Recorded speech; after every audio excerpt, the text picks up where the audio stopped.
Islam's the one for you. Passing the mic. Can I go on mic, or can I get mic check? Or did CP want to? Okay, thank you. Well, having come from a place where Ottoman Empire ruled for about 500 years, I can tell you that how Islam spread there. It spread by political power, control. So they came there and they put their own rules, and basically they established sort of Sharia law in your own land. Now, obviously, they didn't go and kill everybody, because by killing everybody, it means who's gonna cook for the soldiers, who's gonna do, the labor work.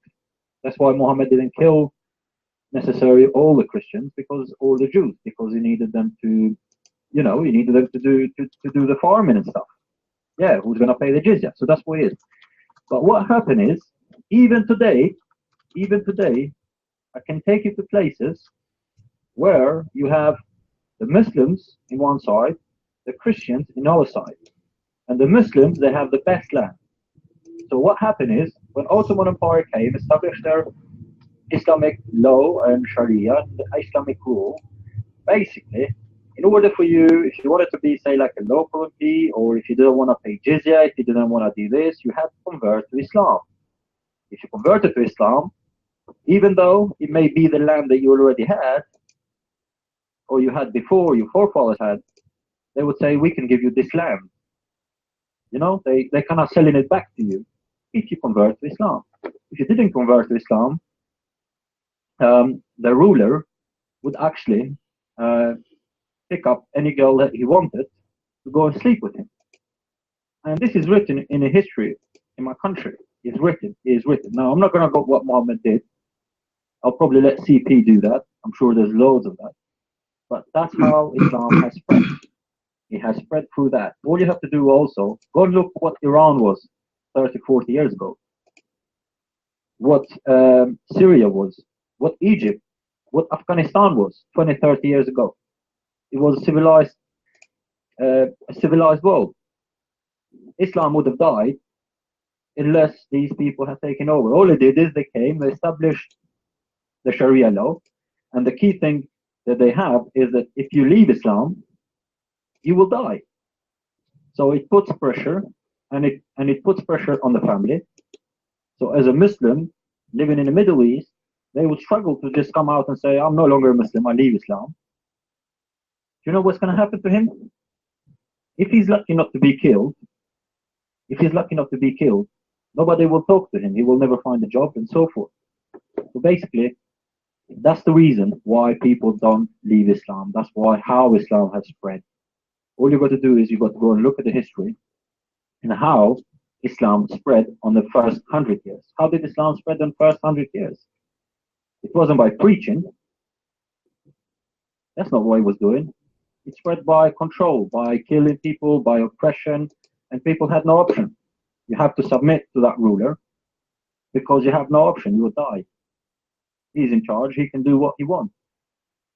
Anyway, so I'll pass the mic. I'm not going to say too long. Mic is free. Thank you. All right. Well, people, they can say whatever they want. What about today? If Islam really spread and it's spreading, what about Muslims? They stop killing the one who leave Islam, and then we will see how many Muslims left. Right? If Islam is going to spread anyway, why Muslim want to kill an individual? He want to leave Islam. If there is nobody maybe will leave Islam. Islam is wonderful religion. Nobody want to leave. So why you want to kill someone who leave Islam? Right? But because they knew that if they decide to give the rule of freedom, most likely nobody want to stay as a Muslim. And actually, Muslims, they vote every day against Islam. Let us go and check. What is the country they practice Sharia law? Meherman. Which country is the country the Muslim they practice Sharia law? Can you count them for me, Omar?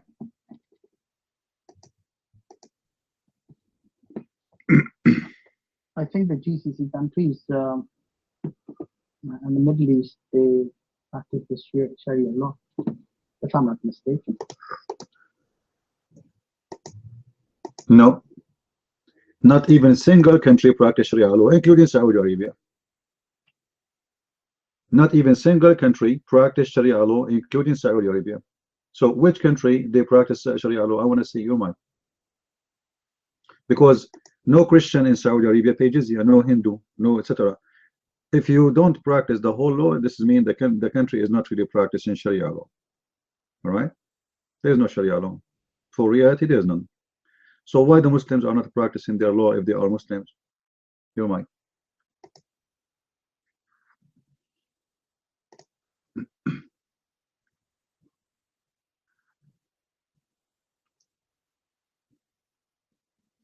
You're right. What about? I agree.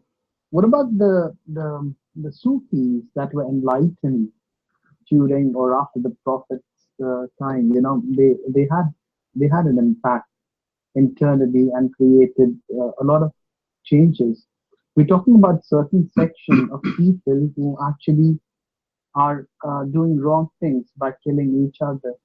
But there are good examples in Islam where people, they have been Sufis who have been enlightened, who have been working for peace, who have never killed each other. So why don't we talk of those people and through these people Islam has spread? Meher, I don't know like what you're talking about. The Sufi are a bunch of criminals the same as the rest. Just last week, a Sufi guy, he killed 20 Sufi in the mosque in Pakistan. The guard of the Sufi mosque is a Sufi like them. He killed 20 people who they are coming to the mosque. Is that correct? Just last week. Is that correct? Is Erdogan is a peaceful man? He's a Sufi. What Sufi? Do you know what Sufi mean? They are a bunch of scumbag. You guys, you people, you have no idea what Sufi mean. The Sufi movement is started by a woman. She is a whore, a prostitute. As simple as that. She liked to dance. And all the Muslims, they knew that.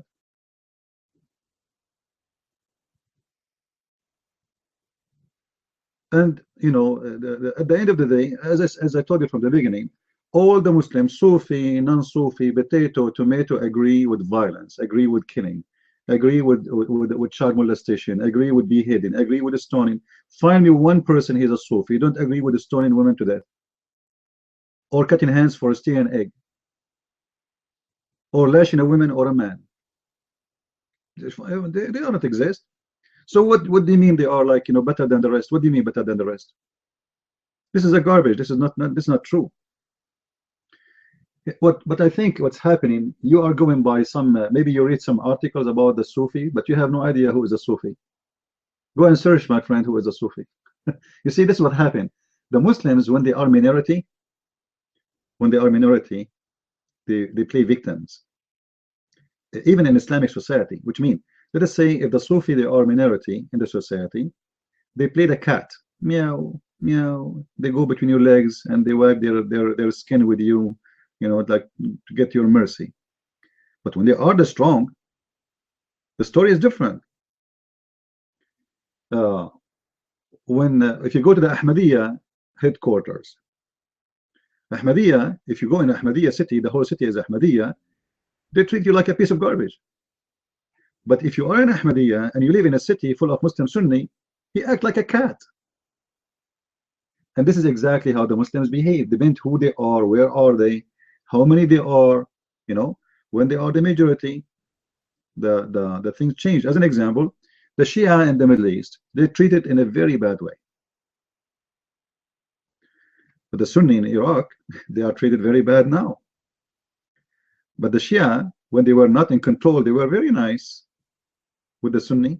They did not do anything bad to them. But now they are in control. The story is different. So it depends who is in control, who is the majority, who is the minority. But at the end of the day, all of them, they are the same garbage. Like I saw in the news, Hezbollah condemned the terrorist attack on the churches in Egypt today. But Hezbollah himself, they put many bombs in the churches before. And go and see how they treat the Christians in Iran. There's a lot of Christian ministers who they are arrested and executed just because they are preaching the gospel to non-Muslims. So it's the same garbage. But they try to play and to say, I'm better than them. Here we go. I condemn the bombing of the churches in Egypt. He condemned, but he himself, Hezbollah himself, they kidnapped many times many Christian ministers and executed them. In the best scenario, they ask for ransom. This is who they are. All of them are the same. But they change position, they change location, they change names, they change titles. But are they different? No. They are always the same. The Ahmadi is a, the Ahmadiyya is just a cult, another, it's a cult born of a cult. Islam is a cult, and Ahmadiyya is a cult born of a cult. The guy, there's a, I believe that the Ahmadiyya, the leader of the Ahmadiyya, he was a British agent, intelligent. He was hired by the British, and the Western countries, they used to do that a lot, during after the World War I and II.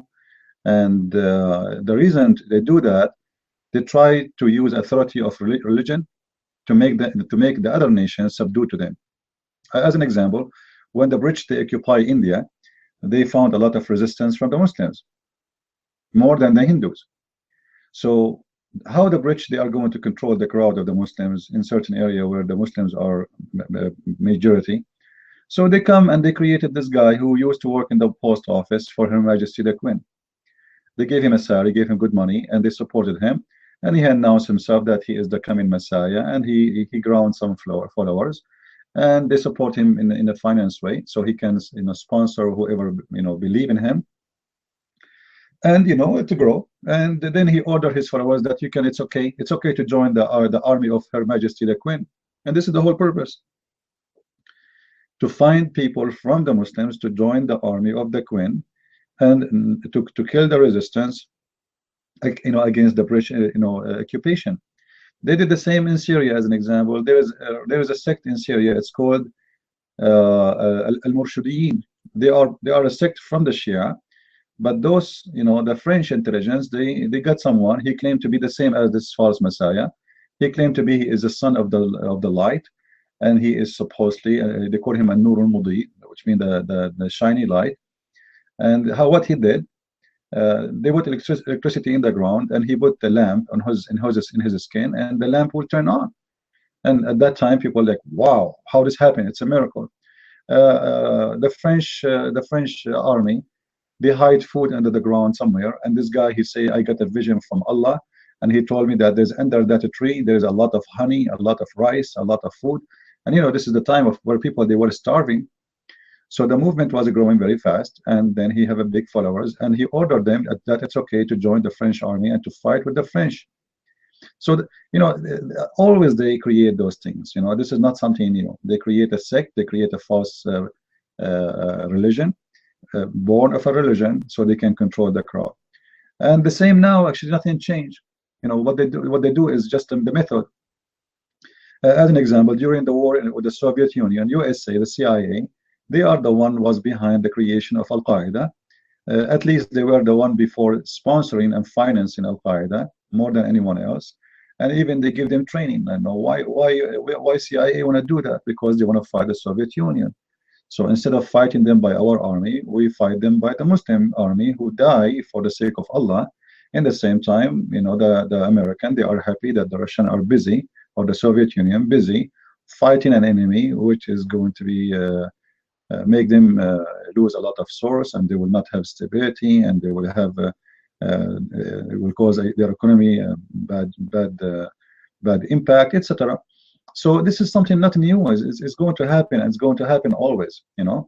Like now, Israel, as an example, Israel, they are so upset because Al-Assad, he bombed a chemical weapon in Idlib in Syria. But do you think really Israel, they care for killing Muslims? I mean, come on, But it's a game. It's a game of like, we take the side of the enemy of our enemy, and the game continue and will never stop. And the game of intelligence can be a big reasons behind creation of religion or a sect. And this is how it was in the history of Islam. If you go and see the history of Islam, like how the Shia come to existence, it's a game of politics. It was not really. There's nothing called Shia. What Shia? There's nothing. This is something not really exist. But it is politics, and politics create religion, and religion became now two religions.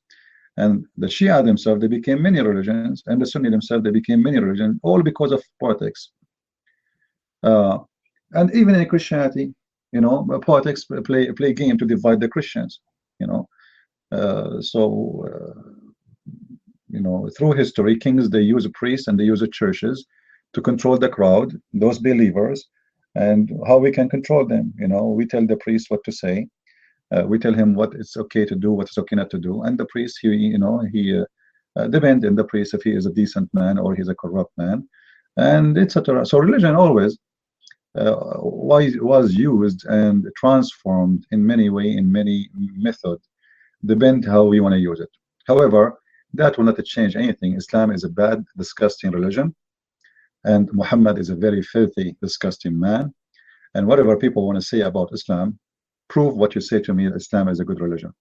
Now, about Islam being spread, actually, I believe Islam is dying very fast. I was in China just last month, and I saw that how China is transforming extremely fast into a Christian nation. Christianity is spreading in China as like fire in a dry wood.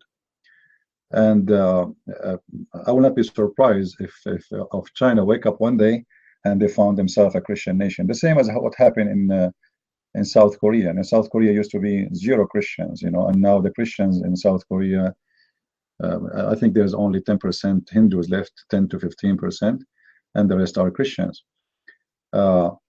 Islam, the only way it's holding itself until now, actually it was dead. Islam was dead in the last 60 years or 70 years. 70 years ago, Islam totally dead. But with the revolution of the oil, the money make Islam resurrect again. But the oil revolution, like age, is going to be over very soon, and Islam is going to die again, especially with technology. Like now, I can speak to people who live in Saudi Arabia, and I am not in Saudi Arabia. How they can stop exposing Islam? They cannot. It's over. YouTube, Facebook, Twitter, blah blah blah blah. The Muslims, they try everything to make Islam keep holding itself and from collapsing. Like when they create, in the last decade, they create a wave of lies about Quran and science, trying to fool people, because people today they are mostly convinced by science, not by speeches. So the Muslims, they try to run over that wave of science, and they try to make Islam to look like a scientific religion. But that lie, it caused a disaster for them, because people, they discover right away that it was nothing but a scam.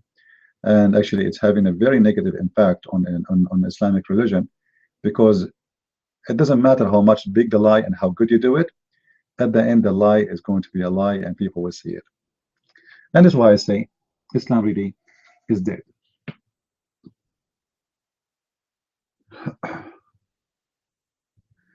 You see the nuclear in Iran and etc.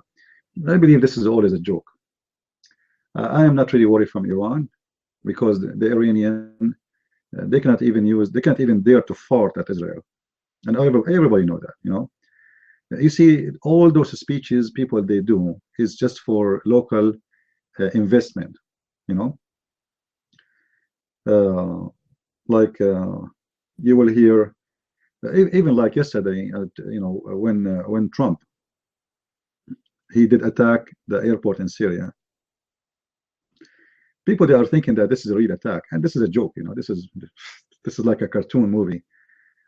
And the administration of Trump now, they are saying we did eliminate the ability of the Assad to carry on in the future any chemical attack. Like, how you did that? Seriously, how you did that? By destroying 2 airplanes, and they are trash already in the airport. So people, they do things just for propaganda. And propaganda is what is controlling the mind of a human being usually. And the propaganda of religion is one of the propaganda. You know, people who rule countries, they have intelligence, and the intelligence, they have departments. One department is in advertising, the other one is in religion, the other one concentrate in traditions, the other one is concentrate in economy, the other one. So all, you know, intelligence work is involved everywhere, and they can change the habit of a nation, you know, and they can change even the reaction of a nation. This is why you see that, you know, having a new president in a country can be changed in the White House, not in Libya. You know, like when what they call it, the revolution in Libya started, people, they think it was really in Libya. The fact it was in the headquarters of the CIA.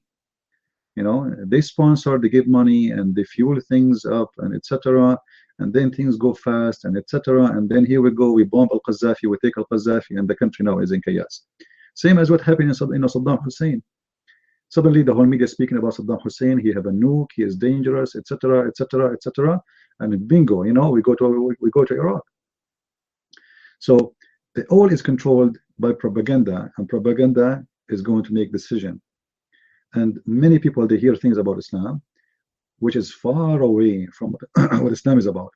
So whatever you hear about Islam from the media is absolutely lie. Absolutely lie. I never heard one media station say something about Islam is truthful. Starting from CNN, like, you know, I called once CNN, and I told them I have a videotape of Al Jazeera TV saying 16,000 Muslims leave in Islam a day. They said, well, okay, let us transfer you to the finance department. I said, what finance department? This is news. I want to give it to you. They said, well, this is your news. If you want to publish it, you publish it as an advertising. I said, will you publish? I see it in your website now.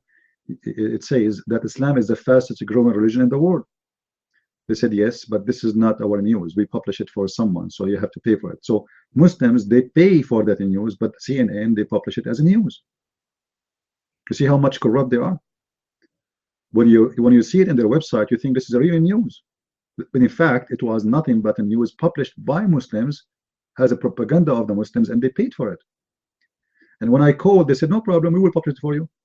Let's transfer you to the finance department. So their news is not really a news. You know, me, myself, the first job I get in my life, the first job ever, it was proofreading of Arabic in a newspaper. All right? And I saw how much corrupt the newspapers are. 3 months, we are attacking a newspaper, we are attacking al-Qaddafi. 3 months. Every day, an article about how bad al-Qaddafi, dictator, bad human rights, blah, blah, blah, blah, blah. Then suddenly, you know, I'm a person who don't write in the newspaper. I'm just doing proofreading, which means I have to read the whole newspaper before we approve it for printing. So suddenly, the articles was the opposite. And the article changed from al-Qaddafi is a bad person to al-Qaddafi to be a green man, the green hero. Go green. They start publishing an article about the green book of al-Qaddafi, how wonderful the country, how flourishing the economy in his country. So I told the boss, I told him what happened. There's something wrong here. You know, we used to attack this guy every day. He said, well, they send us a check from the embassy. So what the newspapers or agencies they do, they attack someone until, like, they stress him out until they make him pay them. So they change their target from attacking you to be with you. And this is how it is, you know. Yeah, what is the question? Merman, you're mine. Yeah, Kushita, if you can be brief in your answer, so I can ask, we can all be enlightened with your answers. Another question was, you know, Prophet, you know, there are lots of miracles that are there in the Quran about him going to heaven and meeting Allah, and there were, you know, water coming from his hands, and when he was born with lots of things that the miracles that were there. So how did all those miracles take place, and then people seeing Prophet Sallallahu Alaihi Wasallam. So all of this, how do you take that, all these miracles that the Prophet showed, and also the splitting of the moon that Prophet showed to the people,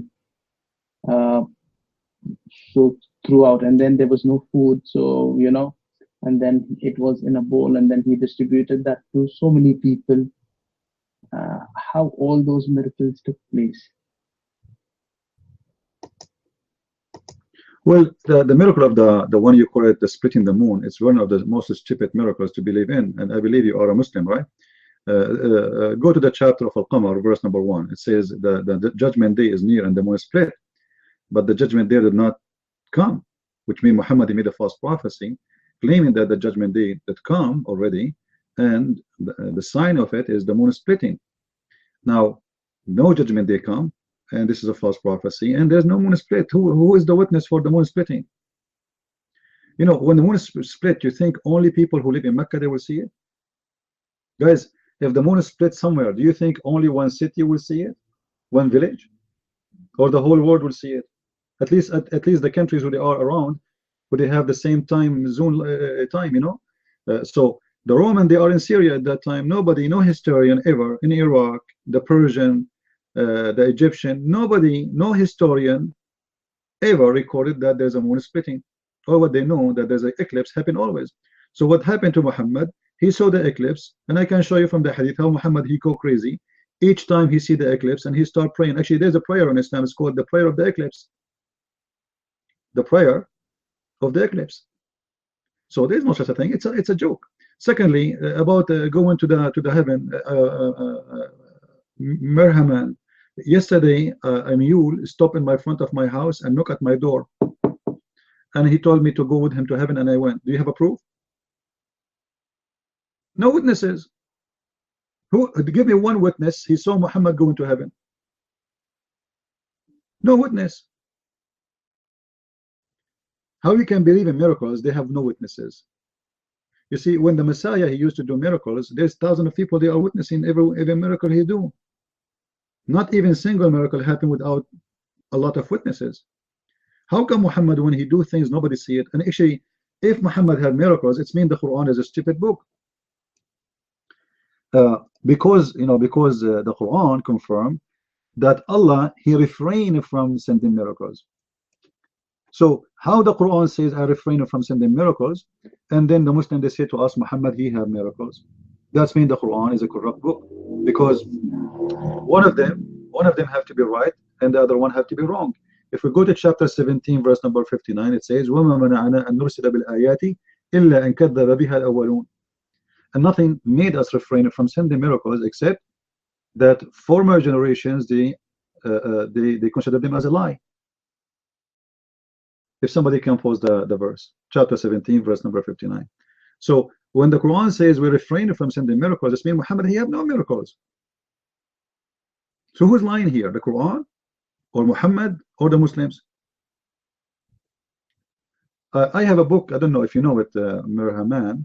I have a book, it's called Quran in Science and Depth. The whole book is just to show you how stupid the Quran and how stupid the science the Muslims are talking about. I advise you to have it. No, Waraka was not a Christian. You see, people, they have a wrong idea of Waraka ibn Nawfal. Waraka ibn Nawfal, he was Nasara, not a Christian.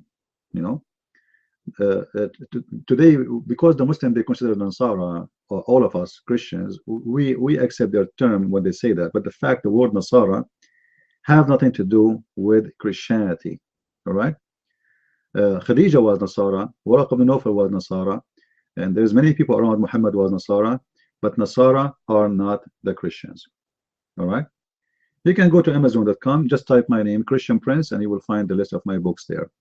The book I'm talking about, it's called Quran and Science in Depth, and it's going to show you that all the science the Muslim they claims is nothing but a scam, and actually it's the opposite. It is errors. As an example, the Quran, they consider, I don't want to say that repeat myself like stupid things, like the Quran say the earth is a flat. The Quran think that the day and the night are object. and they go in a cycle. They go in like in terms. They move. The Quran claimed that the sun go every day, and sun sit in a murky water. Even Alexander the Great, he found the sun where it set.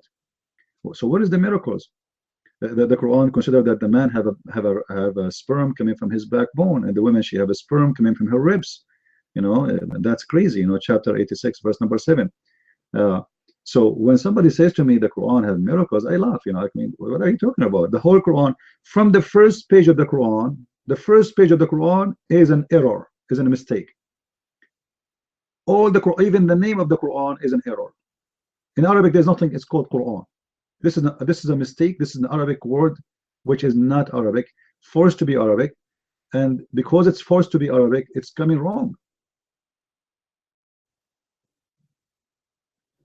And you know, Mir Haman, as long as you are a Muslim, and you are welcome in my room, by the way, can you show me yourself a miracle which I cannot refute?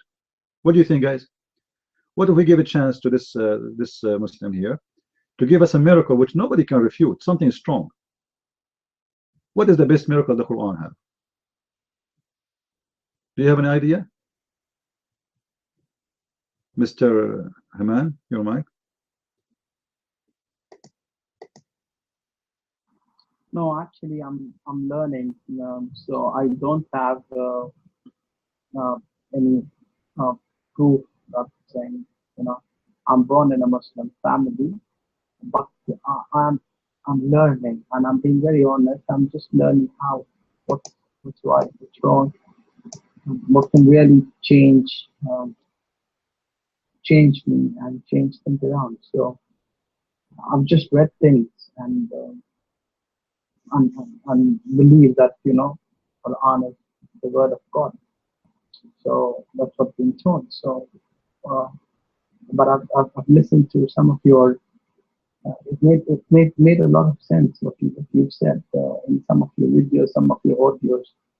So I just want to ask and know more about this, but I don't have any proof that what's there, because generally what happens is the Muslims would say what's there in the Quran is the proof, because that's the word of Allah. That's the proof. Apart from that, I don't know. I cannot say anything. But there are lots of miracles in the Quran. It says that, and the Hadith says that, you know, Prophet ﷺ was taken from here and he went to the seventh sky, and then Jibreel, you know, he took them. So all of that stories are there in the Hadith, and in the Quran it says that yes, you know, Allah took him to the heaven. So we're just hearing those, and we're basing it on the Quran and Hadith. But you know, want to learn from you. What do you feel about it?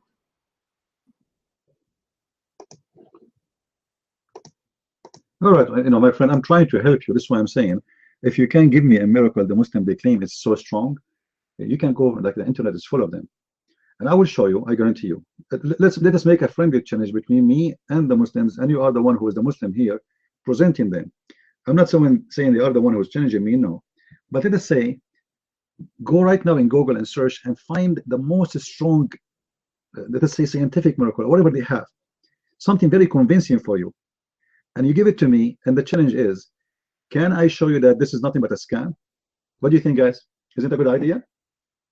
Like this gentleman, he sounds like a nice guy, right? He's trying just to learn, and he's being honest. And actually, it's hard to find a Muslim who's honest. I can tell he's honest, because Muslims usually they are blindly driven to fight back without even listening to you. But sound like he is listening. So you go right now to Google and try to find something very powerful the Muslims they have to convince the crowd with, and bring it to me. And my job is, immediately I will show you that this is nothing but a scam. What do you think? Actually, this is my challenge for any Muslim who's here. Give me one chapter in the Quran, and it challenged me to find an error for it in it. And I will find you not only one error, not only two, not only three, not only five. Actually, some chapter they have 7 verses, but I can find you 20 error in the seven verses. Imagine. Not even single page in the Quran, not even single page in the Quran is not stupid. Like you mentioned to me Surah Al-Ikhlas. What about Surah Al-Ikhlas? What do you want? What about Surah Al-Ikhlas? Tell me in the oh, what the error is. All of it is an error. Actually, does Surah Al-Ikhlas make sense?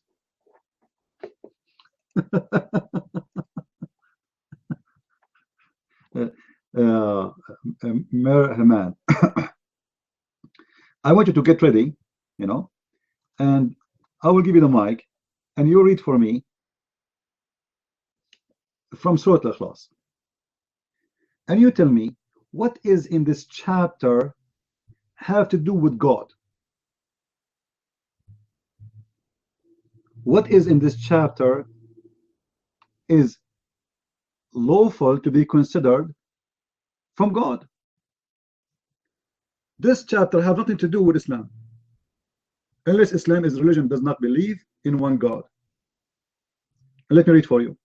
قُلْ هُوَ اللَّهُ أَحَدٌ.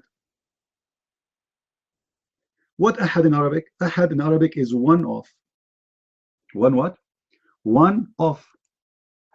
In Arabic, the word one is wahid. Ahad is a word mean one of. If we search for the word ahad in the Quran, we will find that this word appear in tons of verses. All right. If you go as an example to chapter 2 verse 102, this is a chapter speaking about Harut and Marut. You will see that the word ahad appeared twice in the same verse. وَمَا يُعَلِّمَانَ مِنْ أَحَدٍ حَتَّى يَقُولُ. And they teach nothing, no one except one of. Min ahad. So ahad appear as one. They don't teach any of, which means the human, unless etc. And then it says, in second time the word ahad appear. It says, وَمَا هُمْ بِضَارِينَ بِهِ مِنْ أَحَدٍ. And they are not going to harm with it anyone. So ahad is not one. Ahad is one, any one or any of, which mean the same. So if the Muslims say to us, say Allah is ahad, that means is Allah one of. Are you listening, man? How Allah is one, and the Quran using the word ahad, he should say, قُلْ هُوَ اللَّهُ Allahu wahid. That will be one. But it says قُلْ هُوَ اللَّهُ أَحَدٌ. Then it says قُلْ هُوَ اللَّهُ الصَّمَدُ. As-samad is not an Arabic word. As-samad is an Aramaic word, mean the one, like, you know, if you go in the Middle East right now and you say to a child, كم صمت يا هذا, كم صمت, which means you're asking him how much you're saving. All right. So samad simply is like, do you know, guys, the thing the kids they have a hole in it, you put coins. Do you know what I'm talking about? Like have a hole in it and you put coins. All right. Yeah, biggie bank, whatever you call it. This is what samad. Samad is something you save when you need. So samad is the one you go to him asking for a loan, for help when you need. So Allah is a samad. This is an Aramaic word, and this is a proof that Muhammad is stealing from the Aramaic Christians, not from Islam, not from him. Then he says, lam yalid wa lam yulad. Hold on, Christians, do you believe that God he gave birth to a baby? Any Christian here believe that God he gave birth? So what Muhammad is talking about? He never gave birth and he was not born. But this is a stupid statement. Then, and he says, وَلَمْ يَكُنْ لَهُ كُفْءٌ أَحَدٌ, and nobody is equal to him. Hold on. How Muhammad he saying that no one is equal to Allah? Then he says in the Quran that Allah is the best of the creators. That means there's many are equal, but he is the best between the equal. Right? When the Quran confirmed that there is many creators, who is Allah? If you ask any Muslim, who is Allah? He will say to you, he's the creator. Okay. Chapter 23, verse number 14, it says, فَتَبَارَكَ اللَّهُ أَحْسَنُ الْخَالِقِينَ. Blessed be Allah, the best of the creators. First of all here, who is the one saying to Allah, blessed be Allah?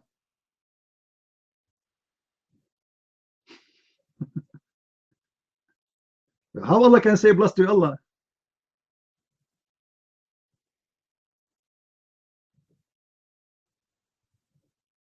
What do you mean, how not? You are God. You want to bless yourself? What does that mean? Do God need the blessing of anyone? Of himself? Allah is saying a blessing to Allah? Obviously, the one is saying here, the one is the author of the Quran, he forgot to switch. He forgot to switch to see. Always he do that actually. You see, he says, ثم خلقنا النطفة علقة فخلقنا العلقة مضغة فخلقنا المضغة عظاما فكسونا العظام لحما ثم أنشأناه خلقا آخر فتبارك الله أحسن الخالقين. In the beginning, he's talking about himself. ثم خلقنا, we created. Huh? Then he forgot and he says, so blessed be Allah. But you are the one who's talking Allah. Then he make the big poo-poo and he says, blessed be Allah, the best of the creators. How many creators you Muslims have?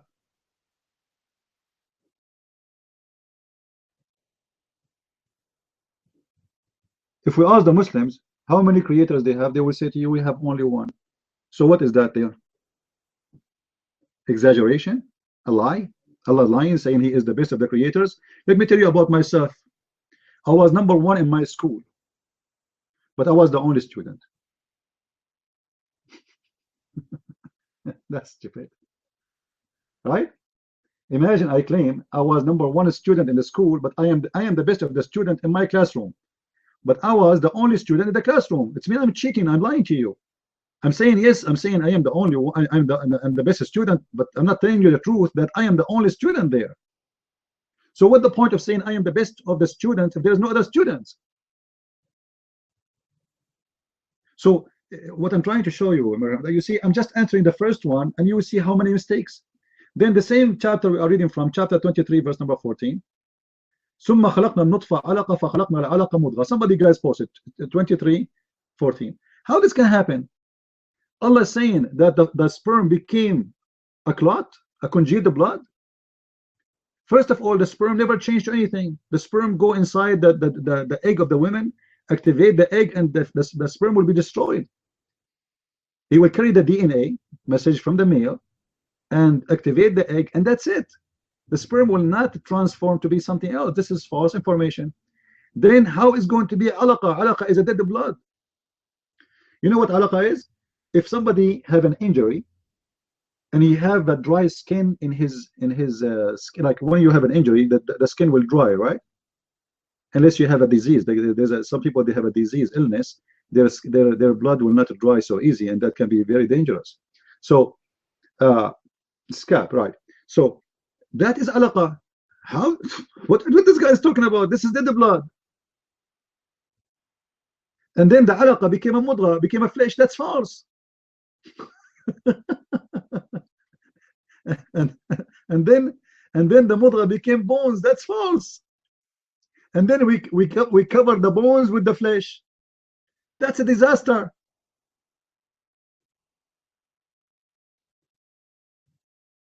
That's very stupid, right?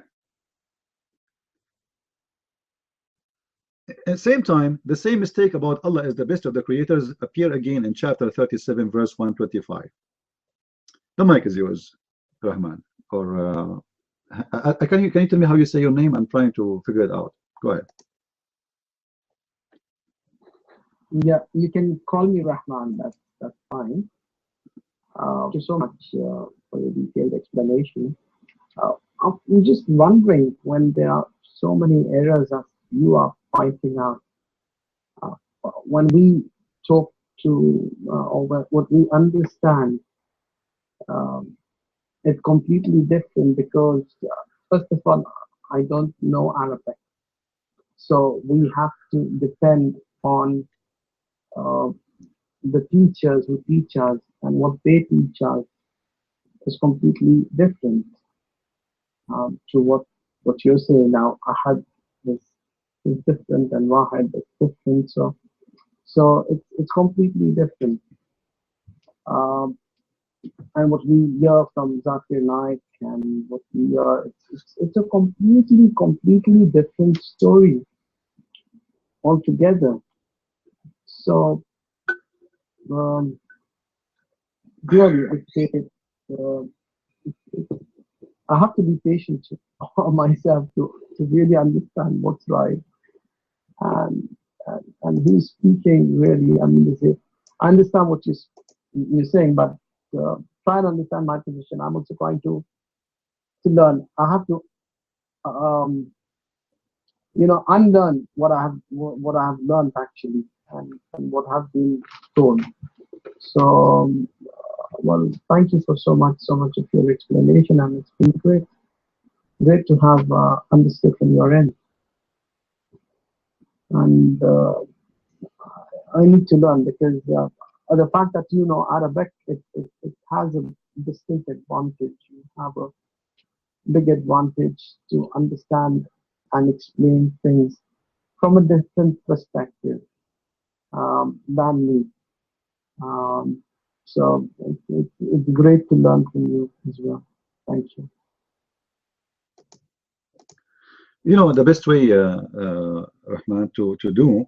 What about you invite someone you think he is so powerful in Islam to debate me, and you sit and you watch and you laugh? What do you think, guys? Is that a good idea? Let us see those who they are trying to convince the Muslims, like this guy Zakir Naik. Zakir Naik is the biggest scam ever. This guy, he have no idea what Islam is about. But you know, the Muslims, anyone he like he defend Islam, they sponsor him, doesn't matter. And this guy, he have a good memory, he remember verses, numbers, etc. So you ask him a question, but he have no intelligence. This guy is zero intelligence. He's a donkey. You remember when they asked him why there is no women, she is a prophet in Islam? You can watch the video on YouTube, search for it. A woman, she asked him why there is no women is a prophet in Islam. He said, brother Titter, let me confirm to you, in Islam there is no woman, to the prophet. The reason there's no woman to the prophet, because the woman to become a prophet, he have to bend over and he have to lead the congregation. If they bend over, everybody will disturb and they will not pray. So what he's saying to us, if a woman became a prophet, she will lead the prayer. If she lead the prayer, she have to bend over. If she bend over, everybody will look at her ass. That is a scholar.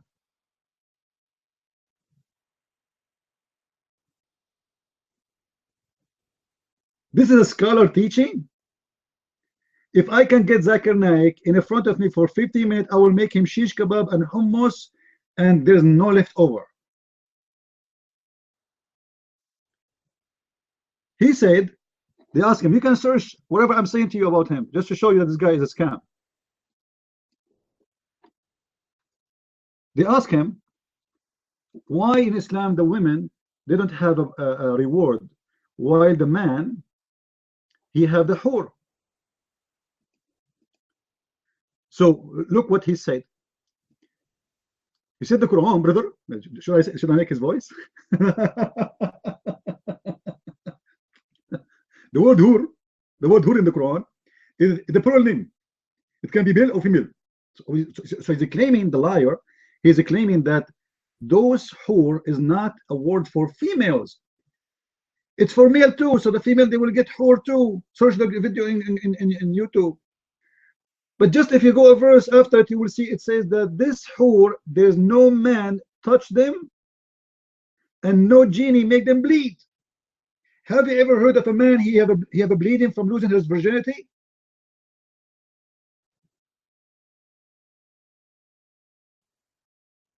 The same chapter of like this is one of the chapters speak about the hur, chapter 55, verse number 72. Hurun maqsuratun fil khiyam. Then verse number 74, it says, there is no human or genie made them bleed. Yatmuthahunna. At-tamth is a woman, either she have her period or she bleed from sex. So this liar, he claimed that the word hur is not about females, it is for male and females. And imagine 10,000 Abdul watching this Abdul, and then nobody says to him, you are wrong. No, Rahman, you can search it right now. Rahman, the two examples I gave you right now, you can search it and go in YouTube. Just now, it will take you 2 seconds to find it. The first one, why there is no women is a prophet in Islam, Zakir Naik. And the second one, why there's no reward for Muslim women in Islam about Hur. You will find it.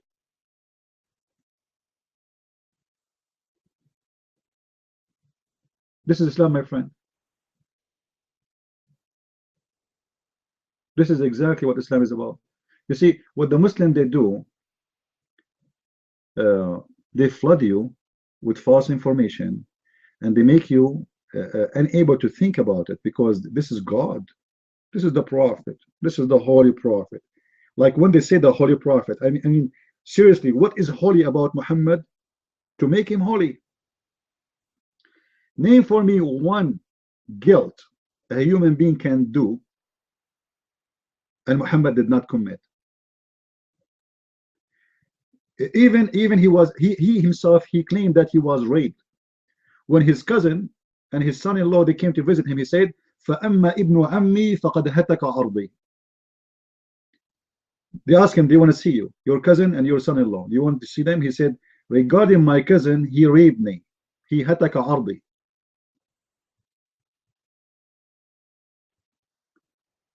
The Prophet sucking tongues, the Prophet kissing a man and going inside his shirt, the Prophet is sleeping with Aisha and a stranger in the same bed, and you know, the Prophet, he says, I never receive Quran until I wear my wife's clothes. He's a cross-dresser. The Prophet put in eyeliner. The Prophet, he pissed like a woman. Name for me one thing about him is real, is normal. The Prophet, he imagined himself having sex, but in fact he never did. So what he was doing? The Prophet was bewitched. Like a prophet was bewitched. How this can happen? How a prophet of God can be bewitched? Do you know what bewitched mean? Bewitched mean that Muhammad was under the control of Satan, because bewitched, it's mean a black magic, and black magic is satanic. Now, for me, I don't believe in such a garbage, you know, but this is what the Muslims believe in. So don't think I'm saying I believe in it. But this is a contradiction for the Quran. In chapter 15, verse number 42, Muhammad, he says, Inna ibadi laysa laka alayhum sultan. My followers, you have no authority upon them, except those who follow thee. From the losers, from the lost one. So in order for shaitan to control Muhammad, he have to be from the losers. The Quran with the rule. Allah said to the shaitan, my followers, you have no authority over them except the losers who follow thee. So how Muhammad was under the control of the shaitan?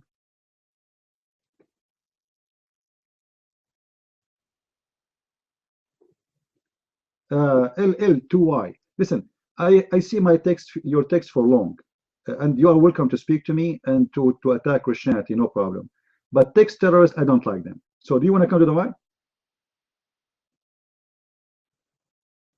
LL2, do you want to come to the mic? Do you have to come to the mic? Do you like to come to the mic? Or you are a text terrorist?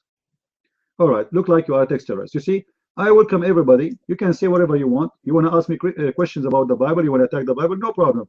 But don't be like a rat between my feet. Be a man. Stand up and say, here we go. Okay, I want to show you what the Bible teach.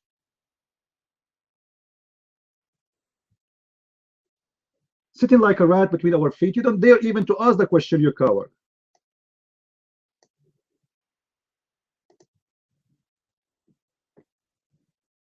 And this is the nature of the Muslims. They get upset from us for saying the truth, but they cannot refute us, they cannot answer us, and they play the game of okay, your Bible is wrong. Let me talk about the Bible is wrong.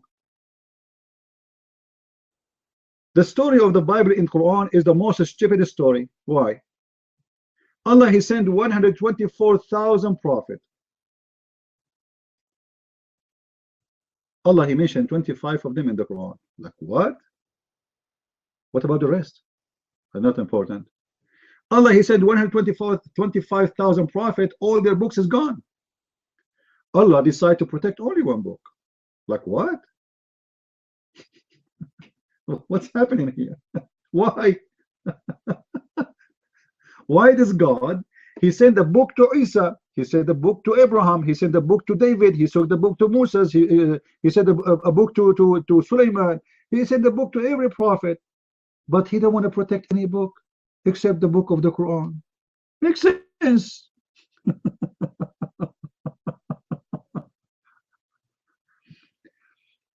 And the Quran, then we search a little bit, we can find the Quran that the goat ate the Quran. And who is the one reporting that the goat ate the Quran? And there's many verses of the Quran right now is missing because of the holy goat who ate the Quran is Aisha. And this is Sahih Hadith.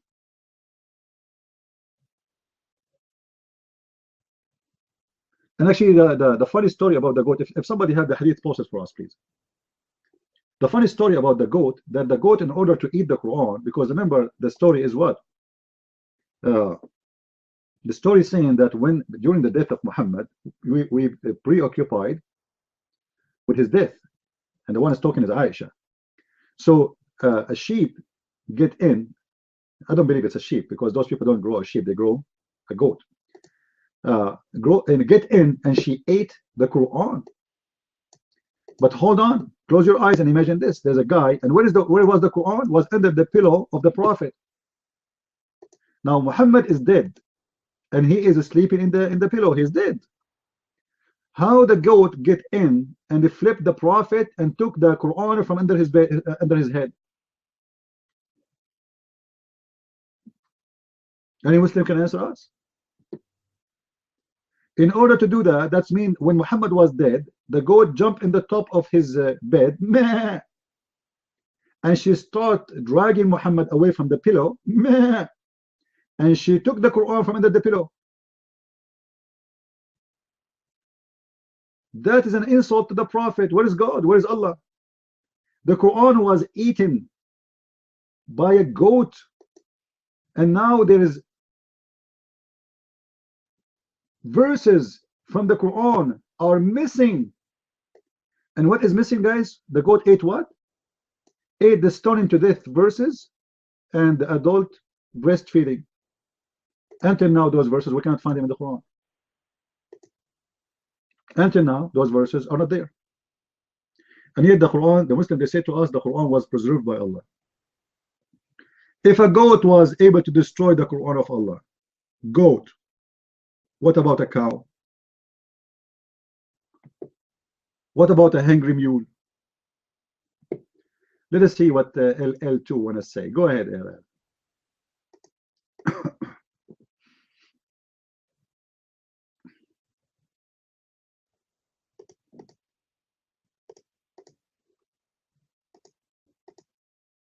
Take the mic. Can you hear me?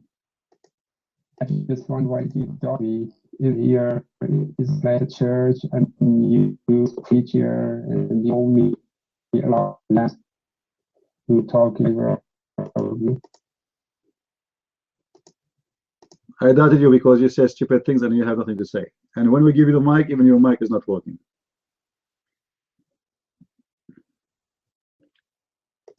Do we have any Abdul? Who is Abdul here when I come to the mic?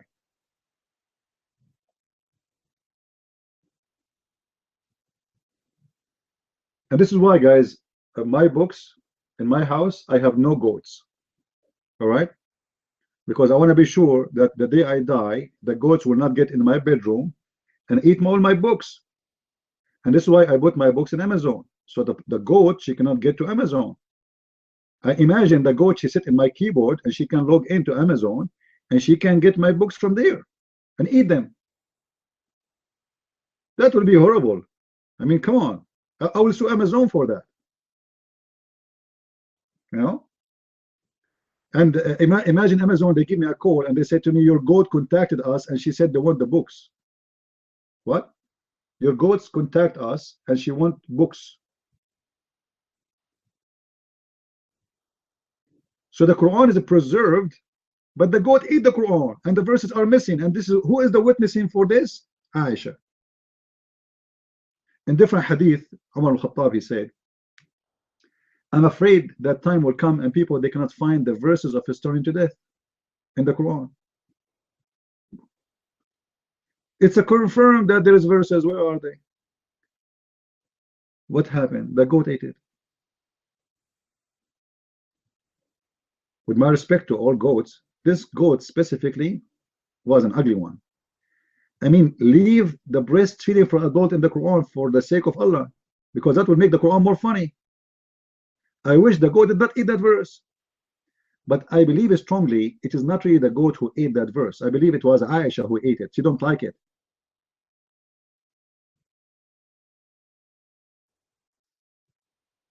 If you remember, there's a hadith that says Aisha, she ordered her sister Asma so she can give her breast to whoever wanna come, and her nieces to come to visit her.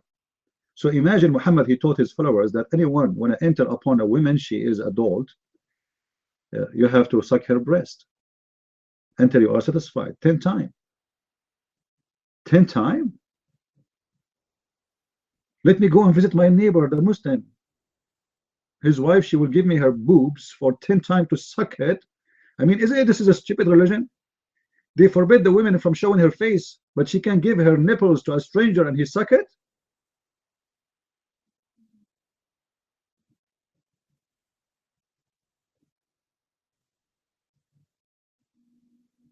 And they say to you, my mic is low? Really? All right, let me fix it. I'm suspecting that there's a goat is eating my cable.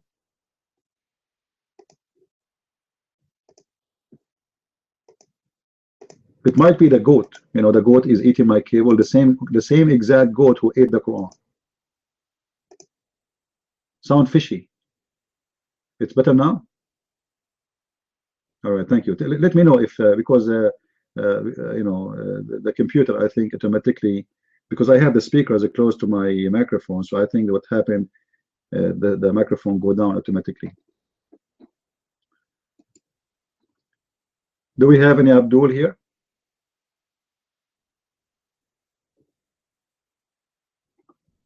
Again, guys, don't forget, those who speak German, don't forget to help us to promote the new German book. All right, I post it in Facebook and etc. We need your help to post it wherever you can. All right, so more German people, they will know about it, and those who they are like Switzerland, Austria, you know, the countries who speak German. All right.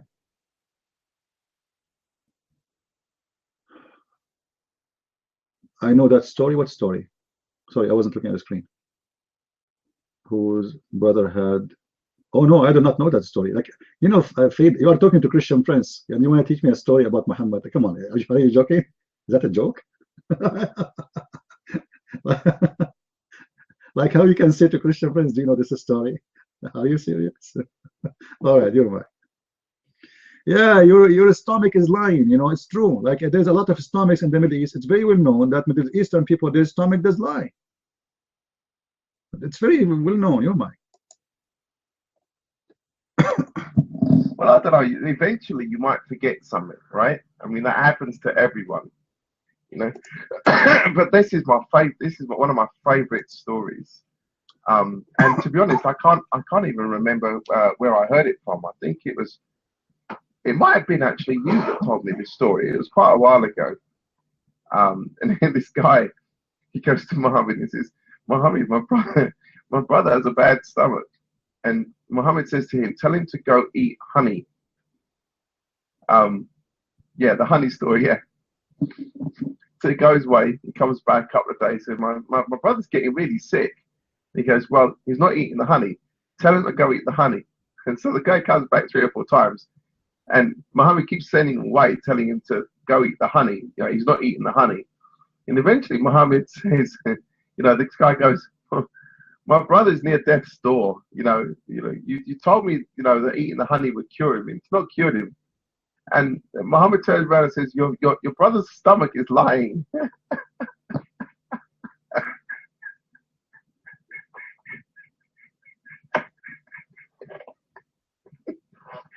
I don't know what it is about that story, but it just cracks me up so much. Pass the mic.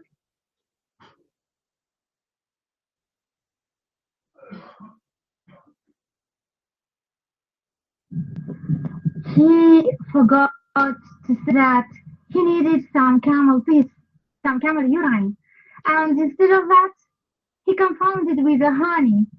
Yeah, the camel urine would have, cured him from everything. In that case, his stomach would not have been lying, would not have lied to himself. Yeah, he might. Allah's secretary, would you tell Allah to tell these idiots that Allah he run out of those virgin so they won't blow up themselves? Please. And I know you all heard about what happened in Egypt. Coptic churches, you know. This is one of the most devastating things. So I don't know if you guys want to just talk about this and be radical, if there's any end to this, or what is the solution? I mean, talking about what's inside the ideology of this religion, there's no one today that doesn't know. Honestly, they become expert, the world know everything, but what is the solution? How to prepare? How really take care of this problem? Changing the book, changing what's inside the book. To me, you know, I'm Middle Eastern just like Christian Prince. I'm originally from Iraq. But changing what's inside the books, that means it's the end of Islam. Because they believe whatever it's in there, it's from God. How in the world are we going to change the word of God? So it's the limit. It's a tragedy. The outcome, the future, everything looks bad. Honestly, it looks bad because the world fed up. No one can take, you know, this, and I think it'll be bloody, you know, to where. But the way I look at it, it's, you know, I'm not too thrilled. And I know it's going to be ugly. And I know they're going to be paying, you know, a big price, because unfortunately, thank God, they don't have what we have, which is meaning the West, the power of technology, arsenal, militarily, you know, they still carry that stupid blunt knife. That's all they have. There's a lot of good people. Don't get me wrong, folks. There's a lot of nice people. And I just sympathize and feel sorry for those people. And there's one thing here you must all know. The good Muslim is a prisoner of radical Muslim. A good Muslim, which is they are, a lot of them, they are the prisoner of radical Muslim. They cannot say nothing. They cannot do nothing. And that's the biggest problem. Thanks for giving me this time, Mr. Prince. God bless you. Thank you all. All right. Well, I don't agree with you that there's a good Muslim. There's no good Muslims.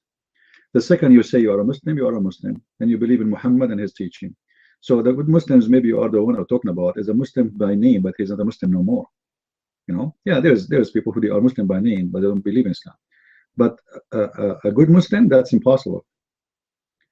Because when I say a Muslim, what does that mean? When I say someone is a Christian, what does that mean?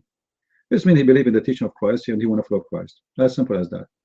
When I say someone is a Hindu, does that mean what? You know, believe in his religion and follow his teaching. When I say someone is a Buddha, etc. So when I say someone is a Muslim, it means he believed that any action Muhammad he did and his God he ordered is a true to follow. And that means he cannot be a good person. He's a Muslim. You know, I like to make things clear. A good Muslim is someone he is not a Muslim no more. His name may be Muhammad, but he don't follow Islam. But what is my guarantee that this person tomorrow will not read the Quran and say to himself, I want to be a believer? Dean, I don't accept such a name in my room. Change your name and come back. You know, always in this, you know, we have to be very clear in what we say and how we say it. Do we have any Abdul here? Do we have any Abdul? And about the versions, you know, do you know, guys, that Allah, He will spend 1,000 years to soften the skin of every version? It looked like Allah, He created them from a skin of alligators. Why He need 1,000 years? I mean, you see the funny, they say to us, if Allah wants something to happen, He say B is going to be. So why is taking Him 1,000 years just to soften the skin?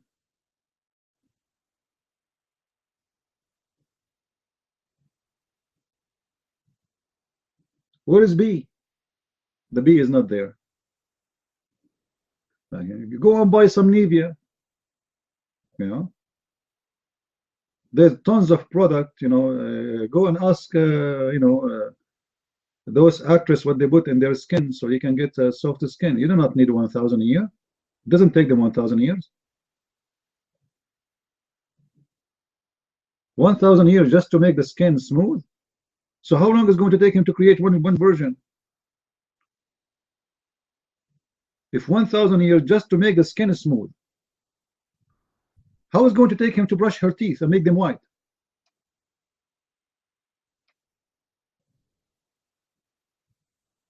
Any Abdul?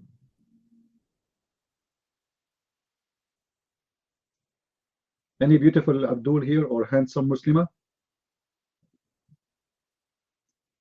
The only religion who order women not to shave their mustache and their beard is Islam, and order men to shave their mustache and pick up the hair from their face is Islam.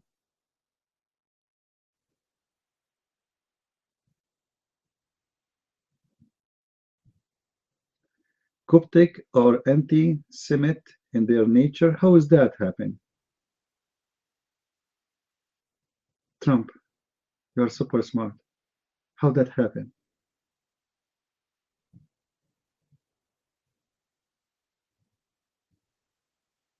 They fought against Israel. How they fought against Israel? When the last time they fought against Israel? Hello? Mr. Trump? When the Coptic they fought against Israel? Hello?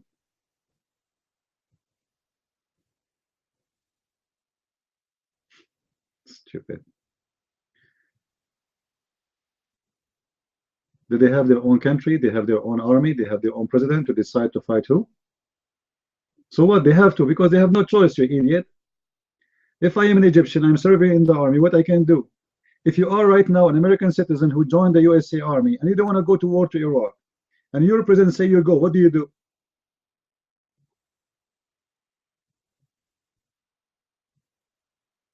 No, you go to jail. What you are fired? You go to jail. You cannot say I cannot and I will not.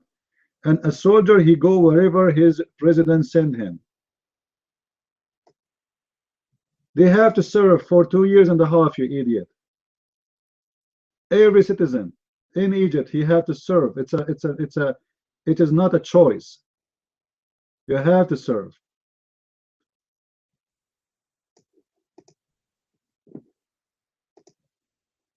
Any Abdul?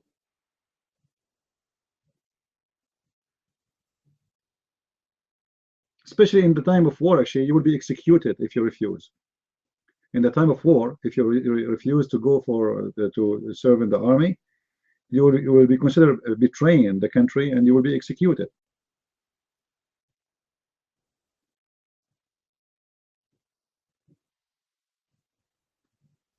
Anyway. All right, Trump. All right. Look like you are in the right room. Get out of here. I don't have time for stupid. Go where you belong.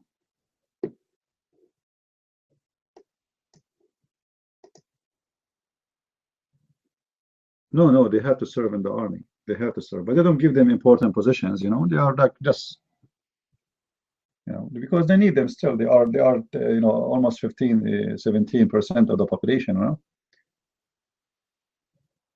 know. But who is the president? Who is the head of the army? They are Muslims. They are the one who make decisions.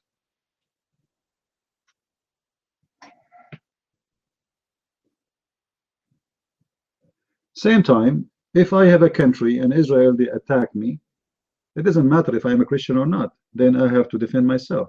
Israel is just a country like other country. You know, some people, they say stupid things. They think if you are Israel, you can attack anyone, you can invade anyone, and nobody should attack you back. This is false. You know, this is stupid to say. If you are in a country and the Israeli attack you, why you don't attack yourself? Why you don't defend yourself? You have the right to defend yourself. Doesn't matter who they are. Israeli for us is no better than anyone, except we defend their right to have their country. You see, we don't take the side of an ethnic. When we Christians, we say this is the land of Israel, we are not taking the side of ethnic group or even religion. No. We are taking the side of the truth. This is their land. As simple as that. If it's not their land, trust me, I will never say they should be there. I will say this is not their land. As simple as that. So we defend Israel to have the right to exist because this is Israel and this is their land. Even the Quran confirmed that this is their land, chapter 5, verse number 21. But you know, like I made many videos and I say that always I am very honest in what I say. I believe Netanyahu is a very stupid prime minister, and I believe he's corrupt. Even Israel, they did a lot of mistakes in the last few years. Same as America, you know, when America supported Al-Qaeda, you know, is that something we are proud about? That doesn't mean that we are against Israel. We are against anyone do wrong.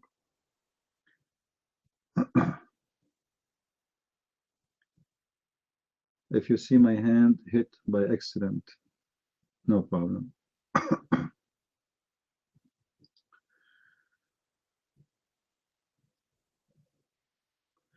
As long as you don't put your hand in my pocket, you are very fine. Jarallah, how are you, Mr. Jarallah? Your mic. Okay, hi, how are you? But do you agree that the Palestinian Christians are with the Palestinian cause? They are fighting for their rights. They don't have full rights in Israel as Arab Christians and Arab Muslims. What Netanyahu wants to do, he wants to be recognized as a Jewish state. That means exclusively for Jews. So what do you do with the 3 million Arabs, Christians, and Muslims? Do they become second-class citizens in Israel, or do they expel them? You understand? That's what I'm saying. I mean, it doesn't make no sense what Netanyahu wants to do. Then if he wants to make it a Jewish state, then it's not a democratic state no more. Then it becomes an exclusive state to a certain people. Then you exclude a large amount of the other population. Well, you know, Jarallah, you see, what you are saying is absolutely false, because the Christians in Israel, they have their right. They get the same salary equal to anyone he is a Jew. If a teacher is a Christian and the teacher is a Jew, they get the same salary. They get the same health benefit. They get the same right to vote. Even they have the right to be a member in the parliament. And even now in the Supreme Court of Israel, there's 5 judges. One of them is a Christian. Can you give the Christians the same rights they have in Israel, in any of those Islamic countries? So how come if they say this is a Jewish state, you became a second-hand citizen and you are complaining, but you don't complain about you are nothing in the Muslim land? Who are you in the Muslim land? You are no one. For centuries, they are raping you, they are kidnapping your women, they are forcing you to pay jizya. The church of the Holy Church, our Holy Church in Jerusalem, used to be Kanisatul Qumama, which means the church of garbage. Do you know why? because they shut it down for us and they make it a garbage trash location. So for me as a Christian, if I was a Palestinian, I would prefer to have 1,000,000 times an Israeli government, country, Jewish country, but not to have an Islamic state.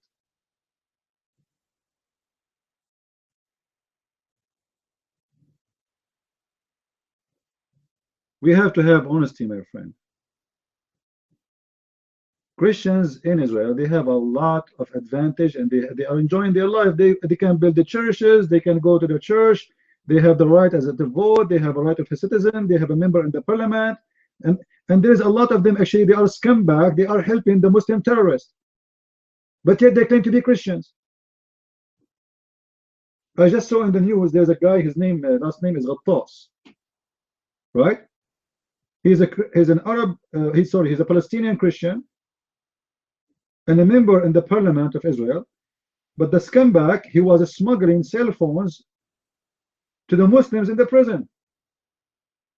Now, is this guy a Christian? He's not. He's a scumbag.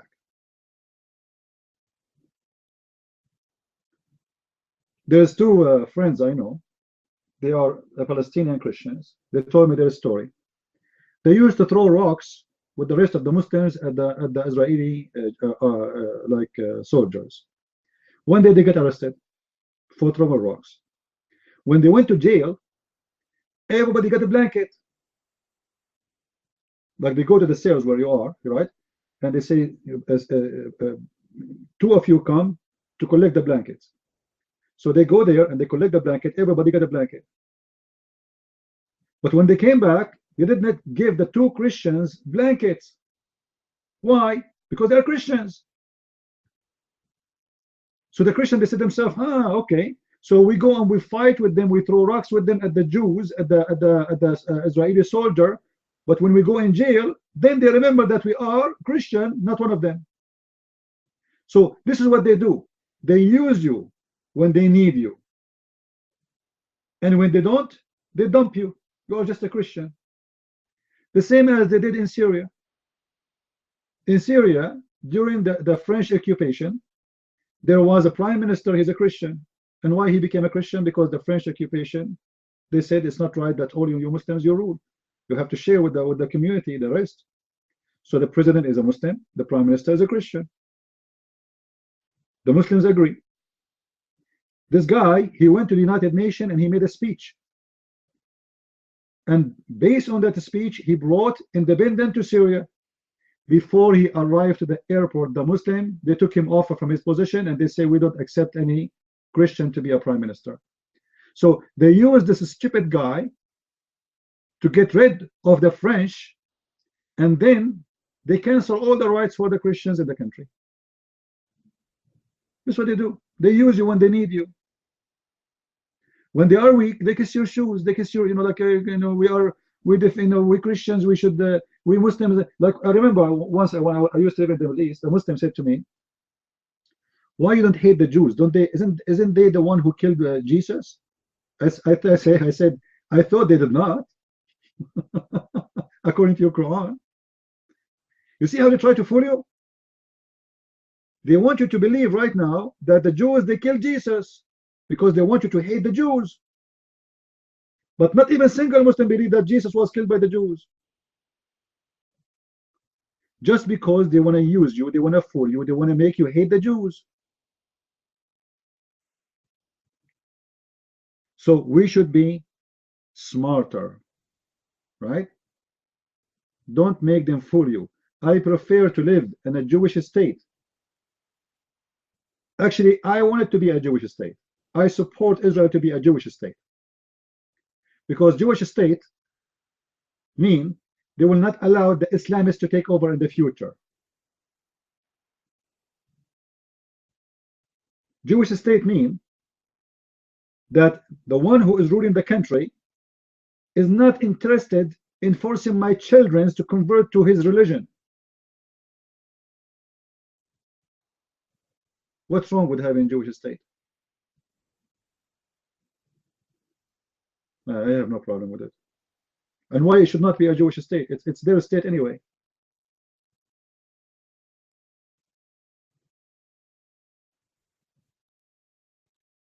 Palestinian through history, there are people who live in that territory, but they never have a state. Never have a state. There's nothing called Palestine as a state.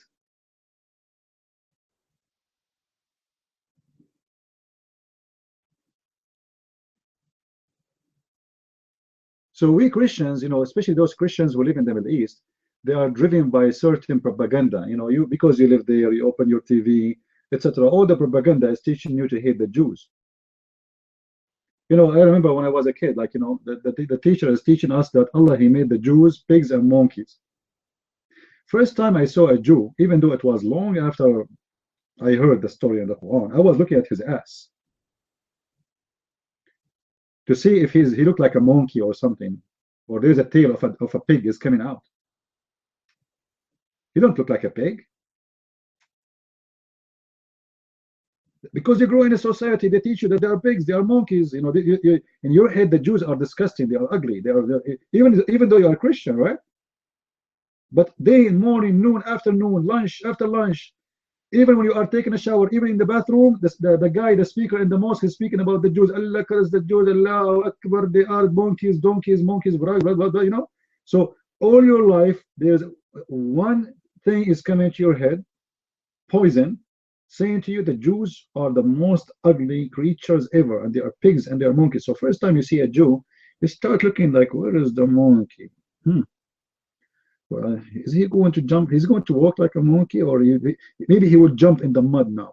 Look, he's walking in the street. Maybe he would jump in the mud. But the Jews are good-looking people. You know, they are not. They are really good-looking.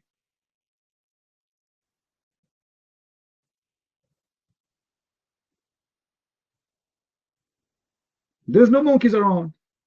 The only monkeys I see around me is those Muslims scholars having a long beard, and they color their beard like fire because Muhammad, he did so. So they look like monkeys. They look like a red monkey.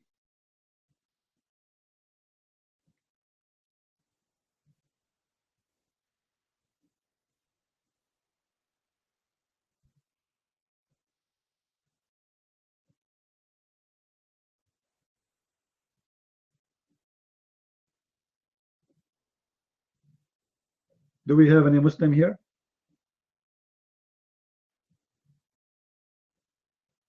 Somebody is asking in YouTube, when God became a man, so Jesus was talking to who?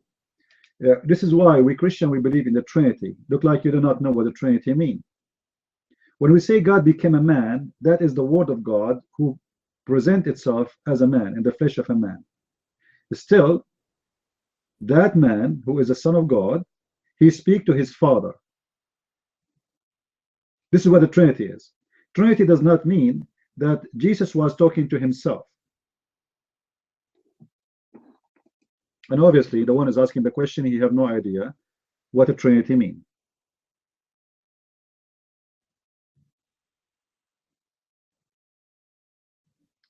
Do we have any Muslim here?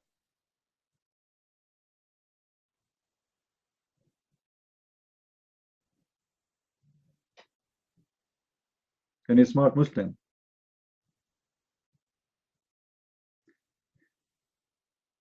When Allah, he speak to himself, or Allah, he say to Allah, blessed be Allah, Allah is talking to who? When Allah, he say in the Quran, it is he who created the world. He who?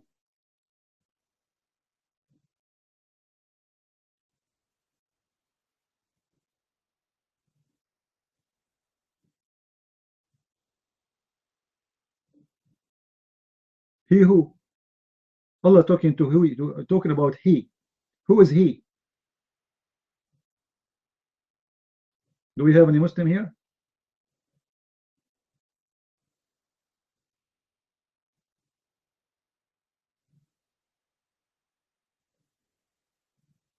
Any Abdul here? I don't know. I feel today like converting to Islam.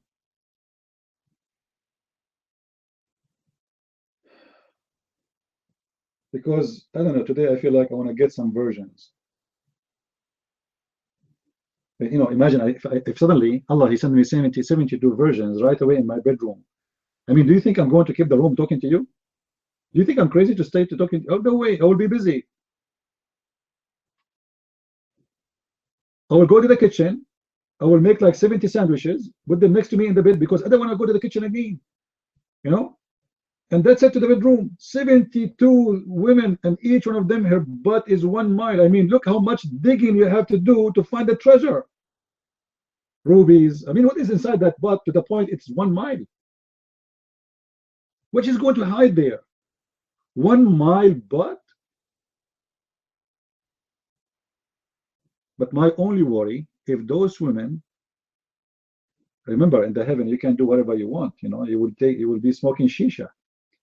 What if this woman, she fought and she have 1 mile butt? You can imagine how much methanol that will bring and how flammable that is. And you are smoking shisha. You will become a shish kebab in a second. Oh, don't forget, Zirazi, I'm going to invoke Allah and He will send me a dish of shish kebab and I will get the power of 40 men. Yeah, imagine Kim Kardashian, she go to the heaven of Allah and Allah, He make her butt 1 mile. And she come back and she make a video. That would be good. Oh boy. Already she have a scary one. Do we have any Abdul here?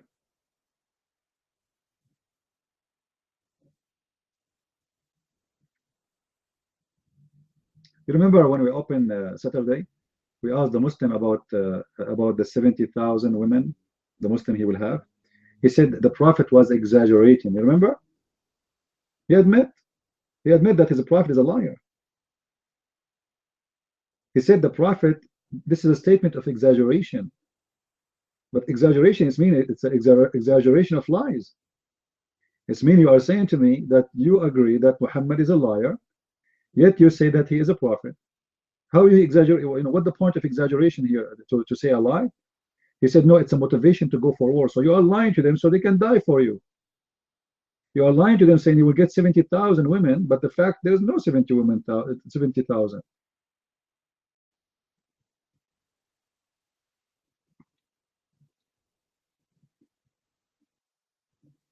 Do we have any Abdul here?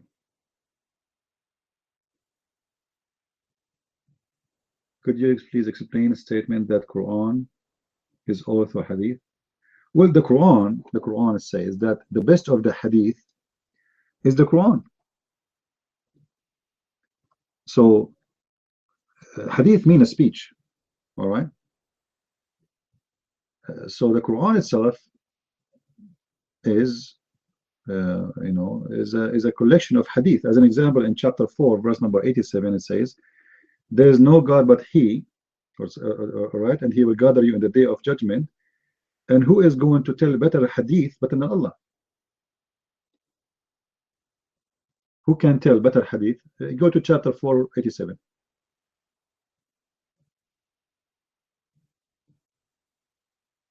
All right.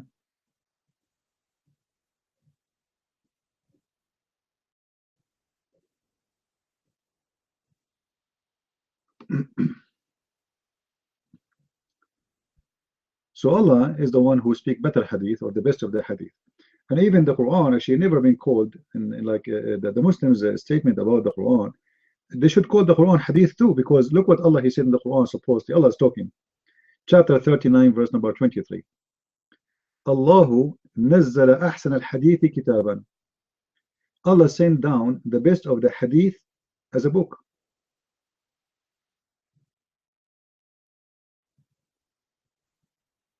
That 39, 23.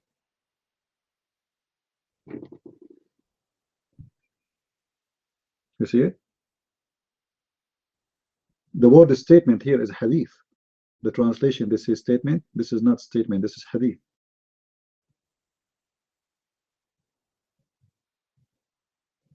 And here you will see there's a mistake in the chapter, because if Allah is saying the best of His hadith is a book, did Allah send a book? That means there's a book. But Muslims, they say there was no book.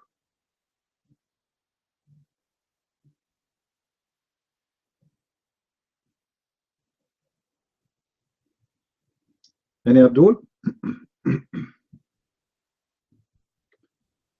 Any Abdul?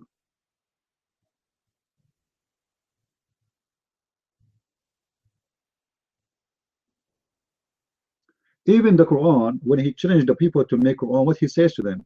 He say, make a hadith like this. Chapter 52, verse number 34. He didn't say make Quran like this. He said make hadith. Allah calling the Quran hadith.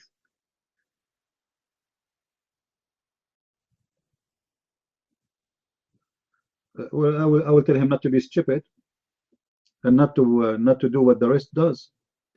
He should fix his relationship with Russia immediately, and he should not attack the president of Syria, not because he's a good guy, but because he is killing our enemies anyway. Let them kill each other, and let us not to help the Al Qaeda and ISIS. This is like the attack he did is a stupid attack.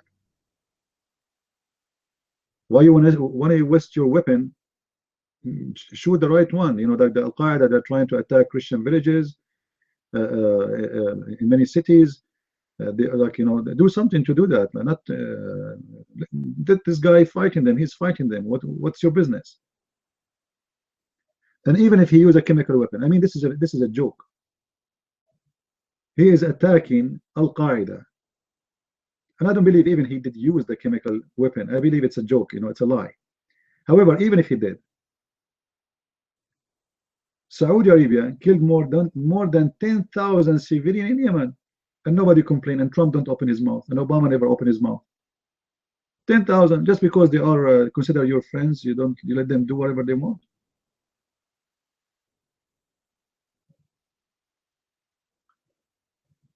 We pray that God will guide those leaders for the right things to do, and they will not do the same stupid mistakes previous president in USA they did, because always president of USA, they sponsor Islam, always since the Soviet Union. Nothing changed. Who is the one who launched an attack in Serbia to sponsor Islamic State in Bosnia? The filthy Bill Clinton. Always our army is to serve Islamic propaganda and agenda, not to serve USA. We fight for them, our soldiers die for them, and then our soldier, he gets screwed. Like, anyone here serving the army in USA? Anyone? You believe it or not, when I did join the army, I paid $8 to shave my hair. Have you ever heard of you are joining USA Army? You are joining what? USA Army. This is the most powerful army in the world. I paid $8 to shave my hair. Why? And what shave? Is it style? Like it's a machine, zero, you know? And then they give you clothes, and the clothes, they take it from your salary. You open the list of your salary, they will find they charge you for socks. They charge you, even in the army of Saddam Hussein, you don't pay. So American army people will think when you join USA Army, you think like, wow, those guys, they will get a lot of salary. USA Army have the worst salary ever you can imagine.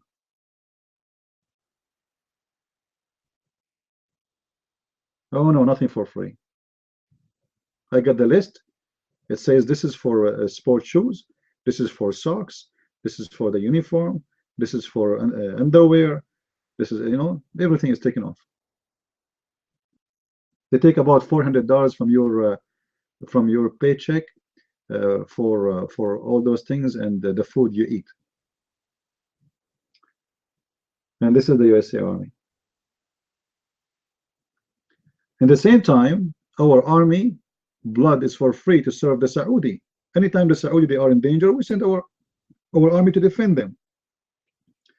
Any Islamic country he needed protection, right away the USA Army is ready to protect. And who is the one who get the benefit? Is the rich ones who own the corporations. And the poor soldier, he died for free.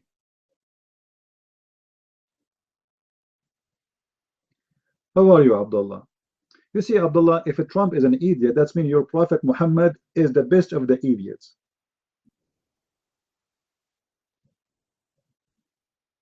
Name for me one thing Trump he did, and your Prophet he did better. Can you, Abdullah? Did Trump marry a 6-year-old girl? Did he?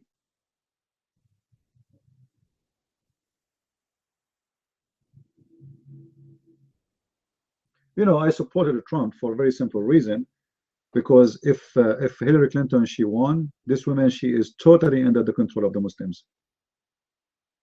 It's going to be a true disaster for us in USA, and the Muslims are taking over. That's it.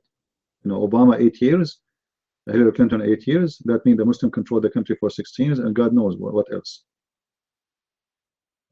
So even if Trump, he make mistakes, I don't agree with it, and which is very normal to happen. You know, still he is 1 million times better than Hillary.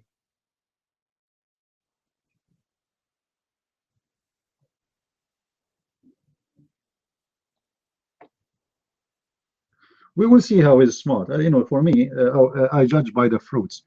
I believe if he is smart, he should fix his relationship with Russia.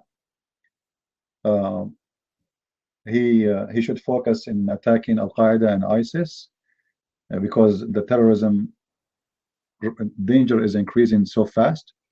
As you see, almost every day we have an attack somewhere. Yesterday in Sweden, right? A guy with his car, he ran over the crowd and he killed many people.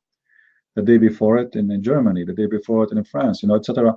So and today they attack, they bomb churches in Egypt. So we have more, you know, like they are trying in USA, the gang of the businessmen in USA trying to focus the hate on Russia. If you watch Fox News and CNN, you will see all of them, they focus in Russia, the enemy. But they don't want to focus really on Islam. And I believe that this is to serve the propaganda of Saudi Arabia. You know, when the Congress, they voted for the law which is called JUSTA, you will see how many congressmen and how many senators like McCain, they went so angry against it. But those people, they are so much supportive of any attack on Russia. They are willing to go for World War II or III to attack Russia, but not to do harm Saudi Arabia. Those are the dogs of Saudi Arabia in the Senate and the Congress. And they are the ones still until now in control. It's not Trump. And look like Trump, he is bending down for them. He's trying to ride their horses to make them happy. This is why until now I see that Trump is getting weaker, not getting stronger. And I believe the attack in Syria is just to make them happy too. It was like a card to play locally to show those people who they are opposing him in the White House, in the Congress, in the Senate, that I will do things you like me to do. He's getting more close to the Saudi, when supposedly he will do the opposite, and he's getting more close to the Islamic countries, when supposedly he is doing the opposite. And at the same time, he's getting more far from the Russian, when supposedly before the election he said he will not do that. He preferred to have a good relationship with the Russian.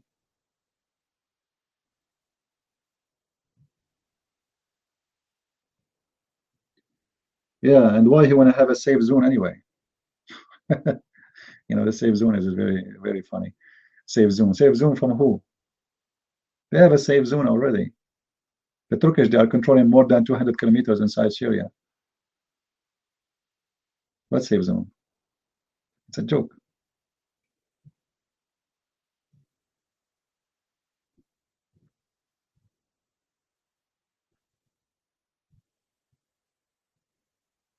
Yeah, McCain is the biggest scumbag is exists in our government. I hope soon this guy, the Lord will take him to his heaven. I don't know where he will store him in heaven. You know what I'm saying? This guy is a scumbag of America, McCain. Actually, if this guy, he was succeed to force Obama to bomb Syria 3 or 4 years ago, all the Christians in Syria will be slaughtered. If you remember, they were trying to force Obama, McCain and the gang, which is serving Saudi Arabia and Qatar, trying to force Obama to attack Syria, right? And to destroy the Syrian army. And for sure, the American army, they can do that in a few hours if they want to do that. If that happened, Syria will be now a totally Islamic state, and all the Christians in Syria will be slaughtered. This was the plan of McCain and Hillary, because they are serving the filthy Saudi and the Prince of Qatar. But you see, like we say Obama was a Muslim, right? But Obama is a billion times better from having McCain as a president. Actually, they're funny. I made a video, if you remember, a long time ago when McCain was going for presidency. I made a video asking people to vote for him. And I'm very grateful that he did not win the election. I mean, it's funny that I'm saying that, that's Obama who won is better than McCain, but it's a fact. If McCain became a president, all the Christians in the Middle East will be slaughtered.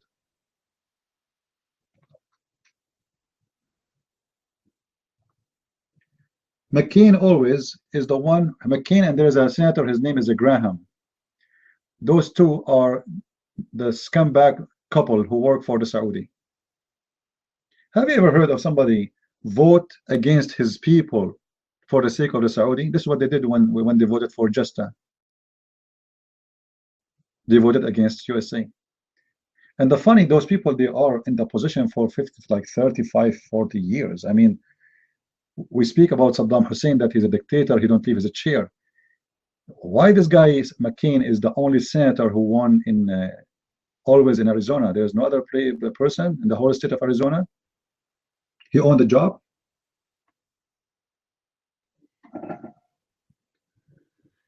Yeah, but they are more ugly than him, trust me. Graham and McCain, they are more ugly than Obama. A lot more ugly.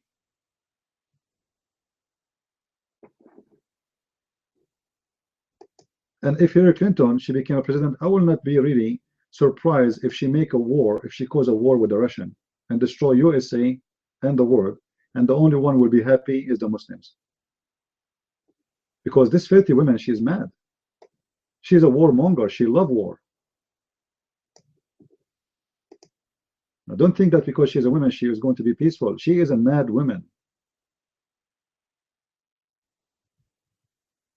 And by the way, the reason McCain, he wanted to bomb Syria, because that will make a lot of money. Those people, they are in charge of the contracts. You know, they have a lot of contracts in the vaccine. Legally, they do it. Like heat and etc.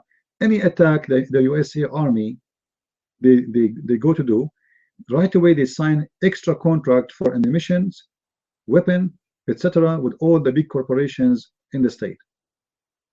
And that means money. War is not what people think.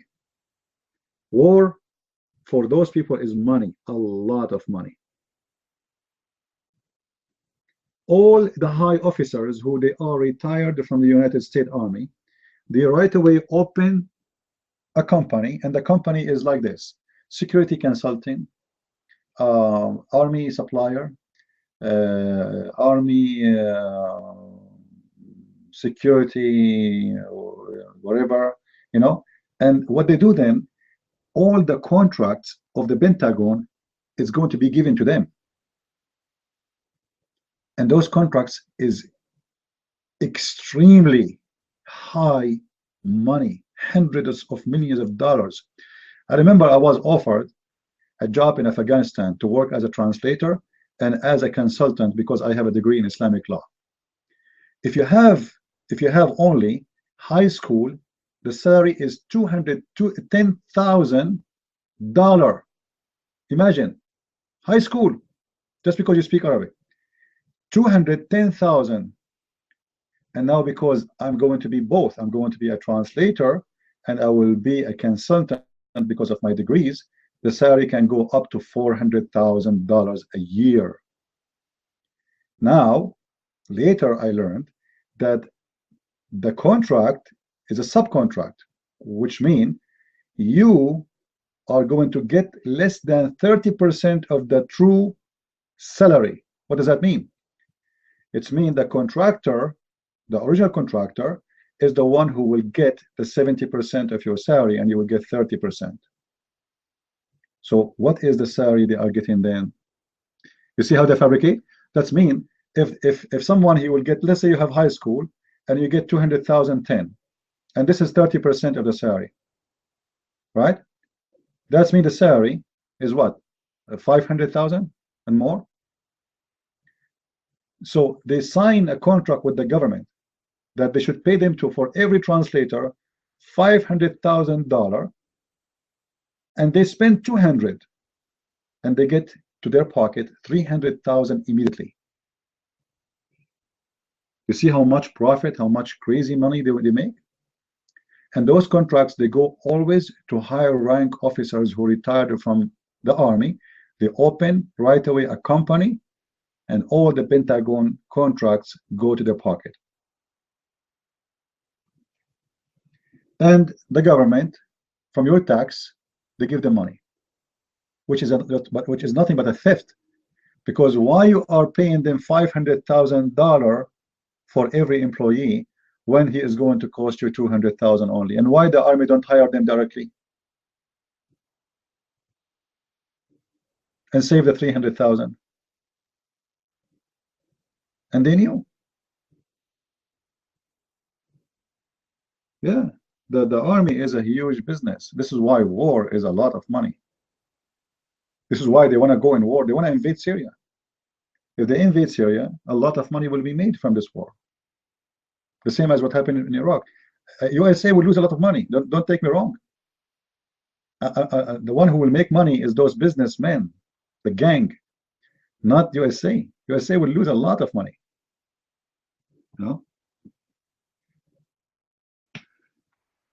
My voice is not good.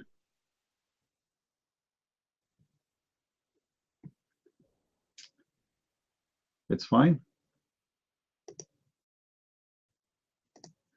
And this is why always they sponsor Islamic countries, because you know their masters is the one who have the money, the oil. You know, in USA there's a huge media system sponsored, and a member of it is congressmen, senators like McCain and Graham,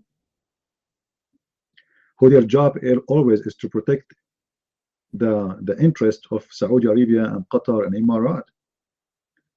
You know, the same as what happened in Ukraine. The son of Joe Biden, he became a vice president of the oil corporation in Ukraine. And nobody, the FBI did not check. And why he became a vice president? Why they made him a vice president? You know, we know it's a bribe. And this is what really making me upset about this country. It's look like the FBI is corrupt too, because here we go, after all what they found about Hillary Clinton, they said there's no problem and she will not go to jail. All the money donation is coming is a scam. It's not a donation. Why she will get 12 millions for her husband to make a speech for 15 minutes? Why he did not get such a money when she was not a Secretary of the State? How come this money became so much coming crazy when she became a Secretary of the State? Before, they used to pay Clinton, after he left the presidency, $60,000 for a speech. $60,000, that's it, his price. This scumbag, he go to your, you can invite him even to your wedding party, and he will make a nice speech for you for $60,000. They are for sale, they have no dignity. Why a president, he need anyone actually to pay him? Imagine, I'm a president, I'm retired president. My life is guaranteed for the rest of my life. I have bodyguards, I have cars, I have everything is paid. I have my health insurance, everything, my housing is paid for the rest of my life. Why you want to go and do that? But because they are scumbag. Those people, they have one God to worship.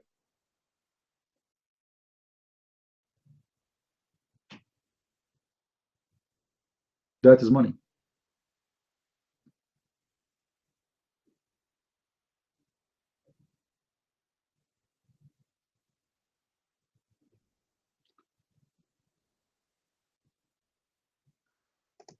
This is how it is.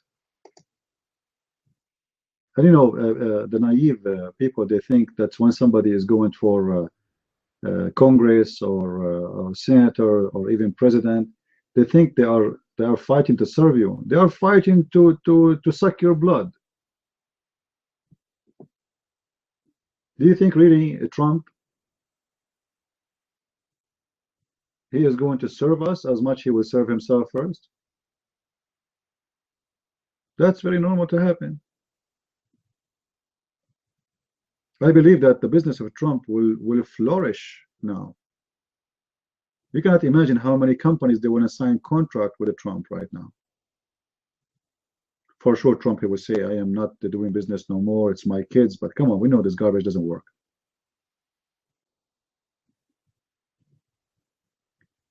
All of them, at the end of the day, they do the same thing. They serve themselves, not us. However, still, I believe Trump is 1,000,000 times better than Obama and than Hillary Clinton.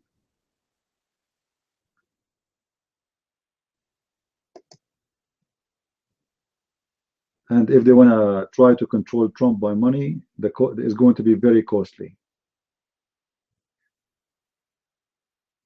Anyway, do we have any Abdul here?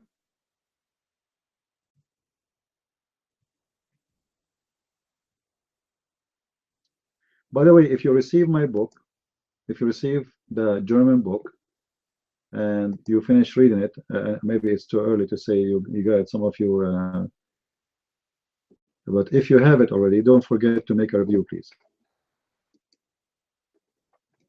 All right, those who speak German.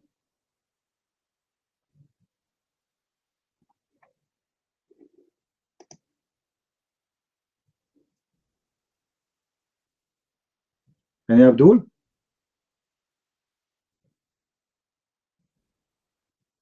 We don't know about Trump, how much he will serve us, but I say, you know, at the end of the day, all of them, they have their own interests, right?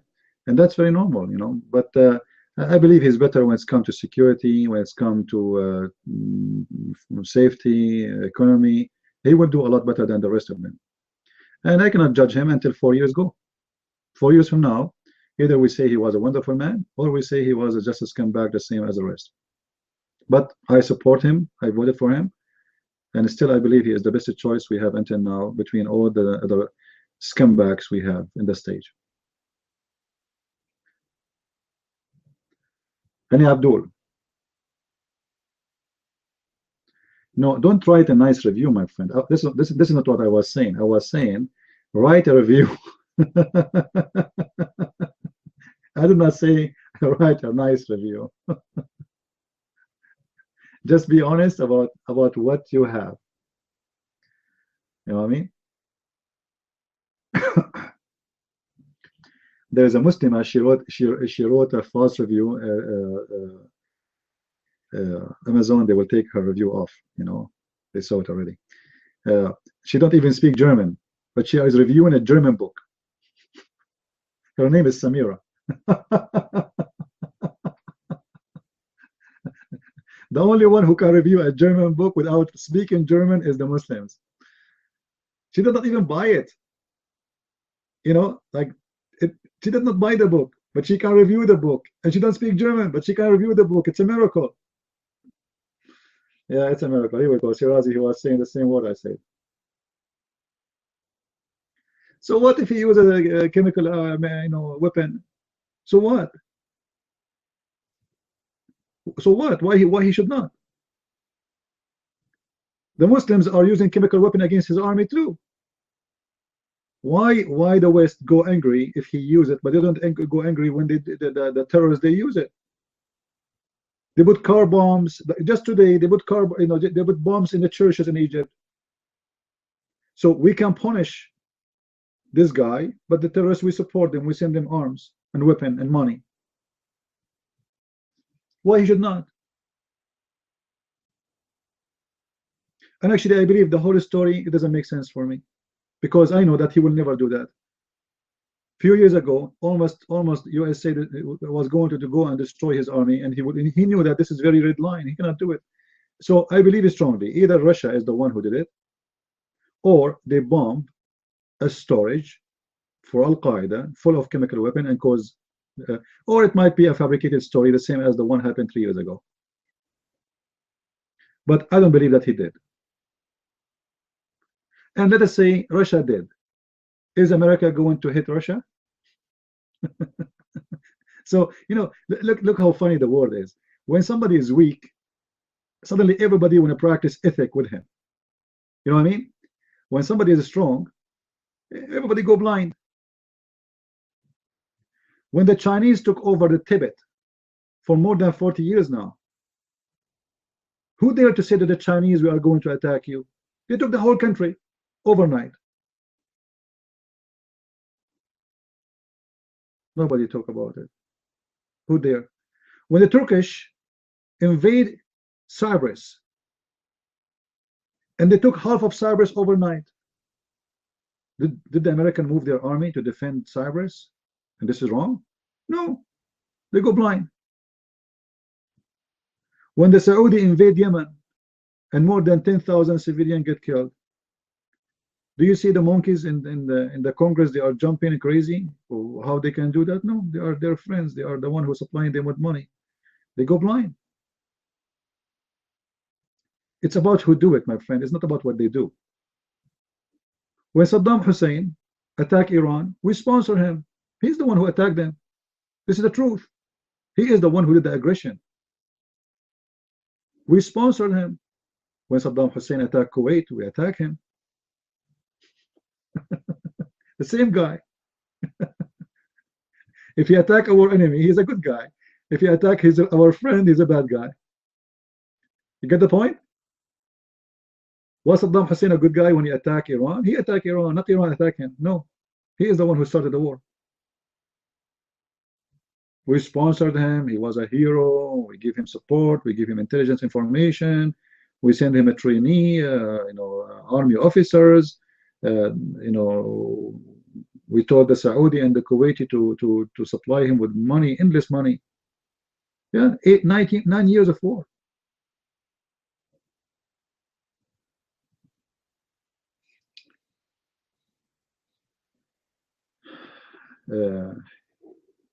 Roy, I don't know why you come to my room. You always get upset from me, but you come here, look like you're obsessed. Coward. Do we have any Abdul? This is my advice to everybody. Don't ever go by the news. If the news say green, it might be red. If they say red, it might be green. Don't ever believe the news.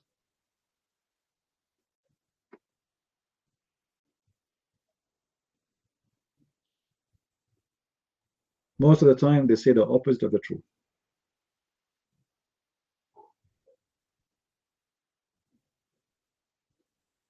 You know, if you remember, Fox News, when Obama was in the office before he finished, they were like asking Obama to take aggression against Russia. Why he don't do something when he is going to stand up for the Russian, they invade Syria. I mean, like, what those people they want exactly? They want Obama to go in war with the Russia? Are you for real? Don't trust any propaganda. Some Christians in the West, they think Fox News is a good station. It is the station of scumbag. They are no different from CNN. They do the interest of the Saudi and the Kuwaiti and the Qatari and the one who pay. It's a business station.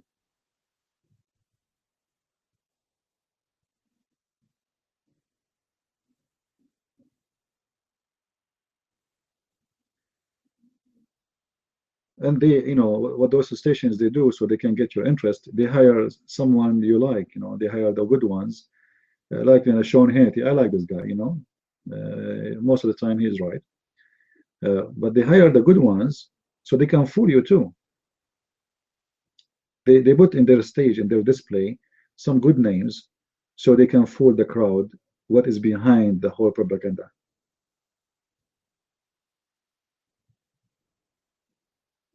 Don't go by news. You see what I do when I want to see the news, what's happening? I have an app in my phone, and this app have all news agencies who oppose each other. Do you know what I mean by oppose each other? Anyone knows what does that mean?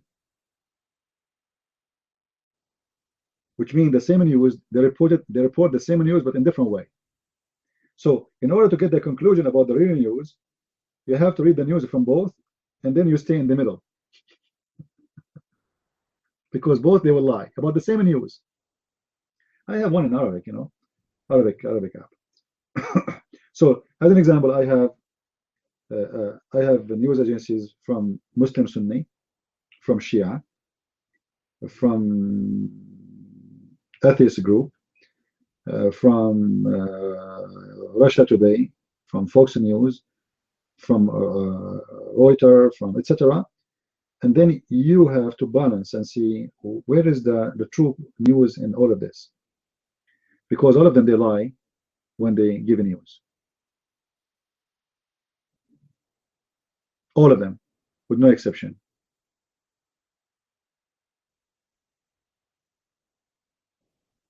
This is why you have to be very smart when you listen, and don't make them lead you. You know, the whole purpose of news agencies is not really just to report the news. It's to make money, for sure. It's a business, but at the same time to lead you into a conclusion. And always the best way to lead you is the title. The title. Like once I sent to BBC in Arabic. I sent them an email. I said, why you are calling the guy who was killed by the Israeli, who tried to stab a woman? Why you call him a murderer? Imagine, guys, the BBC. BBC. This is the BBC, UK, right? But people do not know the BBC is not really sponsored by the government of the UK. The BBC is sponsored by the Muslims. Actually, Al Jazeera TV opened when the Saudi decided to close down the BBC. Anyone know that? Who is the one who closed the BBC Arabic? The Saudi. Imagine the BBC Arabic shut down by the Saudi. You might like, what? How this can happen? How the Saudi can shut down the BBC? The BBC Arabic TV station and agency was not sponsored by the UK government. The one who sponsored them, it was the Saudi. All the salaries, all the money is coming from Saudi Arabia. Imagine.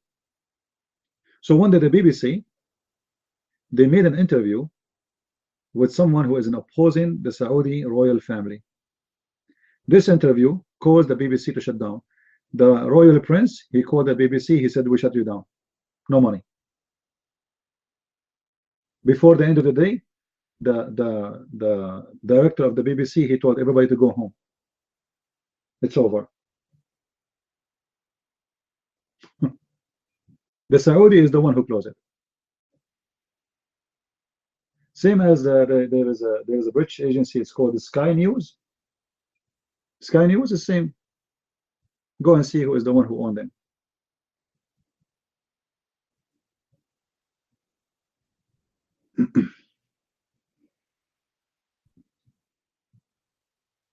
Yeah, because the Christians don't defend the Christians. You know, this nurse, she was cooked out because there's no Christian will stand with her. But if she's a Muslim, everybody will stand with her. Even the media will stand with her. But the Christian woman, she got fired. Who is going to stand with her? Nobody. Christians, they go and sit home and watch TV. You know, they don't. They have no idea what's happening. They don't care.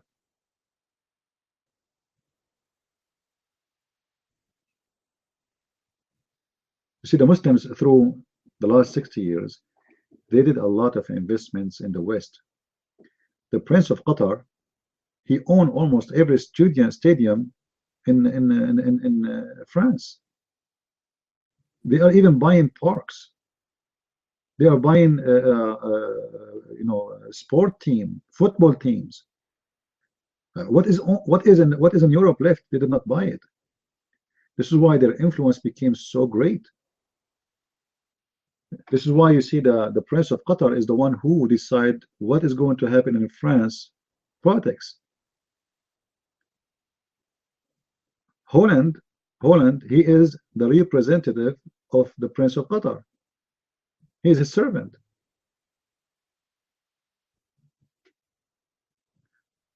And all the presidents before him, by the way, not only him. Like, what about the guy who, what's his name? Not Jacques Chirac, the one after him. That one, he got a lot of money from Qaddafi. Arabic. Sarkozy. Yeah, let's come back. Sarkozy. All of them are garbage. All of them for sale. all of them. They got money from Muslim kings, chicks, gifts. The Jacques Chirac, he owned 3 houses. 3 houses. 2 of them are a gift from the Prime Minister of Lebanon, and 1 is a gift from the Prince of Qatar.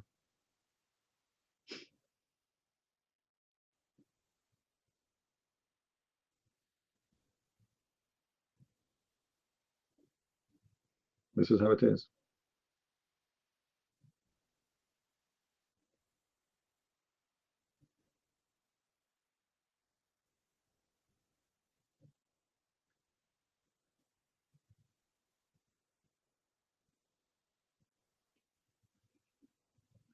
This is why we as a Christians, we have to work harder, and we have to be more united.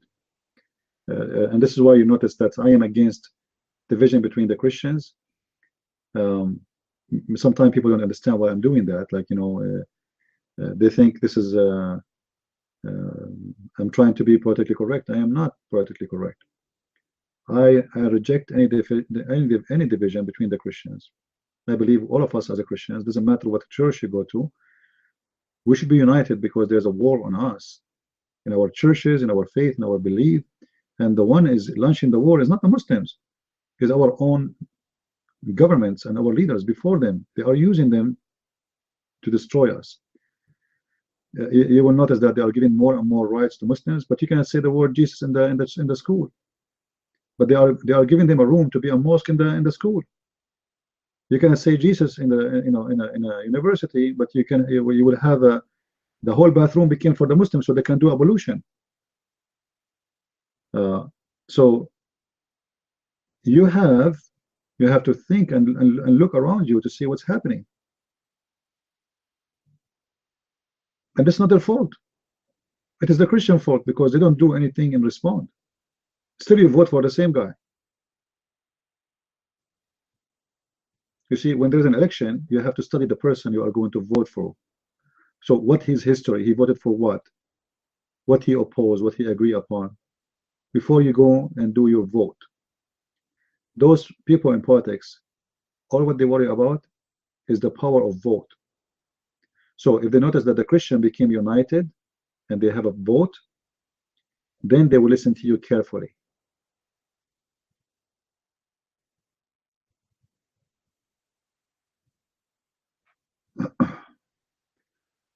Anyway, do we have any Abdul here?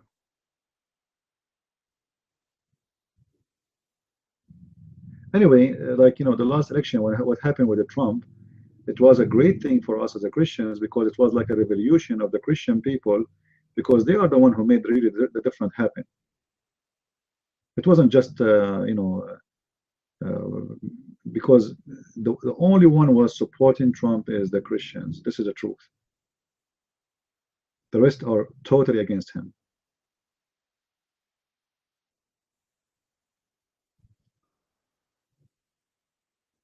And this is why they get so upset, because they thought they controlled the country, and they have it, they own it. And you know, if Hillary, she won, she will hire somebody in the Supreme Court, which is going to be a liberal like them, and then the whole country is controlled totally for the coming 20 years, maybe, until somebody of them die, and the Supreme Court by Democrat and by liberals. This is why this election was extremely important. However, I believe strongly that things that the Lord is doing a great work, a great job. You know, things is not what some people they think. Christianity is getting stronger and stronger, and Christians are getting awake more and more, and there's more people that are standing to do their job and to do the work. It might look dark sometime, but the fact it's really glorious.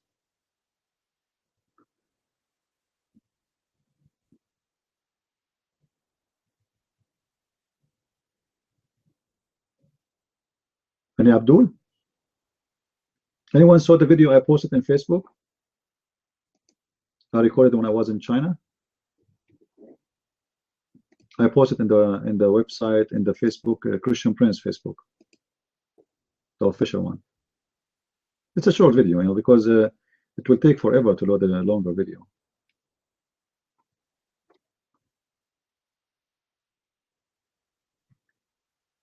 Yeah. Smoky? No, not really. It wasn't. The weather was very nice. And I didn't see any smoke or any, no, there was nothing. And actually, I was really surprised about China. You know, in my mind, China is like a communist country, third world country, garbage everywhere. You know, like this is my image.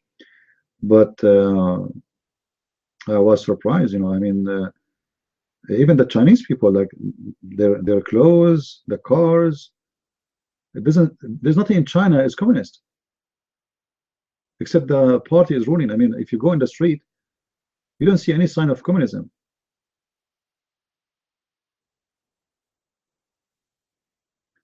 Well, Christianity is growing so fast in China. It's really growing so fast. You see, the government was putting too much pressure on the Christians, but now is less pressure. They are focusing more on Muslims because Muslims became more and more dangerous and big problems for security. So they have more focus on the Abdul. But Christianity is growing, and I believe China is going to come to Christ. Is going to be the biggest Christian country in the world. It's going to happen. You know.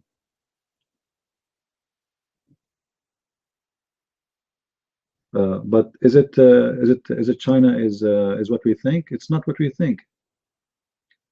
I went in the underground. The trains is so beautiful, so clean. I went in the streets. You know, I saw Rolls-Royce and I saw Porsche. I saw Mercedes-Benz. You know, but this is China.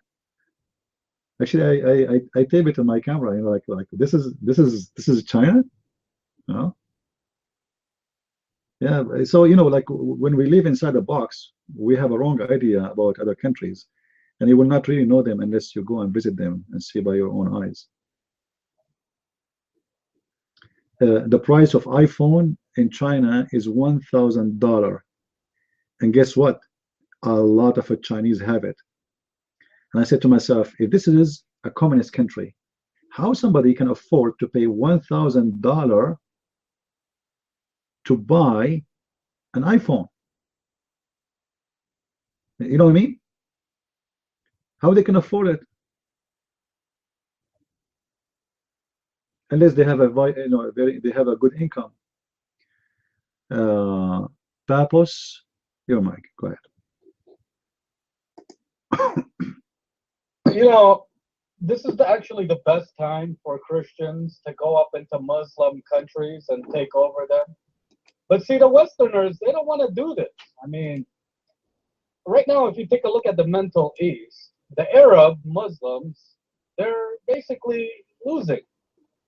You know, they're down. They are weak. I mean, this is the best time. This is the best opportunity for the Westerners to come in and take over all the government and all the institutions of the Muslims. But the Westerners don't want to do this. You see, the Westerners, they want to fund Muslims. They want to fund the Shias, they want to fund the Sunnis, and they want to fund the Kurds. And some of them fund ISIS and stuff like that, right? But they don't actually want to go in and do what their forefathers used to do. Like the forefathers of the Europeans. If they had this opportunity, and today in 2017, they could go and take over all Muslim nations. You know, you can have the Russians allied with Americans, allied with the French, the British, Australia, the Greeks, the Armenians, the Italians, and so on and so forth. And they can come into these regions, take over Lebanon, take over Syria, Iraq, Turkey, Jordan. But you guys don't want to do this stuff. You know what I'm saying? And so that's why the Muslims are actually winning this war against the Europeans, against the Americans, basically against the Westerners, because the Muslims, they have a fight to fight for. I mean, the Muslims actually want to come over to the West and take over your countries. You guys don't want to go over to Muslim countries and take them over. And we got a prime example of that when America invaded Iraq in 2003. They had the opportunity to take over Iraq and destroy all the government of Muslims and institutions. But what did America do? They came, they toppled one Muslim dictatorship and installed another Muslim dictatorship. Nothing really changed, right? The same thing that they did in Iraq, they're going to do the exact same things in Syria. Nothing is actually going to change. The only way you can change it is to destroying and toppling their Islamic governments, destroying the Sunnis and Shias and Kurds and Turks, and basically taking over their region. This is the only way you can destroy Islam. Other than that, you will never destroy Islam. You will never defeat Islam. You won't defeat them by converting them or by going into their countries and supporting one over the other. This will never defeat the Muslims. And this is what the Westerners are doing. They're just supporting one Muslim faction over the other. Like if you take a look at it in Syria, for example, the Russians, they're supporting the Shias, right? And the Americans, they're supporting the Sunnis and the Kurds, right? And they're all fighting and killing each other. But nothing good is coming out of this, right? That war is going to go on in Iraq and Syria until the end of days. They're going to stop. Even if they take out Bashar al-Assad, you think the war is going to be over? The war is not going to finish. Why? Because the Turks are going to bomb the Kurds. And the Kurds are going to bomb the Turks. And the Arabs are going to fight against the Kurds. And the Kurds are going to fight against the Arabs. And then Hezbollah is going to fight against the Sunnis that take over Syria. So nothing is ever going to get resolved. The only way to resolve it is by you Westerners waking up and realizing that you have to come over there and take over all the governments and institutions of Muslims. This is the only way you can bring peace into that region and peace to your countries.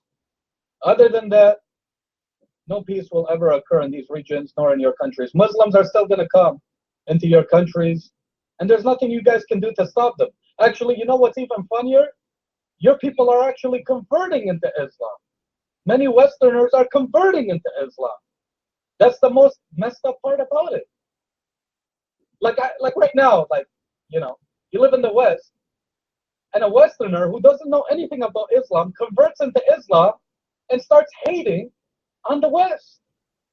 So they're actually getting your people to hate on your own people. The only way you can get rid of Islam is by going into their countries and destroying all of their countries, each and every single last one of them. Anyways, I'll pass over the mic.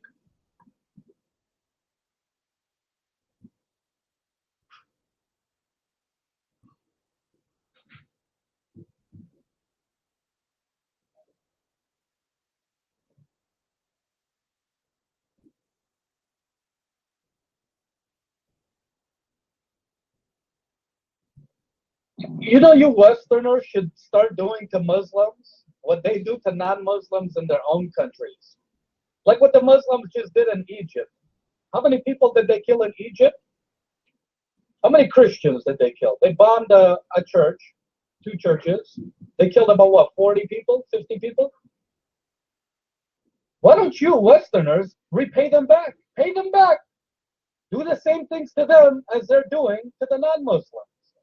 But you guys don't want to do that. See, your governments don't want to do that. Your governments would rather fund Muslims and give them weapons, right? And sign oil deals with them and prop them up and build nations for them, just like America built a nation for the Kurdish red Muslims in northern Iraq, right? They built a nation for Muslims. The American government built a nation for Kurdish Muslims in northern Iraq. They propped them up. They signed oil deals with them. They made them rich, basically. So who do you blame for that?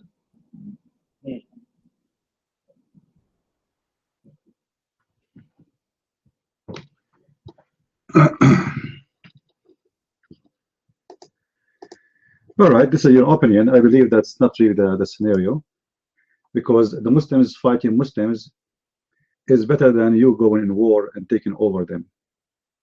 And Muslims, Islam will never grow. Actually, Islam is already dead.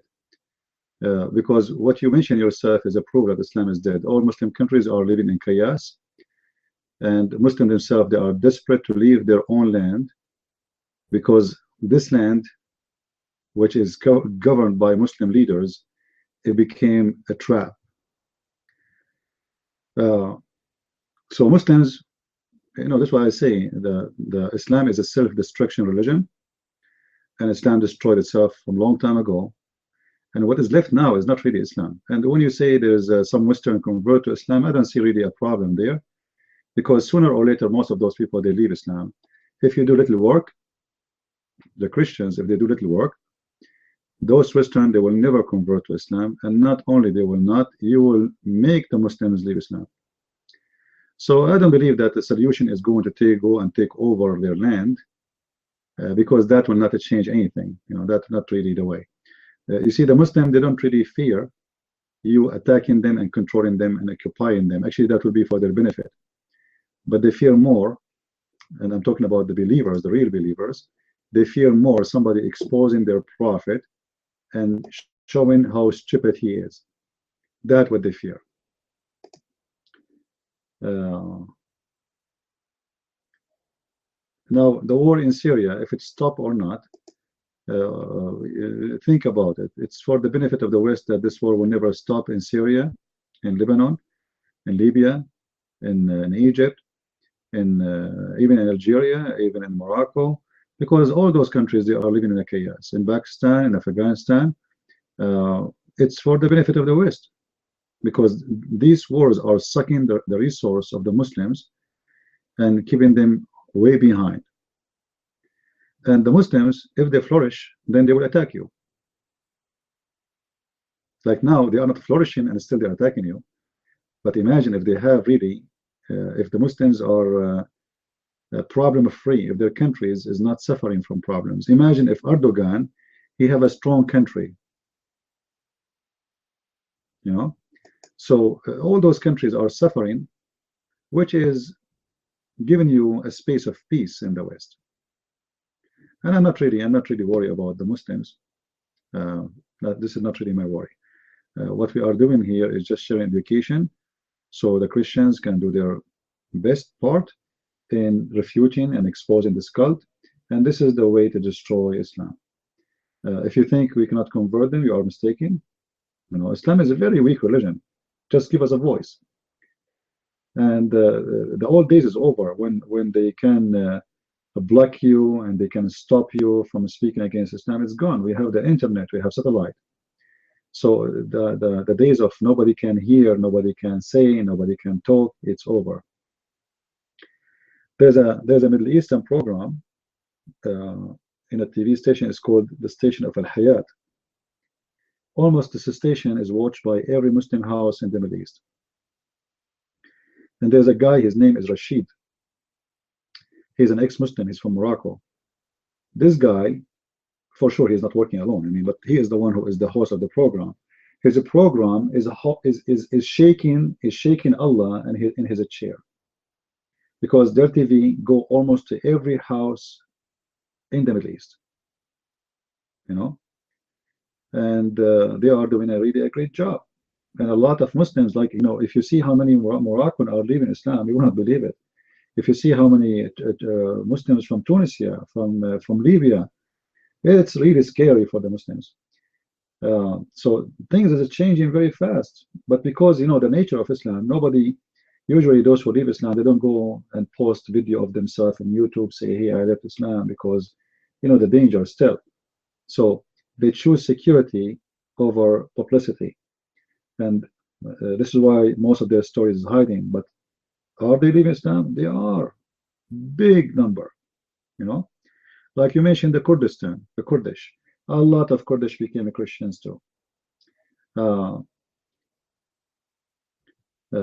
War is not really a solution for anything. War is a good for business who want to do the business of war, and we are not really interested in that, and we don't want that. And same time, if you send a soldier who is not a believer, he might convert to Islam too. because he's empty. You know what I mean? If you send someone, he have nothing in his head. He have just a belly and a body, and his head is empty. You know, they will convert him to Islam. So the reasons is if somebody convert to Islam, because our churches, they don't teach about Islam. You go to the church, like today, most of you went to the church, right? What do? They read for you a few verses from the Bible. The priest, he make a speech. We pray and we go home.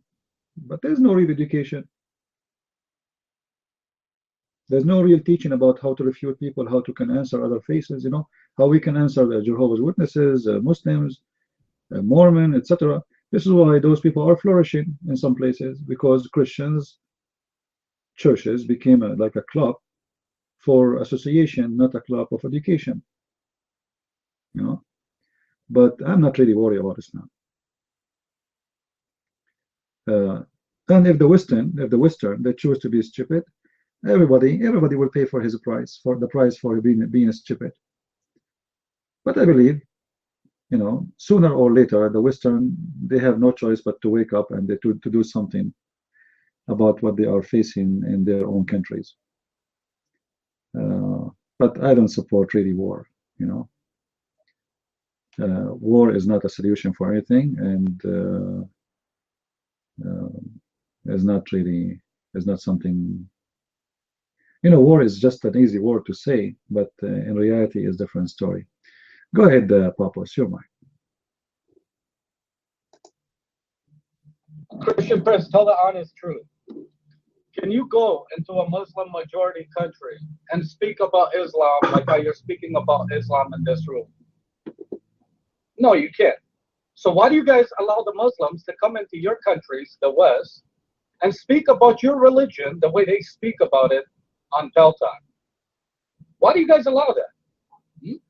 Why not? Why do you guys allow them to come into your countries and trash your religion in your own countries, but yet you know that you can't go into their countries and talk stuff about their religion, because you know that they will kill you and that they will imprison you or throw you out of the region? Why don't you guys do the same thing to Muslims? Why do you guys allow them to come into your countries and trash your religion? All right, let me answer you. First of all, why not? Let the Muslims come to my country and trash my religion. Is my religion weak? Am I afraid of somebody criticizing my religion? I will refute him. And I have the same opportunity to destroy his religion. But we are not worried about that. You know, the logic you are talking about is about muting them and unmuting us, right? So we mute them, and that will make us right. So we silence them, we take over them. This is the logic of a Muslim. A Muslim, he want to do the same to us. He want to silence us, he want to mute us, he want to kill us, etc. So you're trying to be a Muslim, but in the opposite direction. We don't want to do that. And we don't fear the Muslims, and we don't fear Islam. And right now they cannot mute me. This is what I was saying in a second. A Muslim who live in Iraq, he can hear me right now when I'm talking in Paltalk. I have thousands of videos on YouTube, and people, they are leaving Islam, so they cannot mute us. They can mute us in you know, like by law, by etc. But it's the truth is the opposite. Nobody can mute us no more. It's over. All right. So go ahead. Yeah, but you know that Muslims won't allow you to come into their countries and trash their religion. You know that. So right there, the Muslims have the upper hand over you. My friend, hold on. They have no upper hand over me at all, because it's very normal that the country who dominated by a population, they decide the law. Any country, it's very normal. You know, if the law, it says, you, like in USA, if you speak against gay and lesbian, you know, they will consider you speaking of hate, and you might even go to jail, right? So, but maybe you are a person who like to speak against them. In France, there's a law. If someone denied that the Holocaust happened, he go to jail. But maybe you are a person who is a Muslim who don't like to say, who don't like to accept that. So it's happened everywhere that somebody mutes somebody. Even in Western countries. If you think in Western country nobody mute no one, you are mistaken, my friend. Is that correct, guys? Is that correct? Everybody, everywhere there's a mute. Even in USA there's a mute. I post a video on YouTube, they take it second day and they block my account. Everywhere. So why Muslims don't do that? You know, if you think the West is better, it's not really better. They are less muting, but they mute you too. If you say really things in your heart, from your heart, without being politically correct, you will find 1,000 people, they are suing you. And they mute you. All right? Anyway, we are not worried about Muslims coming to USA because a lot of them, they leave Islam. Actually, the biggest converted church, anyone knows what is the biggest converted church in USA? Who knows? What is the biggest converted church in USA? What is the nationality of Middle East, but from where? Iranian. Unbelievable. Once I was driving my car and I saw big signs in the park in Arabic, but I looked closely, this is not Arabic. Like, they use Arabic font. So I stopped my car and I want to see what's happening. So I went inside the park and I said to myself, man, America gets screwed. All of those are Muslims. It's like maybe 20,000 people inside the park. Very huge crowd. They have tents, they have signs, they have etc. They have books everywhere. So I'm walking by trying to explore, and I found that all of those are ex-Muslims. All of them. They are ex-Muslims from Iran. I saw the Bible in every table, and it's in Iranian language. I saw the cross. I saw people, they are giving me, they thought I am one of them, I said, they speak to me in Iranian. I said, English only. And we start talking, and they told me we are ex-Muslims, and the whole occasion actually is a gathering of ex-Muslims from Iran in that park. So it's not what you think, really. Islam is suffering everywhere, and Muslims, when they come to the West, it's a chance for you to show them the truth. We don't want to kill them. We don't want to attack them. We don't want to harm anyone. Actually, and this is not a right way to do anything. We want them to see the truth, and we want them to enjoy the benefit of live in peace, and to have a good life, and to have a family like everybody. Muslims are human like us. Islam is the bad. Islam is making them do the bad things, not because they are bad. So we need to think about things in the opposite direction. It is our advantage that we can bring the true faith and the true education to the Muslims. And the same as the Muslim, he can speak badly about my religion. What about I show the Muslims about his religion the truth? Who's holding you? Are you weak? Are you scared? Are you afraid of a Muslim attacking your Bible? Do you have no answer? This is the only if you are speaking in this way, that means you don't have answer. You cannot debate them, you cannot refute them, and you are losing. But this is not the fact. The fact, we are winning and they are losing. Here we go. We are here. Who is a Muslim? He can come to my room and trash my Bible. Who there? Any Muslim? Any Muslim here? See? So I don't like the tone of crying, Mr. Papos. This is the crying media. It doesn't work. It's not even practical. And you are talking about things will never happen, and you know it. And it's good they will never happen. We don't want to go and occupy Iraq. Why want to occupy Iraq? What's your business in Iraq? You want the American to occupy Iraq? Why? Is the American your people? Is the British your people? Is the French your people? It doesn't make sense. That's not the right thing to do. Anyway, go ahead.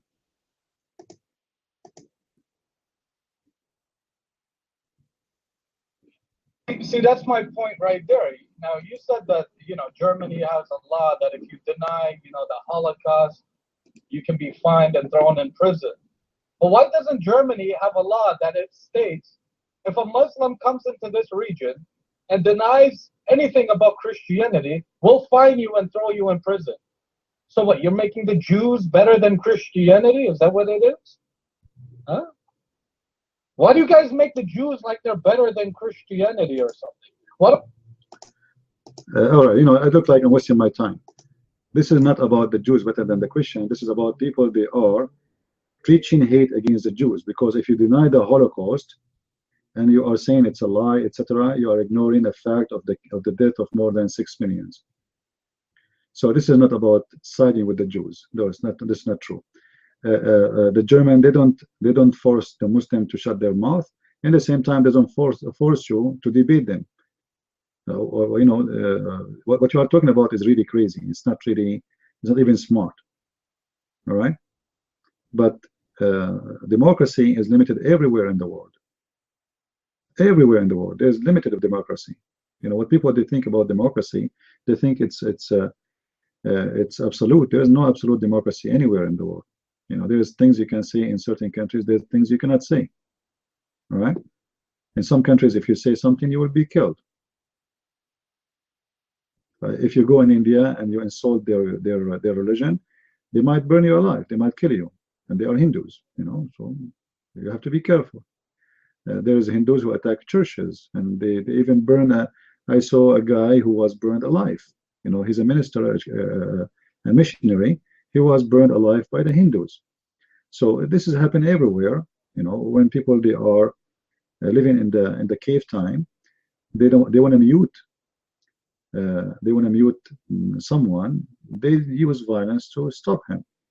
Yeah. Anyway, we heard you, Papos. We don't agree with you, and this is not the right thing to do. However, you are free to say whatever you want, but maybe you can open your room and preach your war. Maybe you can have 50 kids and launch a war by your own. The new Tutsi, your mic. I look great. Thank you. Yes, in the book of Revelations. Okay. And I just wanted to know if any Christian can tell me what Jesus looked like and how he was described in the book of Revelation and the image that they have of him everywhere. The New Age Christians. I use the mic. I don't know what you are talking about, but we as a Christian, we don't draw an image for Jesus because we don't really care for the image. We care for the value and who he is. However, what we know about the Messiah, that he will come with the glory of the King of the Kings. So the image is not really important. It's about the almighty power he is going to present. Maybe you are a Muslim who care for the image, and I find it very funny that Allah, he drew himself in the Quran that he is sitting in the top of 8 mule or 8 deer, and he is like Santa Claus. Is that correct? Image of your God, Mr. the new Tutsi. When Allah, he say in the Quran that he is going to show his shin in the judgment day, why you are focusing in the image of Jesus, which is never mentioned anywhere in the Bible actually, and you don't focus in the shin of Allah? Actually, we Christian, we say hallelujah. Maybe you Muslims should change the prayer and say Shinnuya, because your God is a shin. So I find it very much hypocritical statement from you. You don't focus in your God look, but you focus in Jesus look, which is not really mentioned in the Bible. You're mine.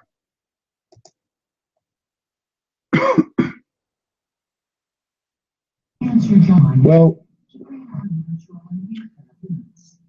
I believe my question is very relative, because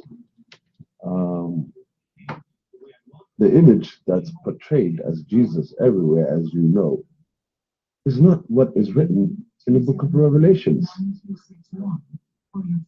And I was just always curious about that.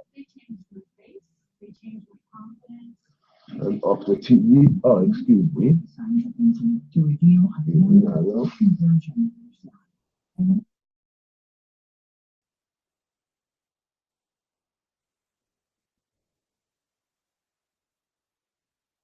So let me guess, Tootsie, you're a Hebrew Israelite, right? You're one of those new preachers that stand in the corners of New York City talking about. Hold on, Popsy, hold on.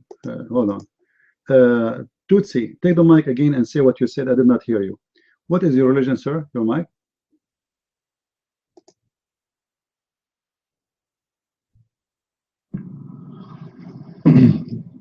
Am I heard? Can I be heard? Yes. I am a Muslim. I'm not a Hebrew Israelite. Alhamdulillah, I'm a Muslim. All right. And where in the Bible is speaking about the image of Jesus?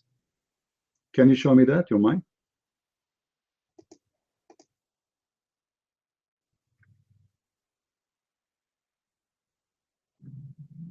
Well, the book of Revelation.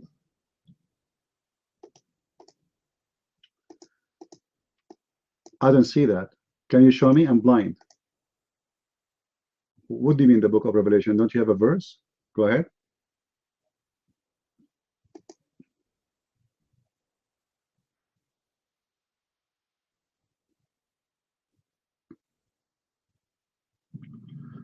Okay, I'll post it for you. Just a second. No problem. We are waiting for you. Give him time, guys. He will search Google.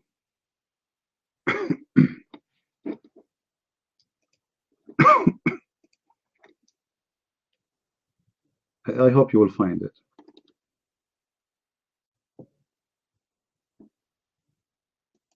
You can call a friend too.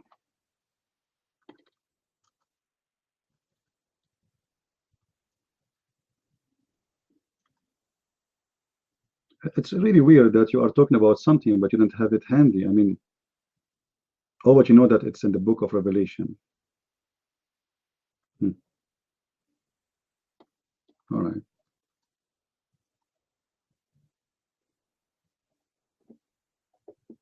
That's a good thing.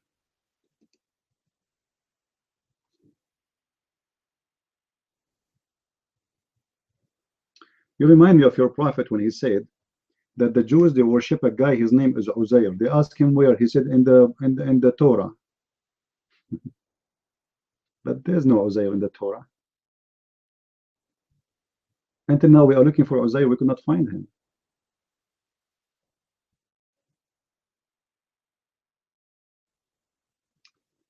The new Tutsi, I will give you a week to find the verses you are talking about where it's speaking about how Jesus will look like. All right. For now, what about you? Tell me. Oh, you found it?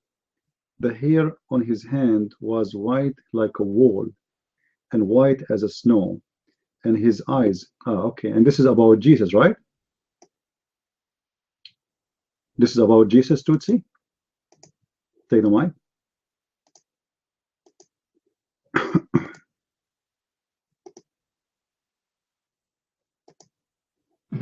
Yes, yes. And you know, the ish that's portrayed of him is this blonde hair, blue eyed character, which is not what as it's described in the book of Revelations. So can you explain how that happened?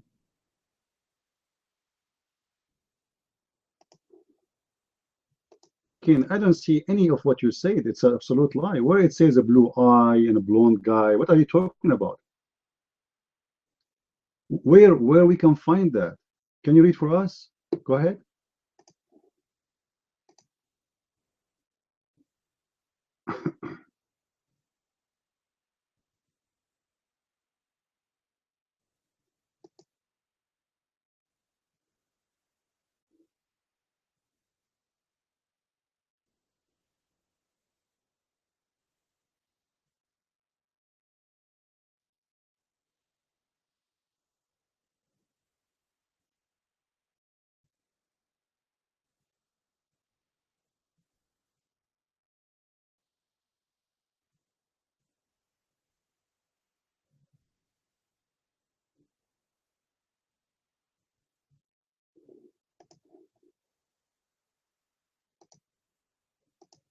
Tutsi. I don't see anything about what you said. Where is the blue eyes and where is the, what are you talking about? You might go. You see, I want to see how a Muslim he can come to a conclusion and how he come his own. He make always his own verses from the Bible. It says that. Actually, you will be a winner if you can show me. Maybe I'm blind. So can you show me where it says what you are saying? Go ahead.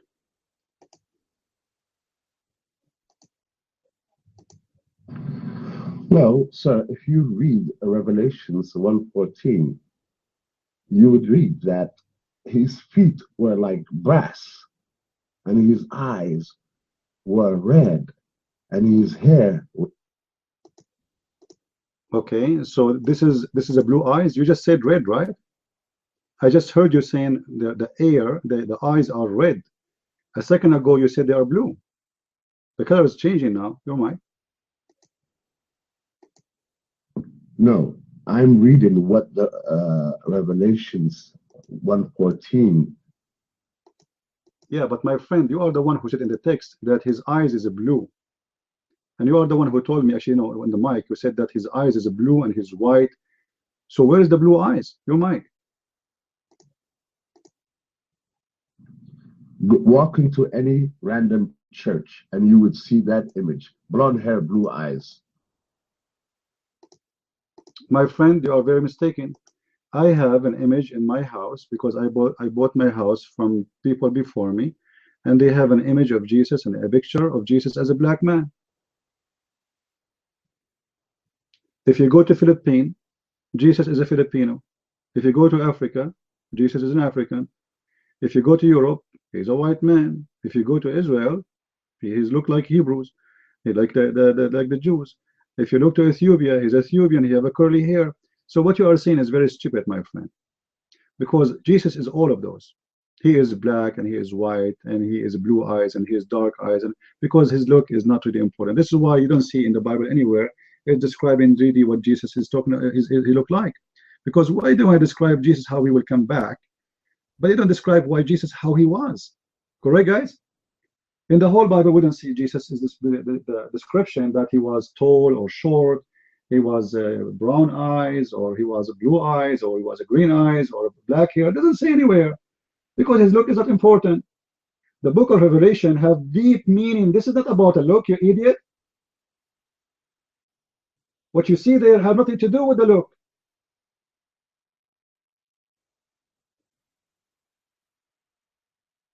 This is will tell you, like, you know, have you ever heard of a man he have red eyes? Like, what is that? Is that a zombie? There's no man have red eyes. Does not even exist. So to understand the book of Revelation, you have to understand the interpretation what the Christians believe in, not you Muslims have your own interpretation. So what we know about Jesus, when he come, he will come as a judge, as a king of kings. He will not come as the first time when he came and he was saying to everybody, believe in me, etc. He will come for judgment. So he will come with the love and the anger from those who did not accept. He's angry because he's sorry for them, for they will pay the price. Jesus said, not everyone says to me, Lord, Lord, will enter my kingdom, but the one who do the will of my Father. So when he come again, he will come for judgment. So he will be a different person, not in the look. This is not the look as a stage. The one, you know, the one we know first time is not going to be the same when he comes second time, because second time he will be coming as a king with the glory of his angels. He will say, those who did not obey me, bring them in front of me, slay them. And slay them here is not about really slaying them, it's about sending them to hellfire like your prophet. So don't give me interpretation from my book. However, how about you Muslims? You are so crazy about your prophet that he's white. I can show you the hadith about your prophet, how white his shin, how white his underarm, how white his belly bump, how white his face, how white all over him, even his testicles are so white. You the Muslims are so crazy about the white color. Not only this, your God in the Quran says, يَوْمَ تَبْيَضُّ وُجُوهُ وَتَسْوَدُّ وُجُوهُ, the day where all faces will turn white or black. And then we go to read the interpretation, we find that Allah in the judgment day will make all disbelievers black and all believers of white, which means in the Islamic heaven there is no one can enter heaven unless he is white. So can you tell me, Mr. Tutsi, why your God will not allow the black people to enter heaven unless he changed their color? You might.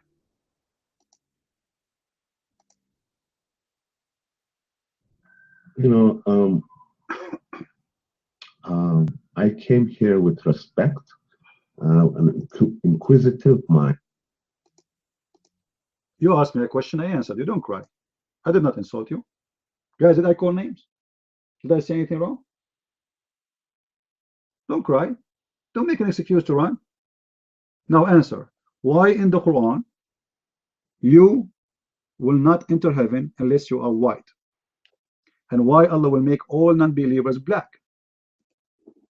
Do you have an explanation? The mic is yours.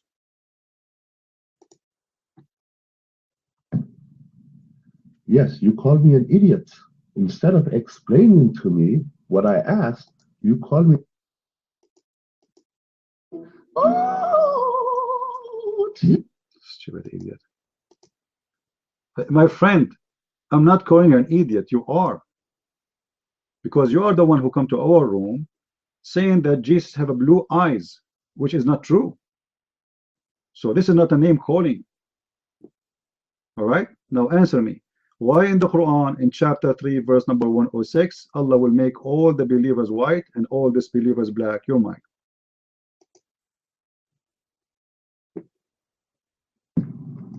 You are a foolish man who cannot even let me finish sentences. Right. You red dot me. You say it's your mic, and in the middle of my sentence you red dot me. Answer. So there's no way I can ration with you. Your mic. That's an excuse to run. That's an excuse. I'm giving you the mic to answer. You know, you are wasting my time. You are not answering. You are the one complaining about the blue eyes, but we don't have a blue eyes Jesus, which means you did lie to us. You are the one who believe that every Muslim should be white and every non-Muslim should be black. I gave you the verse from the Quran. And not only this, I can give you the interpretation for the Quran, which support what I am saying. So why Muslims don't go and read the interpretation of the verse of the Bible from the interpretation of the Christians instead of being foolish and say stupid things? And why we Christian, we don't make our interpretation for the Quran? We go and see what the Muslim scholars they say about this verse, and we take that as they say. The Muslim scholars they say about chapter 3 verse 106 that Allah will make all believers white and all non-believers black. So what do you say? What's your answer? Who is the racist here? Why a black person cannot enter heaven and he's black? Go ahead.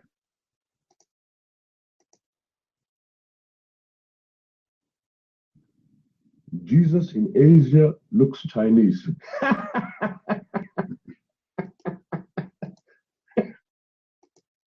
See, you have no answer. Muhammad in Asia, he look white. Muhammad in Africa, he look white. Very white. Muhammad in America, he look white. Ali, he looks so white because you worship the white man. For us, color is not important. When I say to you, Jesus in Africa, he's an African, because it doesn't matter. He is for all of us. Jesus in Asia, he's Asian, because it doesn't matter. He's for all of us. But he is not the same as Muhammad. Muhammad must be white wherever he go. Actually, I can show you a hadith where it says the one who said the prophet is a black man, kill him.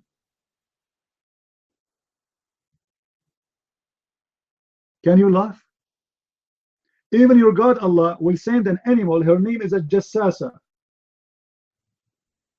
Somebody guys post for me chapter 27 verse number 82. Allah will send an animal, his name is a jassasa or her name is a jassasa, and that animal is going to hit you in the face with the stick of Moses and will make you white, and will hit you with the ring of Solomon in your face and will make you black. Ha ha ha ha ha ha. What kind of God? He cannot even make you white. He need to use the ring of Solomon. He have to use magic. Your God believe that he can change your color by magic, not by saying be black. A God, he need a stick of Moses, and he need the ring of Solomon, because this God, he think that the stick of Moses is a magical stick, and he believe that the ring of Solomon is a magical ring, like the Lord of the Ring, Harry Potter. This is your religion. Ha ha ha ha. You see how stupid your religion is? That is the truth. That's how stupid your religion. And you are the one who is so obsessed with the white man, not the Christians. You will never hear in one Christian church Christians talking about the color of Jesus. You will not see one verse in the Bible speaking about the color of Jesus, because this is not really what we care for. This is what you care for, you Muslims. We don't. You are the slaves of the white man. This is why your God, he promised you when you go to heaven, you will have the hur who they are so white to the point you can see the marrow of their bones, because your God is a racist God, obsessed. Even the women in heaven, they have to be so white. I mean, we cannot have a woman, she is so. No. Can't we have a woman like she have a little dark skin? No. What about little? No. What about she is white but she have a tan? No. She have to be super white to the point you see her bones. Not only you see her bones, you see the marrows of her bones. You see how coward the Muslims are? Guys, there's a video. I don't want to play it here because they might claim the copyright for it. There's a video, it's called The Description of the Prophet Muhammad in YouTube. Go and watch it. All the videos speaking about how white he was. Do you remember the video? So I look at the moon and I look at the Prophet. I look at the moon. I look at the Prophet. I look at the moon. I look at the Prophet. I look at the moon. I look at the Prophet. All of this just to see who is more white. And okay, after all, look at the moon and look at the Prophet, look at the moon and look at the Prophet and look at the moon and look at the Prophet. What you found? Muhammad, he won. Muhammad more white than the moon.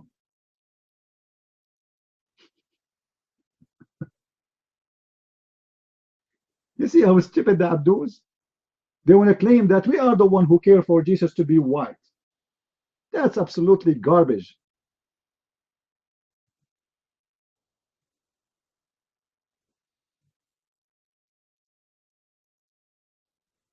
One of the first churches, teachers and masters, they went to Egypt and to Ethiopia. Actually, Ethiopian are one of the first churches ever in the Christianity. And Ethiopian are African, they are black, they are not white. And Egypt is not a white country.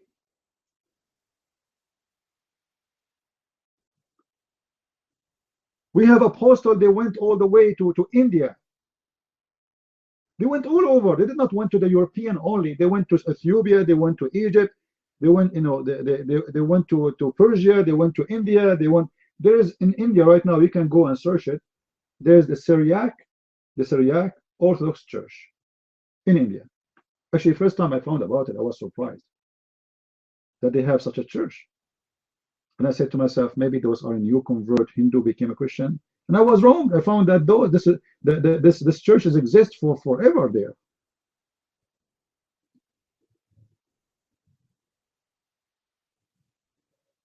Our church father, they went everywhere. So if we believe that Jesus is only for the white, why we went to Africa? Why you Muslims cry saying that we converted the African to Christianity? Africa used to be Muslims, according to you. Huh? Why we went there if we don't want the African to be Christians? You see how stupid their lies? They're just trying to put Christianity down, but they fabricate lies. But when we face them with the truth in their book, the racist book, even his God, he claimed, he told Muhammad that if you see a black dog or a black animal, kill him. They asked Muhammad, what is the difference between a black dog and a white dog or yellow dog? He said, the black dog is the devil. What?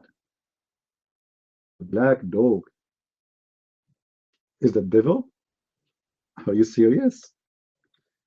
And the funny, they ask him, what distinguish the black dog from a yellow dog or a red dog? He gave them the answer. I mean, the yellow dog and the black dog, that the black dog is the devil.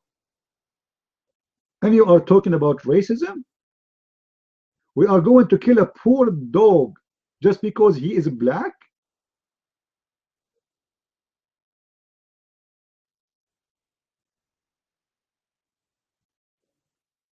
Arab are racist. You know, racism is a sickness, exists everywhere. There's European, they are racist. There's American, there's everywhere. But when a religion teach racism, that's a problem, right? And by the way, Muhammad, he ordered to kill any animal is a pure black, not only dogs. Birds, who they are black. Snakes, any creature is totally black. If you have a black cow, you have to kill it. That's it. If there's no other color in her skin, she is unlucky. You have to kill the animal immediately.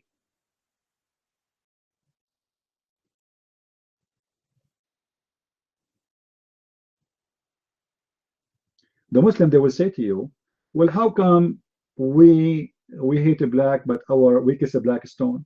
Hold on. Even the black stone, according to Muhammad, it used to be white, but the sin of the mankind make it black. What does that mean? Anyone have the hadith? Anyone have the hadith? If you have it, post it. The black stone, here we go. Thank you, Neo. Neo is my best assistant. Thank you. The black stone used to be white, which mean what? Which mean when you commit sin, you became a black. Guys, do you understand what is that saying? The black stone, according to Muslims, it sucked the sin of Muslims when they kiss it, when they embrace it. So the black stone used to be white, but because more and more Muslims are touching it, so the black stone is getting their dirt out, is getting their sin out. So the black stone is getting the color of sin. The sin is making you black. So according to Islam, you are being black, for you are a bad sinner. It's a penalty. It's a punishment from God. And then Abdul, he want to come to us and talk about the black and white. And not only this, guys, what is the color of the devil in Islam? What is the color of the devil? Black. Muhammad, he described the devil that he's a black Ethiopian. Not only described him as a black, imagine, he named him as Ethiopian. You believe it? Not only he said he's a black, he said he's an Ethiopian.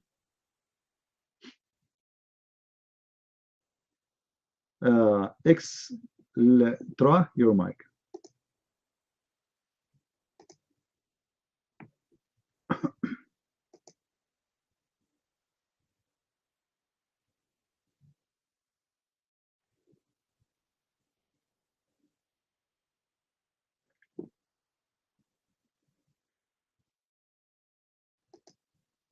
Are you there?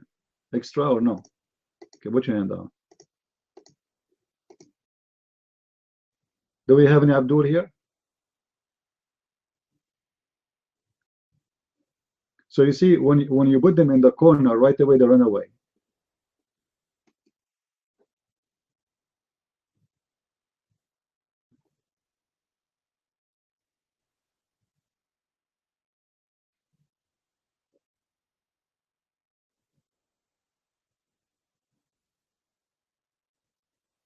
And you know, all of us, we knew that, you know, the Bible never speaks really about the look of Jesus for a very simple reason. That's not important. You will not see any of the apostle of the Messiah. They describe Jesus. Maybe some of you will be interested to know how he looked exactly, right?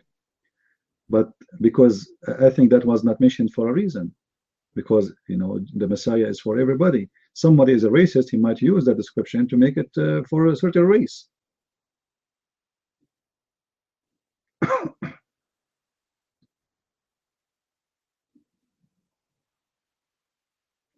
Yeah, and those pictures and those images, they are all false, because nobody really saw Jesus, how he looked like. We know that there's an image of him printed on when he was in the like in the way to the cross, but still that's not really important for us. And people, they imagine and they make pictures. This is an art. This is a pure art. Have nothing to do with the look of the Messiah. I have an image of the Messiah. When I bought my house, I found an icon. It's a room. It's converted to be laundry room, but I keep the image there because I'm not going to take it down. It's not a big deal. Jesus there is a black.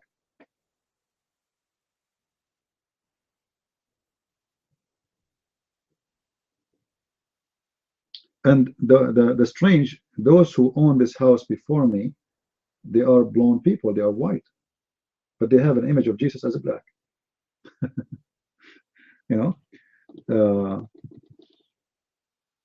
But for me, I don't care really for image. Who cares?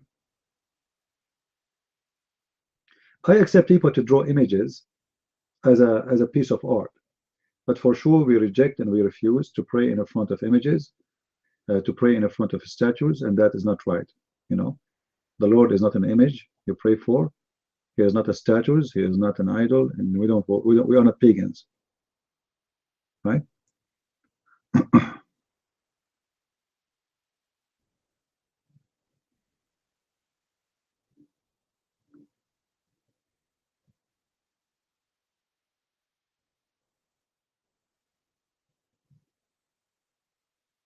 Do we have any Abdul here?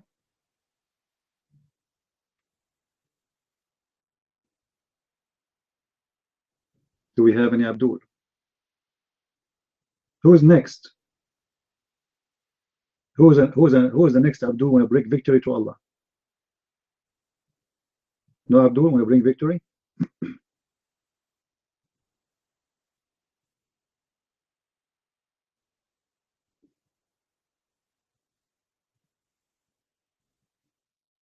What if I am going to go to heaven and I like to have a black woman? What's wrong with having a black woman? Actually, there is a lot of black women. They are so beautiful, super beautiful. Is that correct? The color has nothing to do with the beauty. This is very stupid to believe.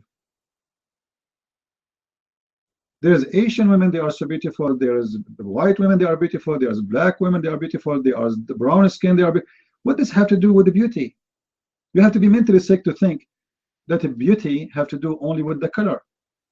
So when Allah, He promised the Muslims to have a very extremely white women to the point you can see the marrow of their bones, that is actually the most disgusting promise. To see the marrows of the bones of your wife.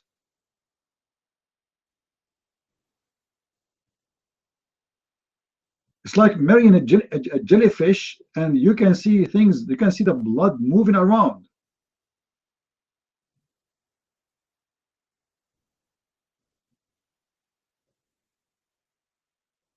Yeah, the hadith says that. Somebody post the hadith, guys. That Muhammad, he said, Allah will give you etc. women, and they are so white to the point you can see, like they are transparent. Have you ever seen a woman, she is transparent? I mean, is that something beautiful? Transparent. Oh boy.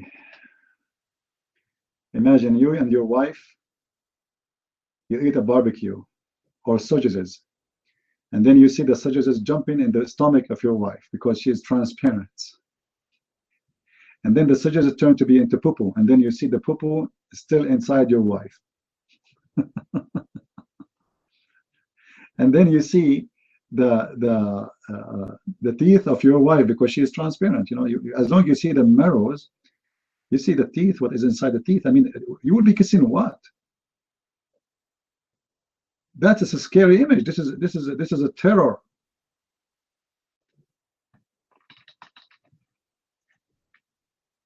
And will be more funny if you can see the gas inside your wife before she fart. And that will give you like, okay, it's coming, now it's coming, let me leave the room. Let me leave the room before it's come. I can see it, it's moving, it's going down. I see bubbles coming out. Oh, Lord.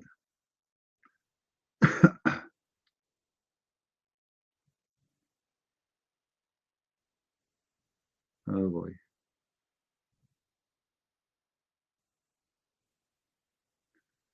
Do we have any Abdul? Who is a woman here, a Muslim woman? She likes to be very white so we can see through her bones. Yeah, actually, more ugly than X-ray. X-ray, there's dark spots you will see in the bones, right? Where it's thick. According to Muhammad, all the bones will be see-through. So it's more ugly from the X-ray.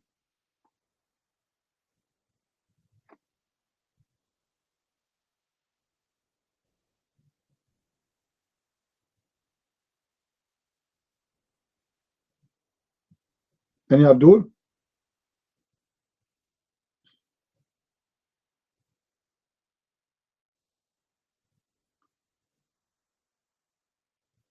And now, like, if we get that guy who was here and the other day, he will say to you, this is exaggeration from the Prophet. He don't mean it. Well, he don't mean it. It means he's lying. Either he mean it or he don't. But the Quran says hur. The word hur in Arabic, it means they are very white. Hur is, it's not even Aramaic. It's not an Arabic word. It's an Aramaic word. It's a word describing women who never work in the field. And this is why their skin is white. They are spoiled. They are contained in their houses. They don't go out. And actually, even the Quran confirmed that, you know. The Quran, when the Quran described the hur, he says that those women, they are contained inside their tents. They are jailed inside their tent. And they are so white, which means they will never leave the tent. And remember, Muhammad described the tent that it is made from ruby. If you go to chapter 55, verse number 72, you know.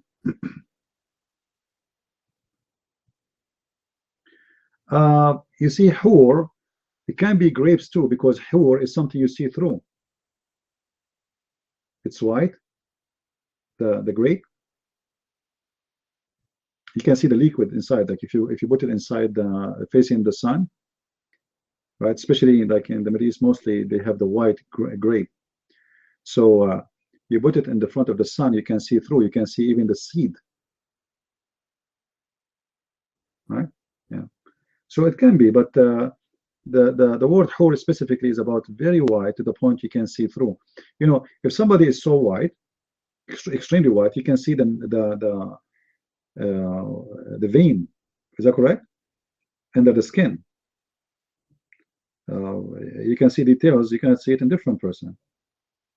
So Muhammad is exaggerating with his promises that those women, they will be so white to the point you can see through, they are transparent.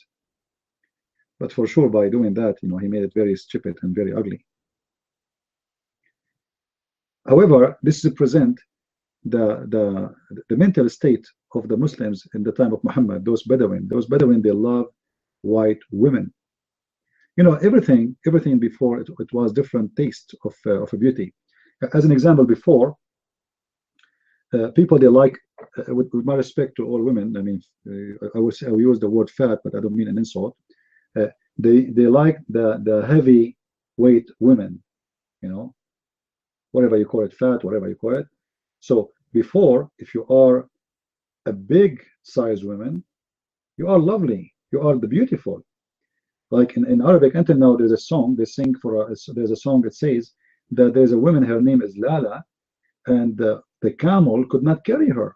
Why? Because she is beautiful, so beautiful. Why he cannot carry her? Because she's so fat. So in the old days, if you are so fat, you are really the women of the season. You are the model, not like today.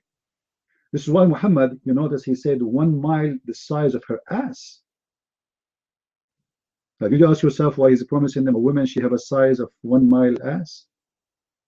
May Allah ask him, Muhammad. So 1 mile ass present what? Present the stage of that time of the mentality of those people. They have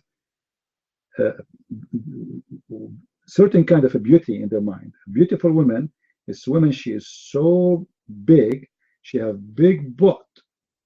You know, that's so beautiful. So Muhammad, he knew what they want. They knew they want a white woman and they want a big woman.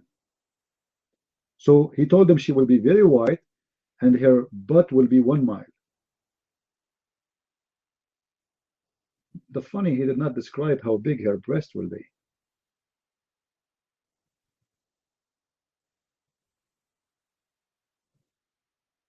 Imagine the breast of a woman, she have 1 mile butt. Okay, maybe it's going to be half mile each. And the nipples alone will be like maybe 200 meter wide. You know? And imagine the milk is coming from there. I mean, she can make a river. Man, she can feed the town from the milk she has. And imagine it's time for her to do poo-poo. A 1 mile butt, how much poo-poo she can deliver? Oh boy.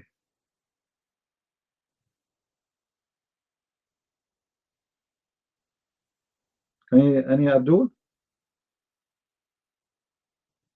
And yet the Muslim, he come to us to speak about how Jesus looked like. You see the hypocrites?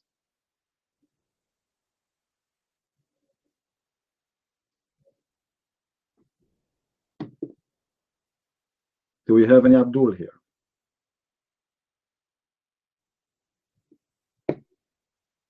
Any Tutsi here? Do we have a new Tutsi here? Any Tutsi?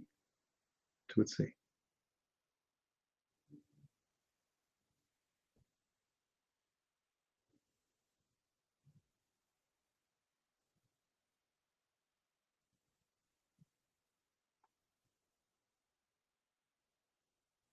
Any Abdul?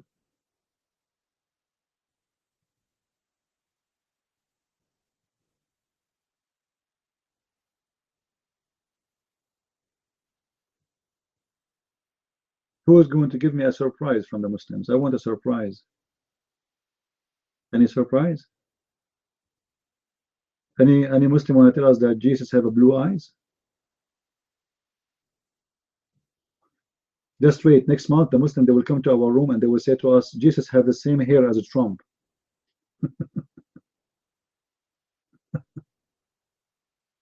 Oh boy.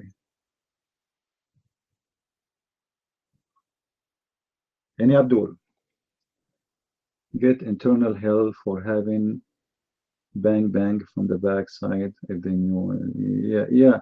Well, you know, the backside story is more complicated, my friend. I'm afraid if I want to talk about it, people will leave the room. You know, people, they might run. Yeah, because it's very dirty. You know, my neighbor decided to cut the grass now. He have all day not to do it, but he like to cut the grass only when the sun set.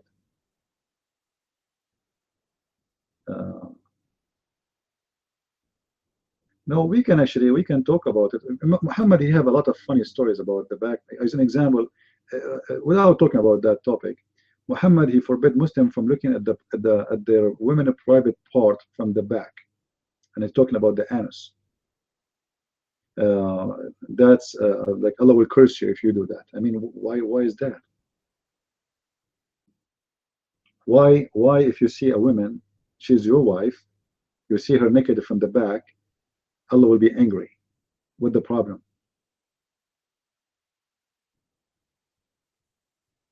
Maybe there's any Muslim here can explain to us.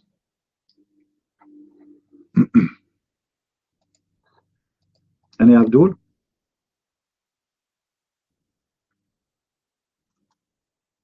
There is a lot of, actually, there's a book, I wish I can translate, but that will be a lot of work. It's called Kanzul Ummal. That book is really crazy.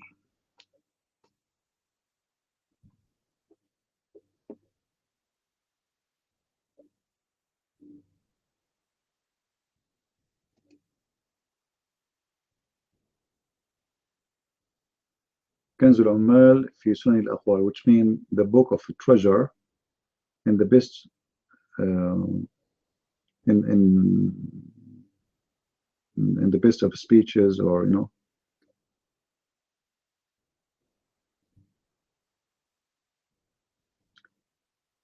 Any Muslim here? Anyone? Actually, the Muslims agree that the private part of the man start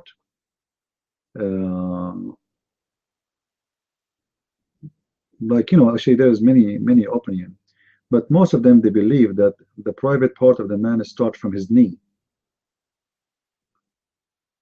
All right. This is why you see if a Muslim playing football, they are wearing a very long short.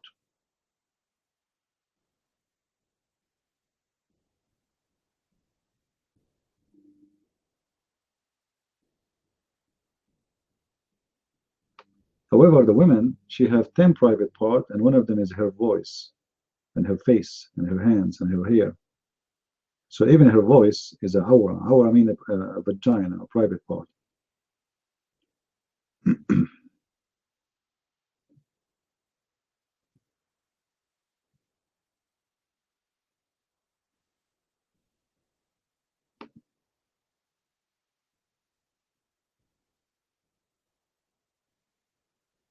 Yeah, you know, the funny, when I was in Asia, you know, there's certain areas, like, you know, there's wherever tourists they go, you know, you will find a lot of prostitutes.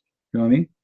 So I was sitting in the front of a coffee shop, and there was a bunch of Saudi walking by, and they are wearing a halal short, long short. All right, but each one of them is holding 2 prostitutes, one in the right and one in the left, but their short is halal.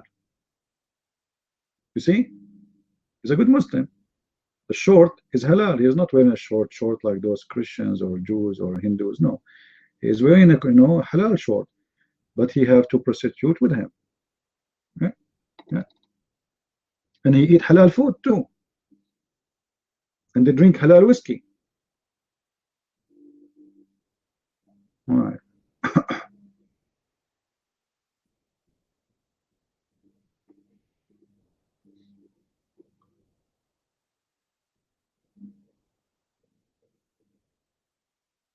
Any Abdul?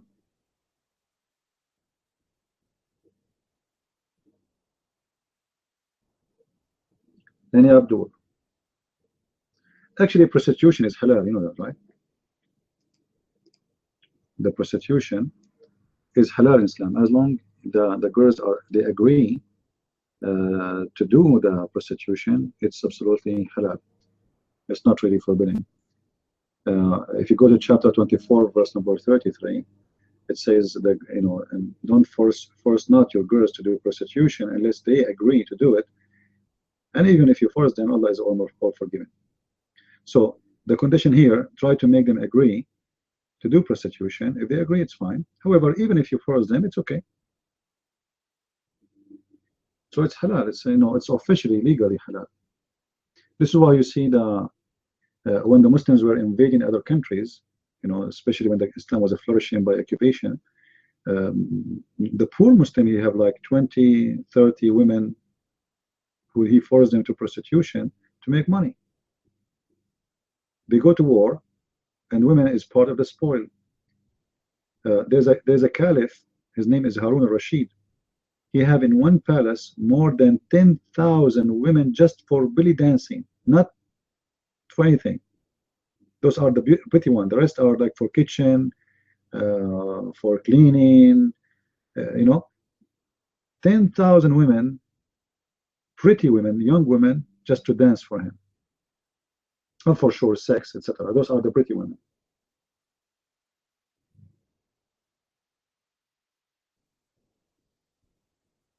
And Abdul? Yeah, this is what the verse he was speaking about.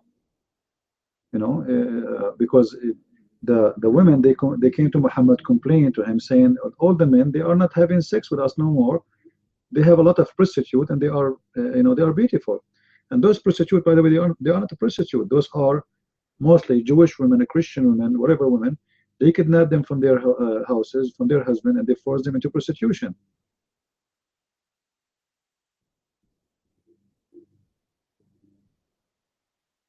Any Abdul?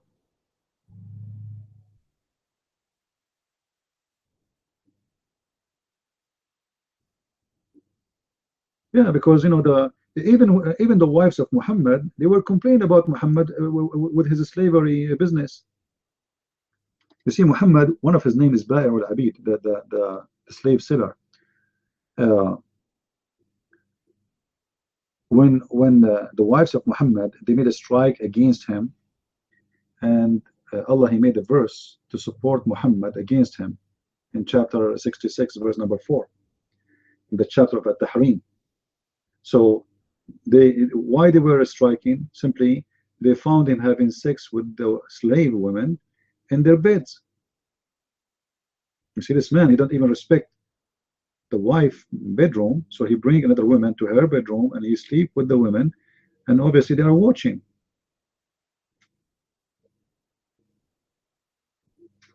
And then Allah, he have to be involved in the story. The Muslim, they say here, some story, they say to just to fabricate and to cover the scandal, they say the women, they are fighting over the Prophet, he have a bad smell in his mouth. What? All of this because the Prophet, he have a bad smell in his mouth? Yeah, right. Any Abdul? I thought the Prophet was so clean, and always he cleaned his teeth by miswak. Suddenly the Prophet, his mouth is smells so bad.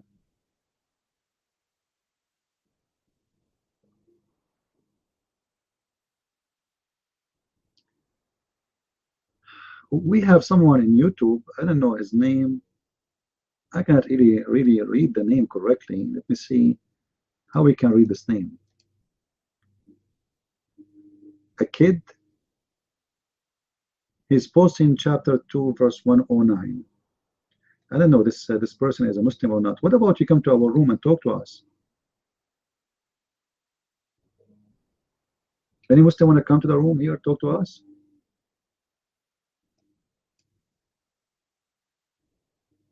Any Abdul?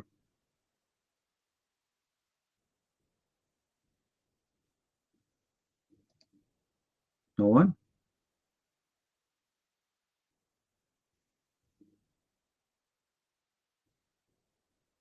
It is Sunday.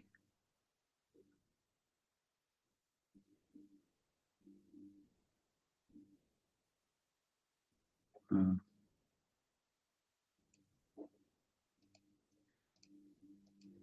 know, the funny about the Muslims, when they post for you verses from their Quran, and they try to give it the meaning they want in their propaganda. But if you ask them really, if you ask a Muslim to come to the mic and explain the verse he gave to you, he will tremble badly and he will have no idea how to explain what's happening. The verse this person he's posting for us in chapter 2, verse 109, saying that the people of the book, they wish they can make you leave your faith because they are full of envy after they saw the truth. Wow. Now the Christian, they are full of envy. If somebody want to invite you to Christ, that means he is full of envy. That logic is very stupid and prove that Allah is nothing but a scam. Because if somebody inviting you to, imagine I say, a Muslim inviting me to his faith because he have an envy.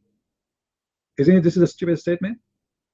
Someone invited to his faith because he believed in his faith, correct? Not because he have an envy. It doesn't matter if he's a Hindu or a Muslim or a potato or tomato. It doesn't matter. So the logic of the one who made the Quran, in order to make the Muslim not to listen to the Christians, he tried to make them that believe that the Christians are bad people. They are full of envy, you know, and you know, just let them go until Allah he come with something. And then when he come with something, this is when Muhammad was weak. When Muhammad became strong, Muhammad, you want to kill them all. And actually, this is showing me again how stupid Muhammad is. If you remember when Muhammad he wanna refute the Christians, Muhammad trying his best, like the Muslims when they come here to debate me. In chapter 3, verse number 65, Allah said, "O people of the book, why you are disputing about Abraham, and the Torah and the Injil came after him? Are you crazy?" Look how stupid. Listen carefully, guys. Muhammad, he have a logic, and the logic is the one who come after, he have no right to dispute. Do you see it? This was the first thing, right? The one who come after, he have no right to dispute. But the stupid Muhammad, he forgot that he is the last one.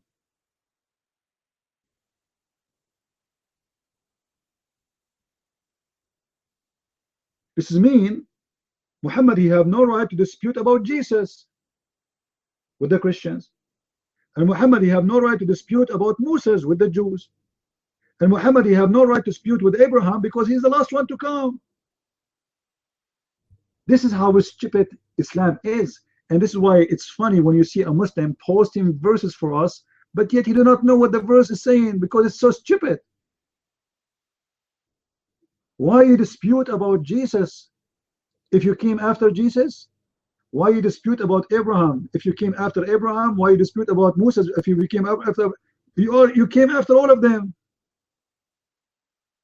This man Muhammad, he have a mental issue.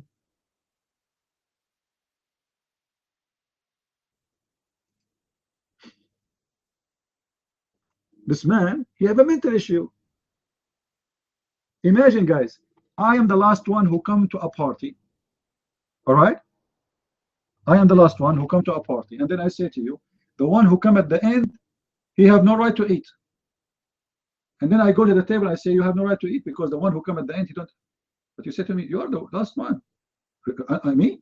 Yeah, you're the last one. Oh, no, I'm saying that the one who came after, he cannot eat. Yeah, but you are the last one. No, what do you mean I'm the last one? Listen, the one who come at the end, the last, he don't have the right to dispute about the food to eat. Yes, and you are the last one. Me? Yeah. I came after Abraham too? Yes. And after Moses? Yes. And after Jesus? Absolutely. Okay, I think I should have changed this verse then.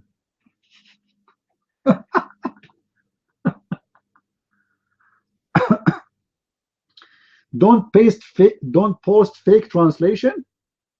Okay, chasing the truth. Give me the correct translation you have. Your mic, guys.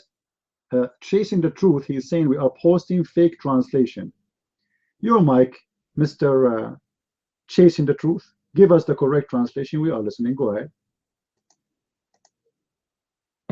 Okay, thank you. You posted translation from Quran that in chapter 6. Verse number 34, it is said, I posted the translation. It said that the Quran rejected. Let me just read the post. Rejected were the messengers before with patience. What does it mean? What does it mean exactly? It means all prophets, all messengers that they have claimed before you, they were rejected by people. Not you, Muslim, or the Muhammad. You are. Jason, I don't know what you are talking about. Hold on. We are talking about chapter 3, verse number 60. Chapter 3, verse number 65, my friend. All right.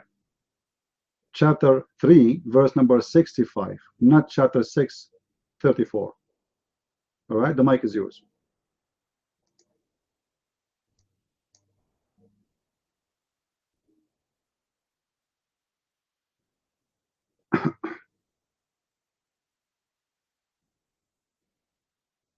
I saw that what was posted. Let me say, yeah, ED1 Helen, he posted a verses in Quran. What are you talking about? Or if you are talking about some other verse? Yeah, we are talking about chapter 3, verse number 65, and how stupid it is. Maybe you can fix our understanding, because your Quran saying that the one who came after, he have no right to dispute about Abraham. So the Quran saying to the Christian and the Jews, why you dispute about Abraham when you came after him? Are you crazy? Now, based on this logic, the one who came after Abraham, the one who came after, he have no right to dispute. So how you explain this is happening? Muhammad was the last one. That's mean based on this logic, Muhammad, he have no right to dispute about Moses. He have no right to dispute about Jesus, for he is the one who came after them. Your mic.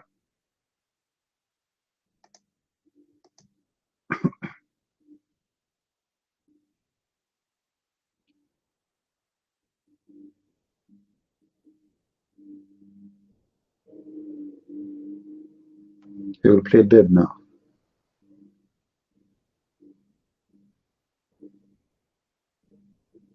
Tuck, tuck, tuck, tuck.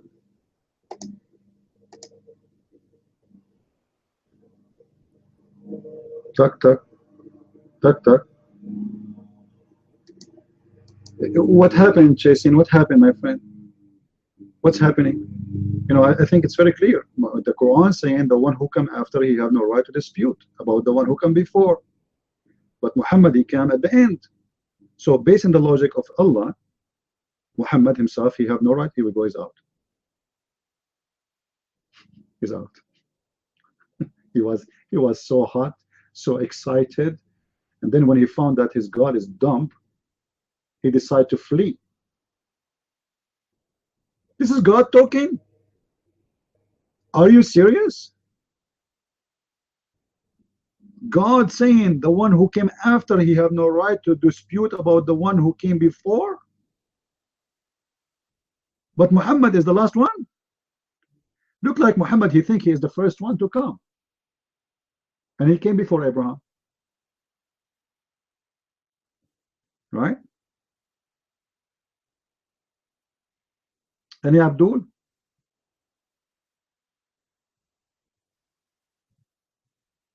Any Abdul here? Who is the second victim? I'm going to change my gun, man. I mean, I think the bullets are very heavy, and because they don't last for long.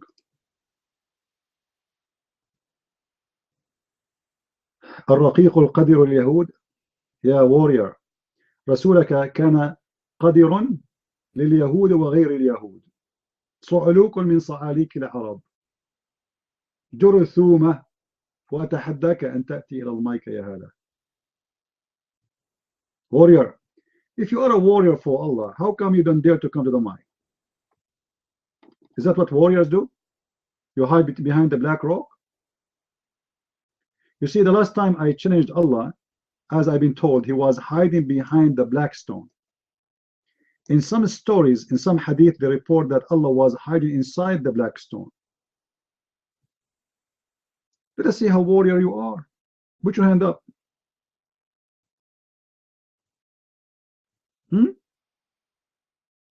And if the Jews are filthy, why your prophet, he sleep with them? And he eat from their food. Is that because he's filthy? And look what happened to your stupid prophet.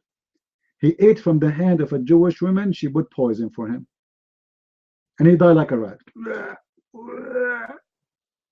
And then the hadith report that the prophet, he died suffering from the poison he ate in Khaybar. Do you know how many years of death? 4 years. 4 years your prophet dying slowly.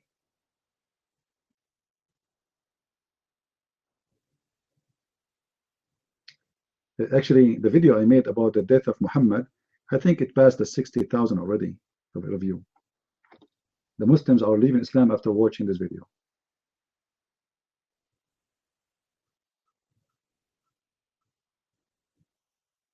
Any Abdul?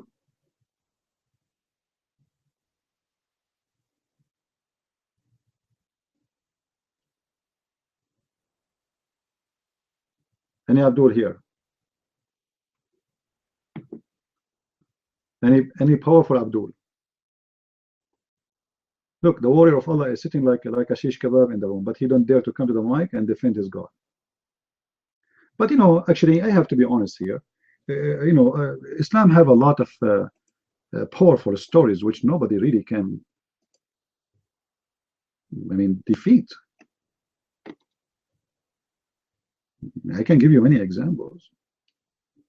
You know. What kind of example, guys, you want me to give you? About what?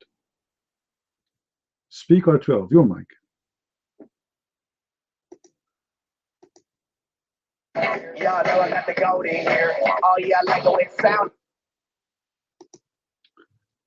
Look like you have 12 speakers. That's must be true. Kurd love Jews. Okay, your mic, Mr. Kurd. Hello? Does anyone hear me? Because I'm using my phone. Does that mean yes? One is yes or? Okay. Well, I'm Muslim, but I want you like to educate me. Tell me like, how do you know that he died by a poison from like a Jewish woman? Like, could you like explain that to me?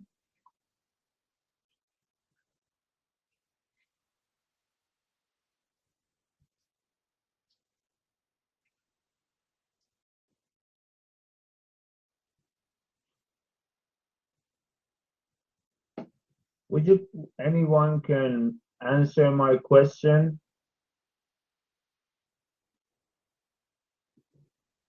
That you prove that Islam is a fake religion and deceived numbers of people. Okay, Christian, what next?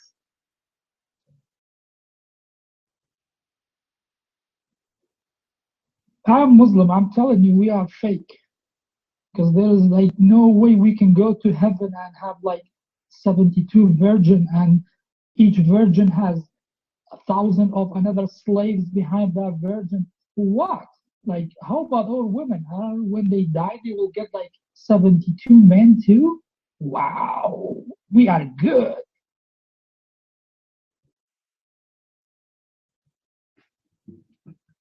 No, you don't understand, I think, people. Hello. You understand? Kurd, I don't know what you mean. Anyway, you see, only men have these women, 72 virgins. For what reason? No one knows. Maybe because Muhammad wanted to have those people after killing others, being in the heaven or something like that. It was just an exaggeration of a wild, how to say, psychopath. He was a very, how to say, obsessed with sex, murder, drinking blood or something like everything bad. He was very obsessed. Yeah, power, money. Yeah, guys. Yeah. People here can help you. But Kurt, if you really want to find truth, there's only one person, and this is Jesus Christ. Not because we are saying that, yeah, but because he claimed to be God. He proved that he is God by resurrecting his own flesh. So I don't know how you are taking it, if you know any historical books or anything like that, but there is truth behind Jesus. He is the life. if you want a real heaven, you have to believe in Jesus Christ. If you really want to be with God, you have to be with Jesus Christ. None else. There is no one else. Not even I, not Ed Van Halen, no Christian Prince, not anyone would tell you, read a gospel. Thank you. All right, guys, please don't take the mic unless I give it to you. The reason I'm late, I was looking for the poison in the kitchen, the one which killed the prophet. Because I have the same poison actually, but it have an image of a rat. Kurdish, are you telling me you never heard about the hadith of your prophet saying, as long as you claim to be a Muslim, that he died from the pain because of the poison he ate in Khaybar? Let me get you the hadith.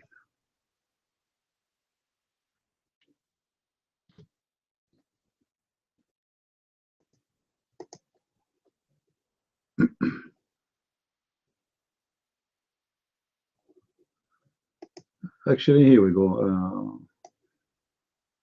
Neo, he posted the hadith before I look for it. Thank you, Neo. You see, this is the link. Let me post the live link so you can click on it. This is one of the hadiths actually about Muhammad and his wife talking. They have a conversation, and Muhammad is speaking, saying that he was dying because of the pain and because of the poison he ate in Khaybar. Your mic, go ahead. Just hold on, Eddie. I will give you the mic after Mr. Kurd. Your mic, Kurd.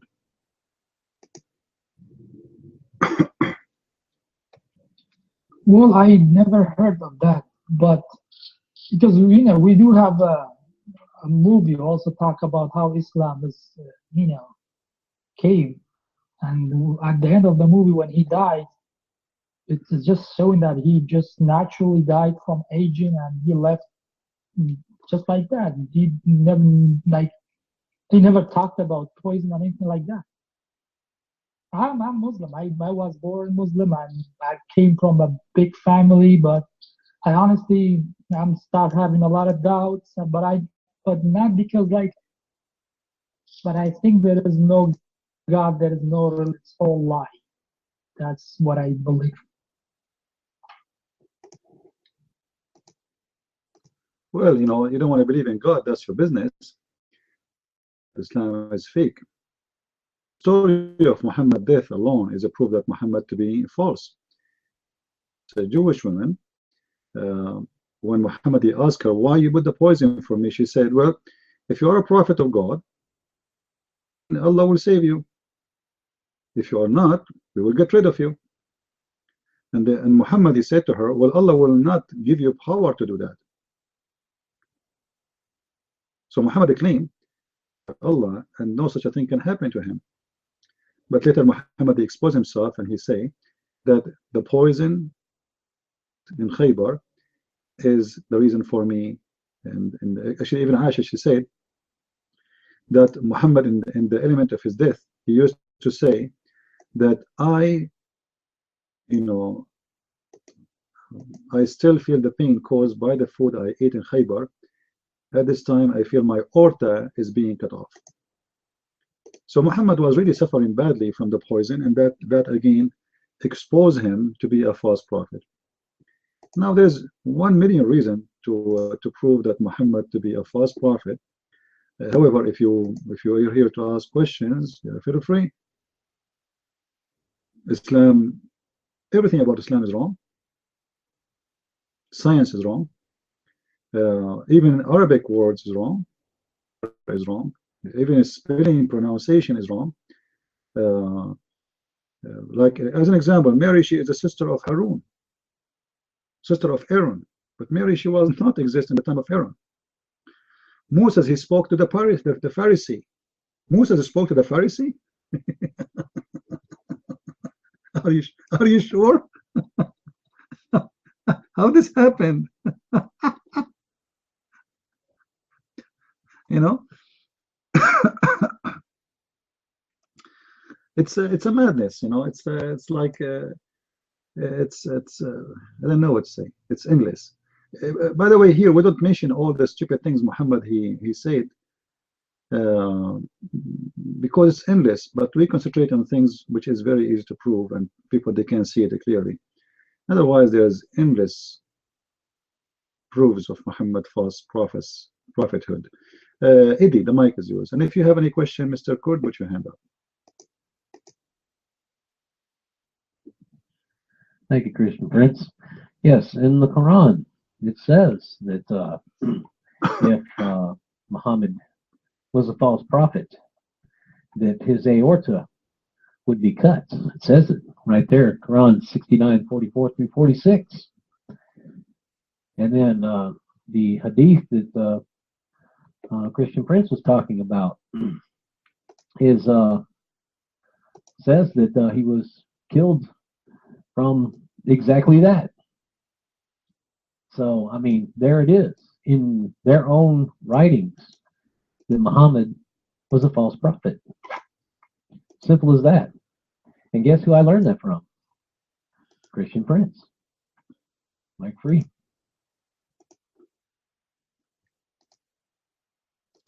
All right, your mic, Kurdish, your mic.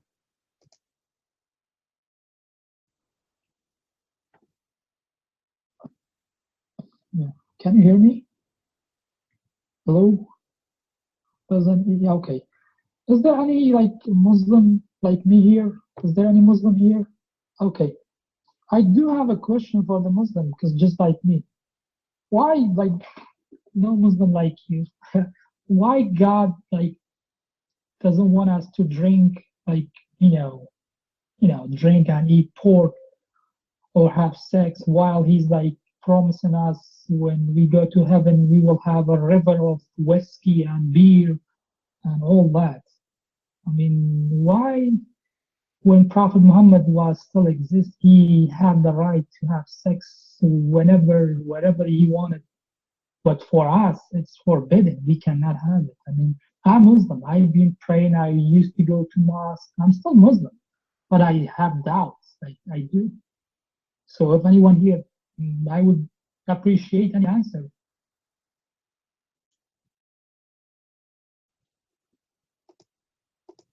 Well, Muhammad, he have a special license from his God for his testicles and his penis. And if you remember the hadith where Aisha, she said to Muhammad, Inni ara rabbuka yusari'u ila hawaka ya Muhammad. I see your God, Aisha, she said, I see that your God, he rushed into your sexual desire, Muhammad, or your desire, Muhammad. So Aisha, she's not stupid. And she noticed that this God, he right away, he rushed for any sexual desire for Muhammad he want, and he make verses for him saying any woman she want to give herself to the Prophet to sleep with him, feel free. But this is a license only for him. According to Muslims, Muhammad he have about 20 license. 20 license. For sure, some scholars have more, have less. However, one of the funniest license that Muhammad he have, that if his eyes fall into a woman, her husband, he must divorce her immediately. إذا وقع نظره على امرأة وجب على زوجها طلاقها. Fall into a woman, he have immediately to divorce her. Imagine. And this is a license only for Muhammad, because other Muslim man, he cannot force a Muslim man to divorce his wife. But Muhammad, if his eyes fall into your wife and he like her, you have immediately to divorce the wife. Look what Aisha she said. Aisha, she felt jealous for the women who offered themselves to Allah Messenger. See, Aisha, she what? She felt jealous because women, they are offering themselves to the Prophet. Now, is that really what's happening? Muhammad, he have 13 wives. And still he need a verse in the Quran saying that any woman she want to offer herself to sleep with him, not to marry him. There's no marriage here. I feel jealous for the women who offer themselves to Allah Messenger and said, then when Allah, the Exalted, glorious, etc., revealed this verse, you may defer any of one of them you wish, and take yourself anyone you wish. Look at this license. You see, women, they are coming to Muhammad and they offering themselves. So Allah says to him, you can delay, like if you want to sleep with this woman today, it's okay, still she's yours. All right, you can do it next year or next week, because you have a lot of women now. So you can take the one you like immediately, or you can delay. You see, Muhammad, you don't want to avoid the one who offer herself. You just delay her. You say, okay, tomorrow. So Muhammad, he made a verse just about his sexual desire only for him. And Aisha, she noticed that this is something scam, you know, that this can't be true. So she said, I see that your God, look what she said at the end of the hadith. Aisha, she said, it seemed to me that your Lord hastens to satisfy your desire. Do you see it?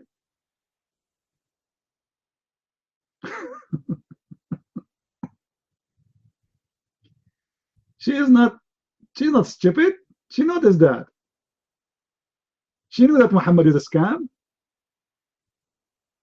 Why does God, he rushed to the desire of the Prophet when it's come to sex? What's happening here? Why Allah don't make equal rights for the Muslim the same as Muhammad? What is special about Muhammad in his testicles and his penis? Is there something special? Yeah, because Muhammad is the God. He is the one who makes verses. Actually, Aisha, she said, she said, وَمَنْ مِنْكُمُ يَمْلِكُ إِرَبُهُ كَرَسُولُ اللَّهِ. Who of you have private parts like the Prophet? What? How Aisha, she knew anyway? I mean, supposedly Aisha, she slept with Muhammad as a virgin. So how Aisha, she knew that Muhammad have the best penis and the best testicle?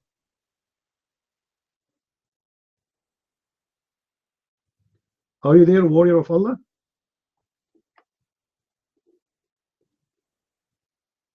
We have Muslim here. I don't know why he is sitting, but he is not doing anything. Warrior of Allah, I think he is just here to spy for ISIS. Warrior, are you there? Okay, Kurda, sure, Mike.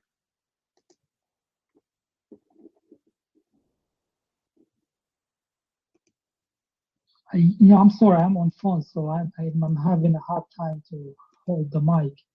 So can you guys hear me? Okay. You know, the other day I was talking to my family, like my mom and my sisters. They were all sitting in the living room, and I swear I did ask them this question. I said, so basically, the heaven that has been described to us is just like this: a river of whiskey, men with their penis out, each of them having like 72 naked women following them around everywhere. So that's basically just like a stripper club. And my mom, she got mad. She said, no, you don't have the right to ask these questions. I don't know, like it's a porn. I'm sorry that I'm laughing. I don't know. I feel like I'm sheep. Okay, mic free.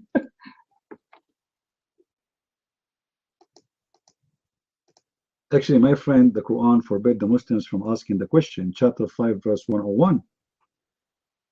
Quran says, ask not questions. So yes, you see, you can ask questions as long as they are silly and stupid. But if you ask questions to question, that is forbidden in Islam. You can ask, can I shave underarm? Can I wear 3 sleeves underwear? I don't know what that means, but I saw it on the website. Can my wife, she wear an underwear and have light with it? Have what?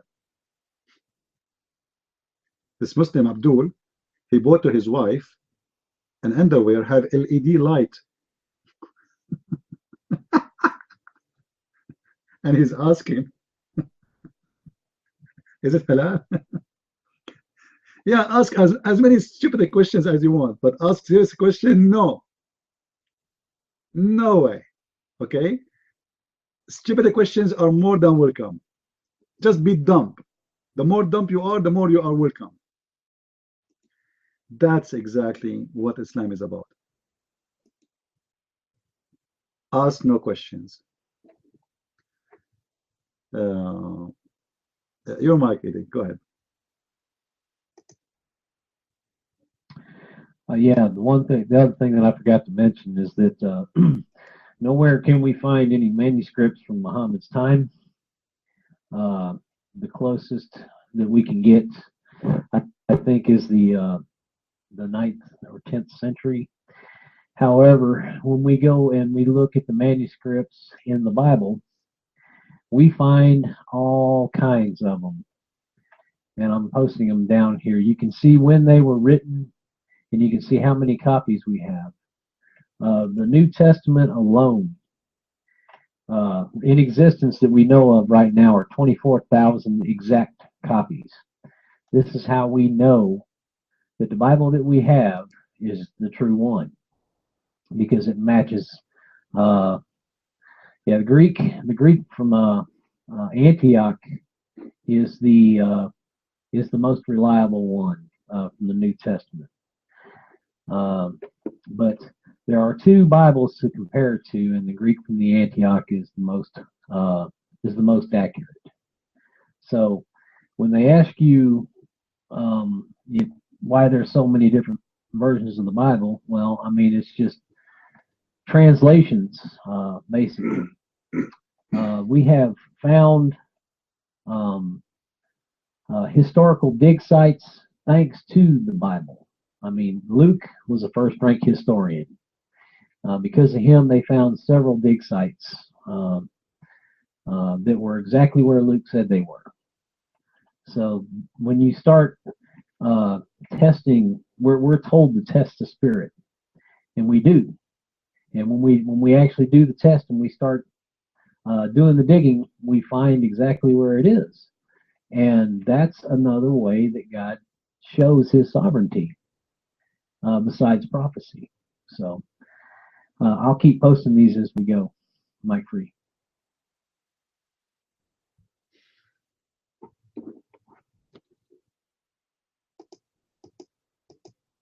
All right, Salvation, your mic.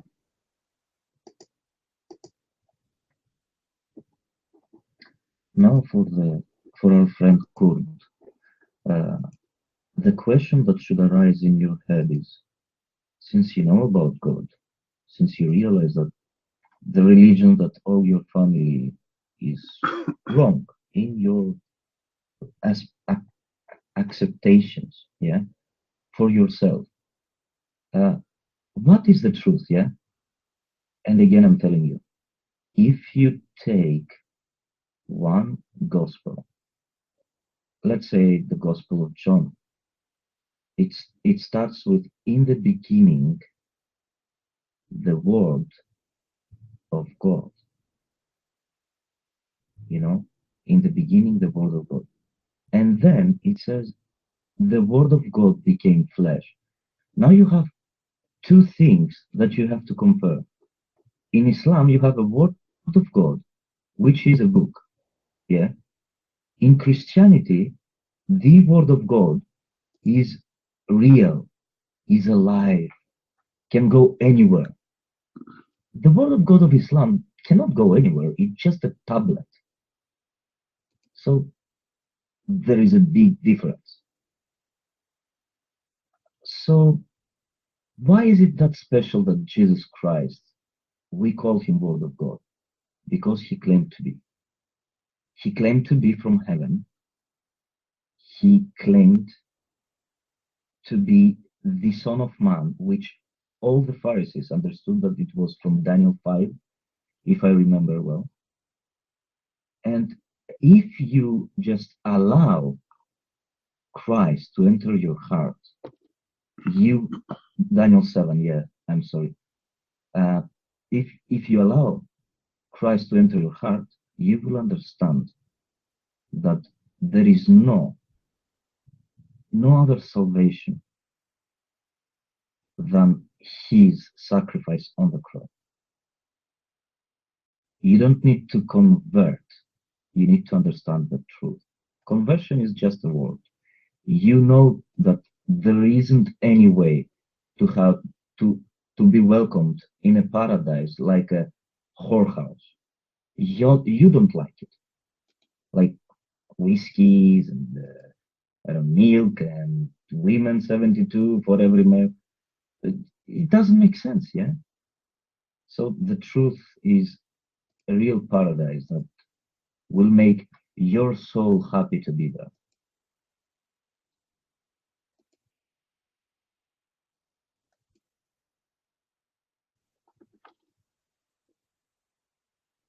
Okay, go, Cord, you know. Okay, I don't want to like fool anybody saying that I'm not Muslim. No, I'm still Muslim. When I used to live in Iraq, I'm from Iraq. I came from a big family. We are all Muslim, and I used to go to mosque and pray 5 times a day. You know, you can't touch a woman or anything like that.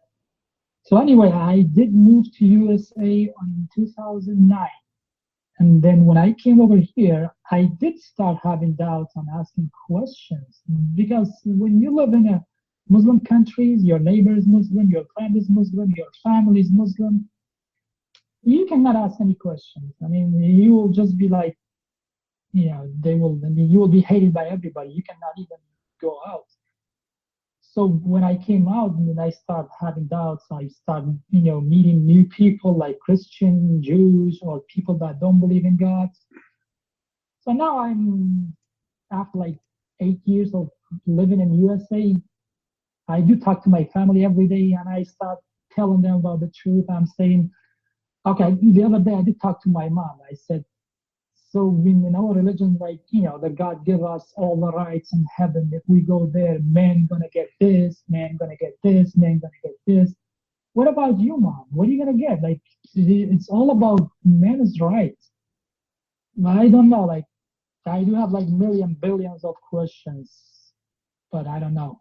I mean, that's, and converting to a different religion or like not to a religion is also like hard, unless that you have to do it without your family or friends. Because if you do that, yeah, you're gonna live without friends and family. But I don't know. I have doubts.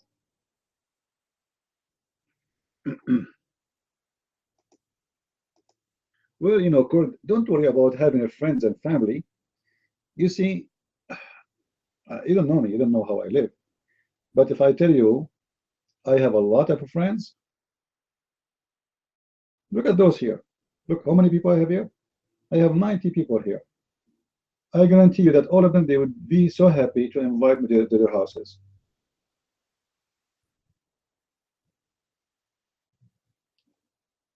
You know, when you are truthful, my friend, you will find people, they are from your kind, and they are the, you know, and really friends, not like, you know, like you see, I don't go by cousin and sister and brother. This is not real, because brother is somebody is born from your mother, but you do not even choose him. But maybe even he hates you. Maybe he is. Maybe he will try to kill you because you leave the religion, right? So you can find a real brother who is not from your mother, and even he is better for you from your own family. I remember once I wanted to move from a place to a place. All right, I start calling cousins one after one, one after one after one. Everybody is busy. Everybody is busy. I mean, blah blah blah blah blah blah blah blah blah blah blah. Everybody, not even one of them. And then there is a guy I just met a few days ago. Imagine, he brought his truck. He spent the whole day with me, carrying my stuff, breaking his back, and he drove with me 1,200 miles. You believe it? And my cousins and those who they are my families, they don't have time for me So who is your cousin?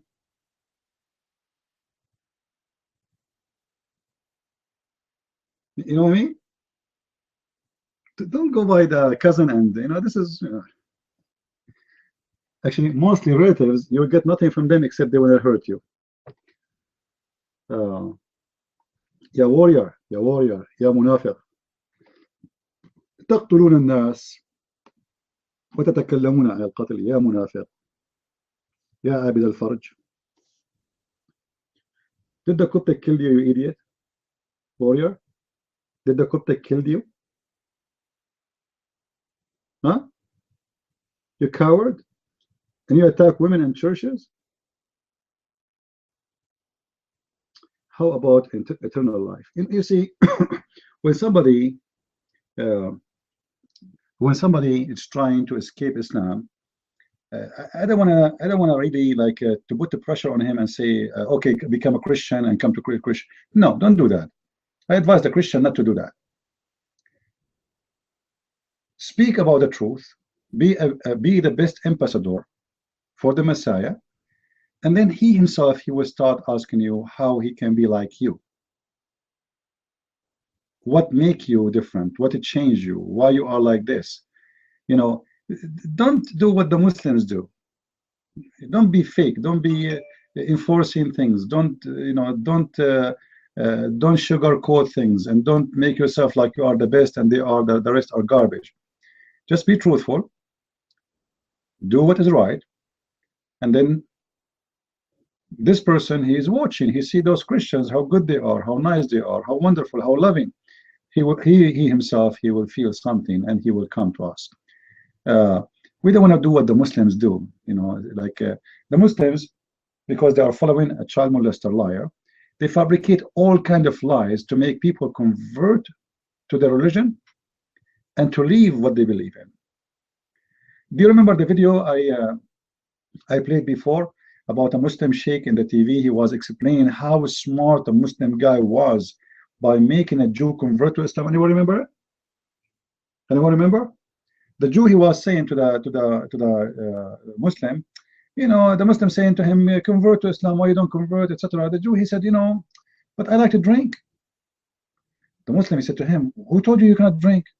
The Jew, he said, yes, really? He said, yeah, you can drink. Absolutely. Drink as much as you want. The Jew said, okay, well, if this is the case, okay, I'll convert to Islam. Okay, say Shahada, say Shahada. After he finished the Shahada, and the one telling the story is who? Is the guy in the TV, the sheikh. He said, after he finished the Shahada, the Muslim, he said to the Jew, listen, now after you're converted, you cannot drink no more, otherwise we will practice Islamic law, Sharia law on you. The Jew, he told him, but you told me I can drink. He said, yes, I meant before Islam. So the sheikh is saying that this is a wonderful Muslim, because now he saved this Jew from going to hellfire. Now he's a Muslim, he cannot leave. If he leave, we want to kill him. Do you see the logic of the Muslims? Right? So the Muslims, because they have the religion itself is a scam. There's no dignity, there's no truth. So they have no problem of converting anyone by lying to him. The same when they lie, they say there's a miracle in the Quran, say us in the Quran. They know that it's a lie. Every single Muslim, he knew it's a lie. When they make a TV program and millions of Muslims watch it and give it a like, and the program says that the American in the year 1969, they found an X-ray is coming from the Kaaba going all the way, God knows to which galaxy, supposedly to Allah.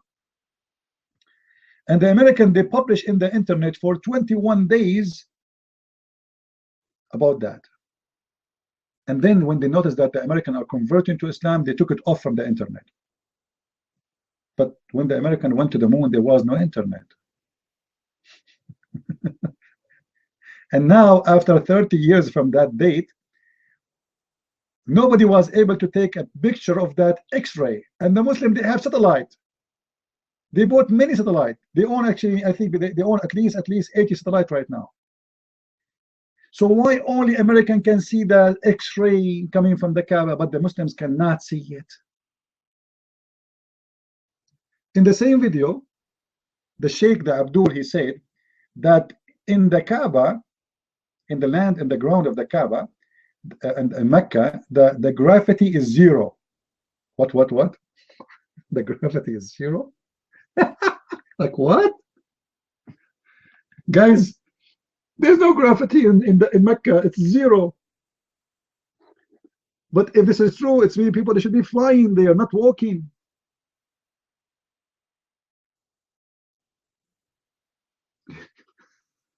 Like walking in the moon.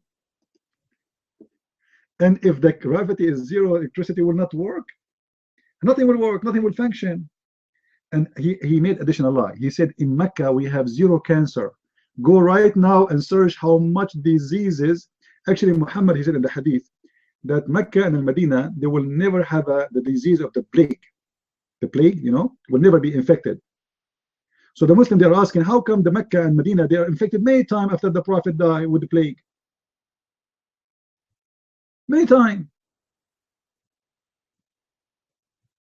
But my friend, who dare to question the lies of Muhammad in the Middle East? Who dare? Who can question? Just do it for a second and you will be a history.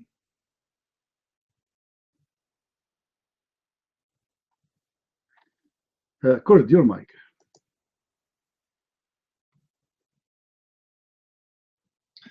Yeah, I just want to talk about something like we do call ourselves like, you know, my people says we are like a religion of peace. A religion of peace, and I don't understand this thing because we Muslims just immigrate like and, you know, move to the Christian countries when we are looking for peace. So how is that, you know, true that we are the religion of peace? And also like look at the difference between like, you know, Muslim and Christian or Jews.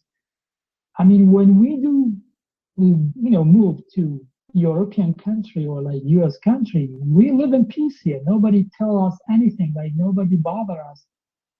But I doubt that if Christian or like any Jews move to Iraq or Syria now, they will not stay there like for a minute. They will kill them.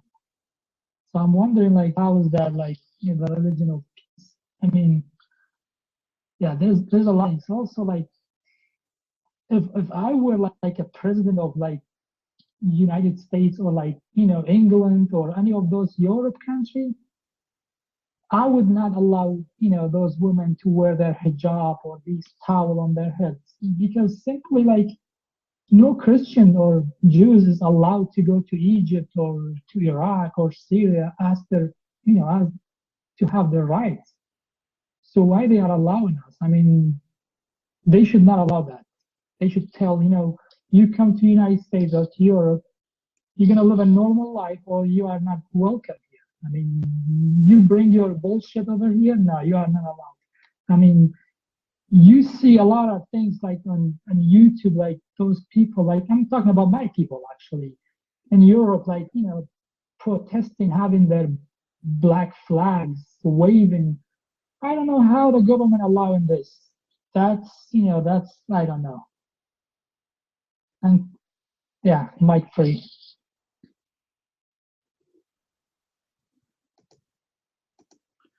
Well, you know, for me, I don't see really a problem with the women wearing a burqa,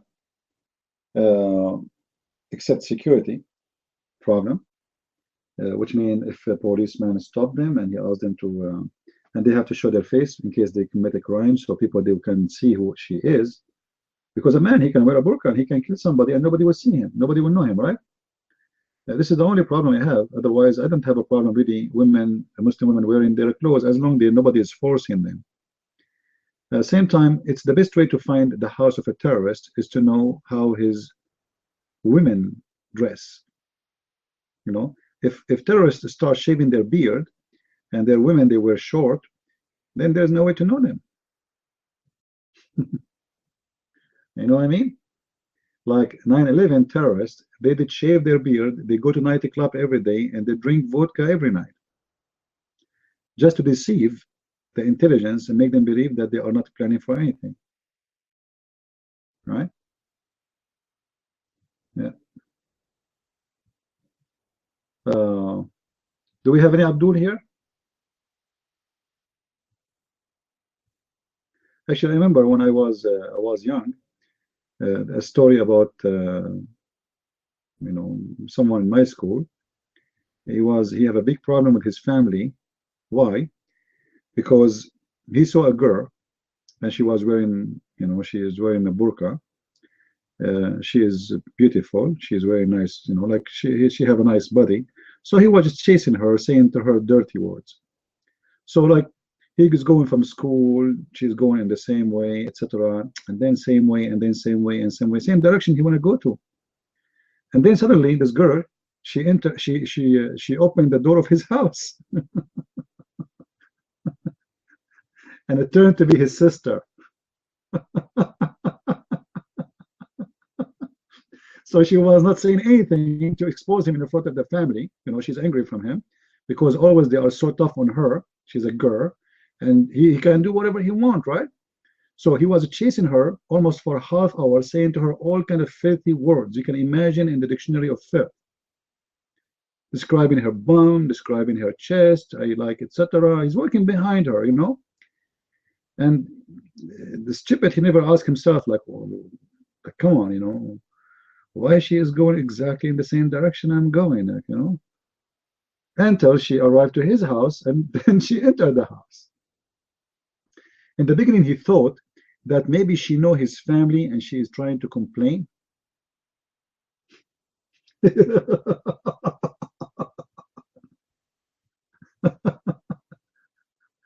He said to himself, oh, she know my family.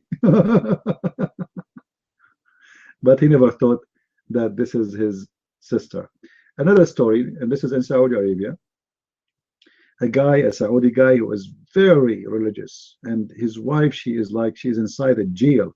He have bars in his window. He forbid his wife from allowing anyone to visit her if he is not home, and the visitor have to be a female for sure. So this woman, she have a visitor come only when the husband is home. Knock, knock. The guy, he opened the door. He find a woman wearing a burqa. He don't talk to her because he's religious.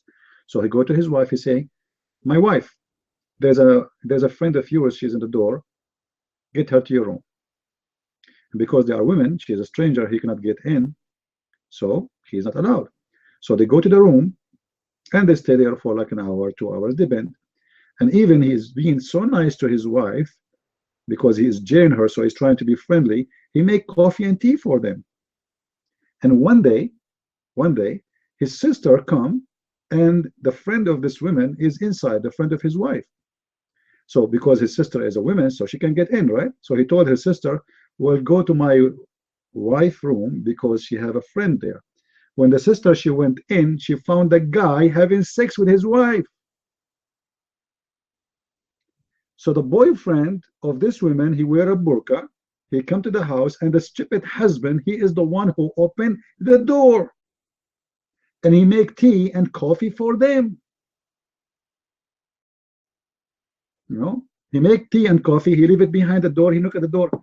Honey, the coffee is ready. Thank you, honey, thank you. We are coming. Leave, okay? We are going to open the door. Okay, so the guy, okay, I'm leaving. Okay, I'm leaving. 6 months, the idiot, he think by jailing his wife, by locking the doors and forbidding the wife from having any visitors, he can preserve his honor. And I believe strongly that this is happening to this woman because he jailed her. Nothing is wrong. This is a jail. So she tried to find something different. 6 months. The burqa guy is coming into the house.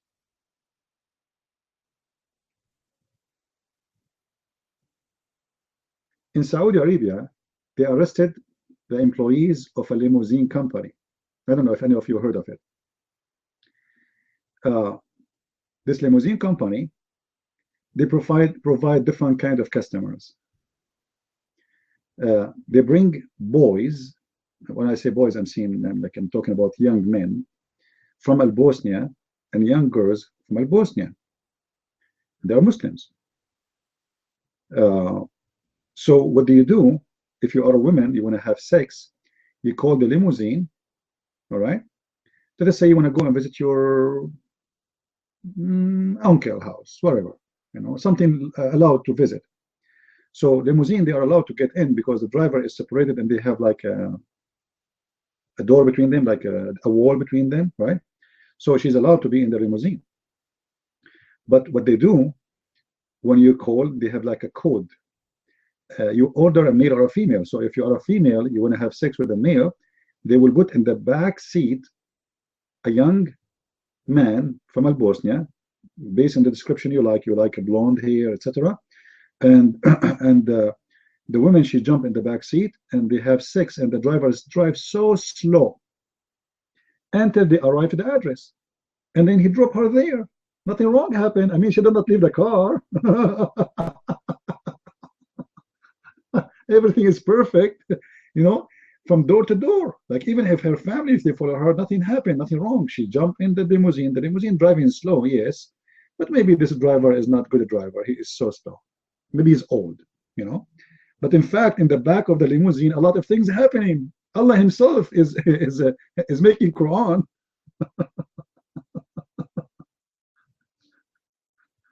Oh,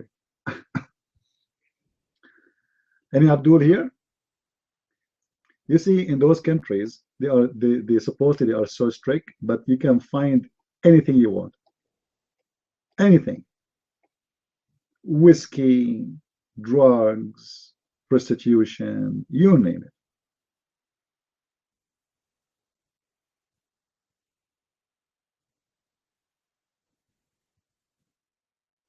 يا warrior المتعة وما أدراك والمتعة إني أرى ربك يسارع إلى هواك يا warrior. يا أهل الجنس والمتعة والهوس نجاسة. Do we have any Abdul here?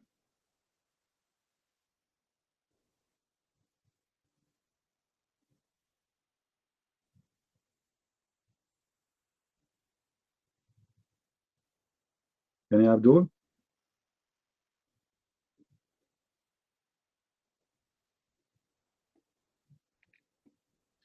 Who is a brave Abdul here? Warrior, be a man and come to the mic. You see, you are a text terrorist. You are not even a man to come to the mic and speak to me. Who is holding you? What are you afraid of from? You are not a warrior. You are a scumbag.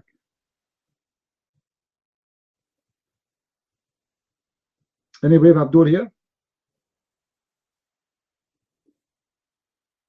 Actually, in certain time in Saudi Arabia, the Saudi, they were asking the government to force the women to wear a burqa with one eye.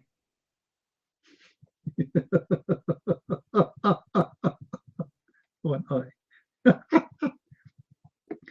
Actually, listen to this. A Saudi guy, he told me this story. He said the first time a Saudi man, he brought a bicycle.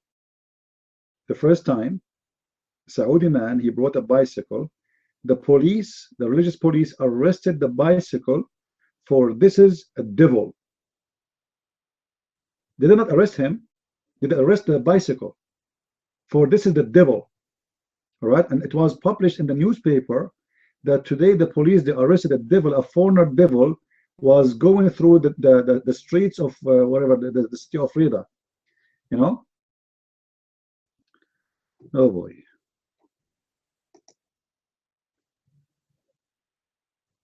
Yeah.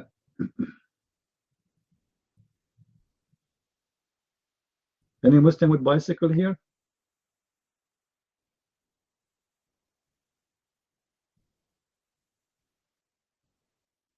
Any brave Muslim?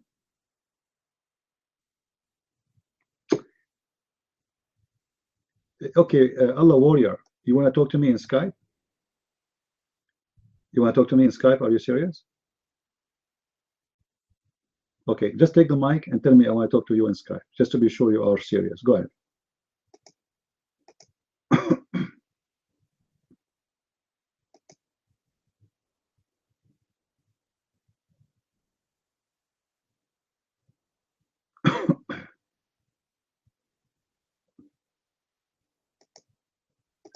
See, you're a coward. Coward. Here we go. Even Skype you don't want to do. Sit down. I'm wasting my time with you. I give you too much attention. You don't deserve it. You are not a warrior, you are a mosquito.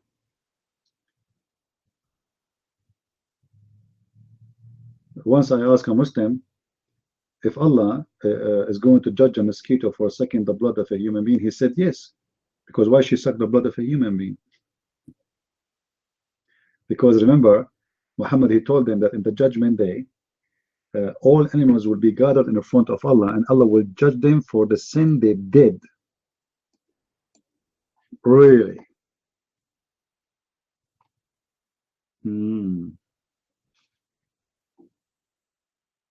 Okay.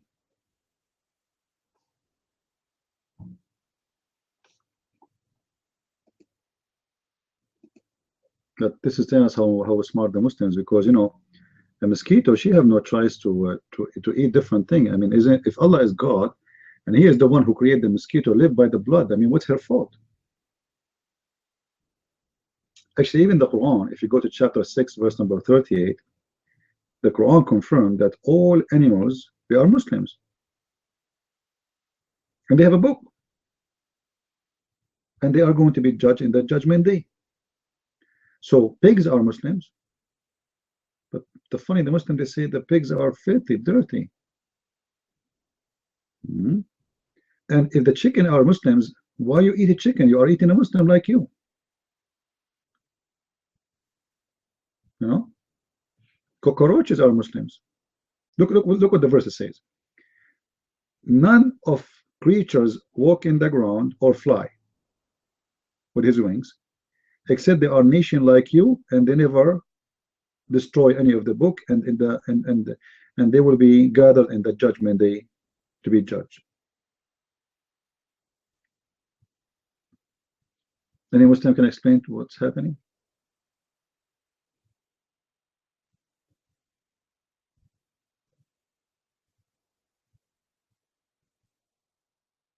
Any Abdul? Cockroaches are Muslims, mosquitoes are Muslim, fly is a Muslim, you name it.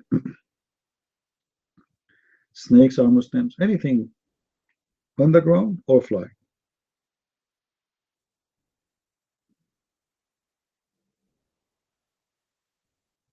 Any Abdul here?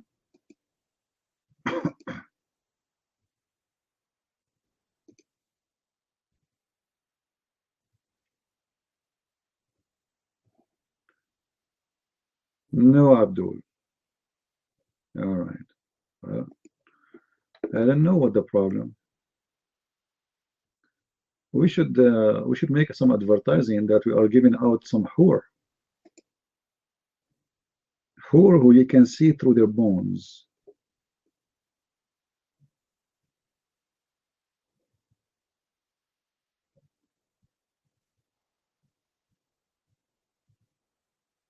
You know, in one of the seminars I did, there was a girl, she is asking me about the hur, but she don't know how to say it, so it's coming like, so the Muslim will have 72 hur. I said, that's okay, don't correct yourself, it's true, it's hur. Hur.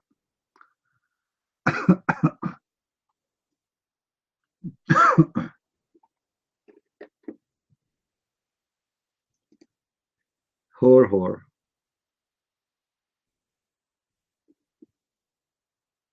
Okay.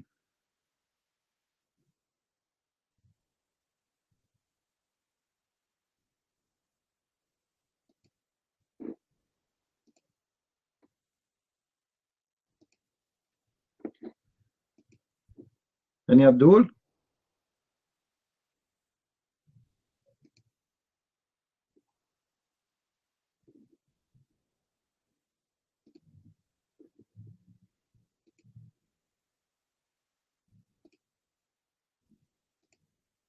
Any Abdul?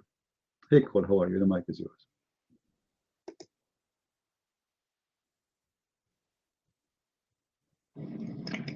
Good afternoon, everybody. Can I have a mic check?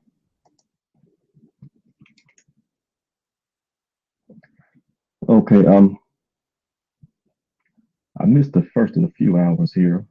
But I came in when Kurd of the Jews, he was saying some things, and I just want to, it raised a few ideas to my head, so I wanted to get them off my chest. The first thing I would say is that he mentioned that he didn't think that there was a God. I would want to tell him that there very much is a God. To say that much. But he doesn't really have a connection to him. Obviously, being a Muslim, there's gaps in the theology there. That's the kind of thing that he was asking questions about. Like, why is it in heaven men get the 72 virgins and then they get this and the men get that? Well, Mom, what about you? What do the women get? Why is it that they as Muslims, why they can't touch a woman, can't do this, but Muhammad, when he was here, he could do all those things. Why is it that we can't have any sort of sex out of wedlock, or we can't eat pork, or we can't drink whiskey, but in heaven, it's rivers of whiskey. There's rivers of whiskey and all these things are promised to us in the afterlife, but we can't do them now. If they're so bad now, why are they bad in the afterlife? Those types of things are theological questions. They don't lead directly to questions of salvation on their own, but when you look at them in total, they kind of paint a picture. They paint a picture of the salvation as to what the faith is teaching you, and you have to judge for yourself how accurate is that. Does this description of theology is the word I would use, but does this description of God in the kingdom of God line up with what I see, what I know to be God, what should be God?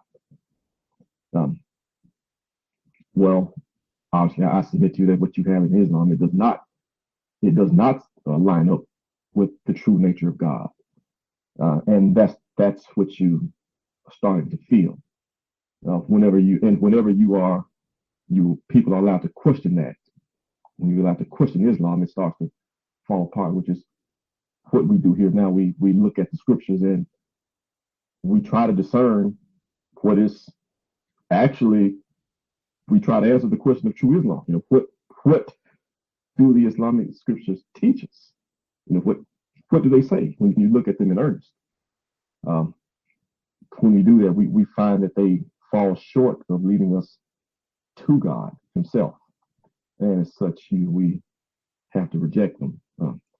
But the point here is that we have to remember to center this on God. That's the point. We want to keep looking for God and what He wants us. We want to have a relationship with God, and it should be centered on Him, not centered on man, and what's best for us, but what does God want us to do? That's the idea, the approach that we have to take. Now, I will submit to you that what you find, like the questions you asked about Islam, the reason that you have those things, that because it's man-centered, it's centered around Muhammad and his intentions at the time and what he had to get accomplished at the time when he dictated said verses. That's the reason. But every person has to look to determine that for themselves. You should start by asking God to show you the truth in earnest. And if you ask God, you ask the Spirit to show you the actual truth, He will show that. He will show that to you. How? Kurt, can you sharpen your question? What do you mean by how? How in what sense?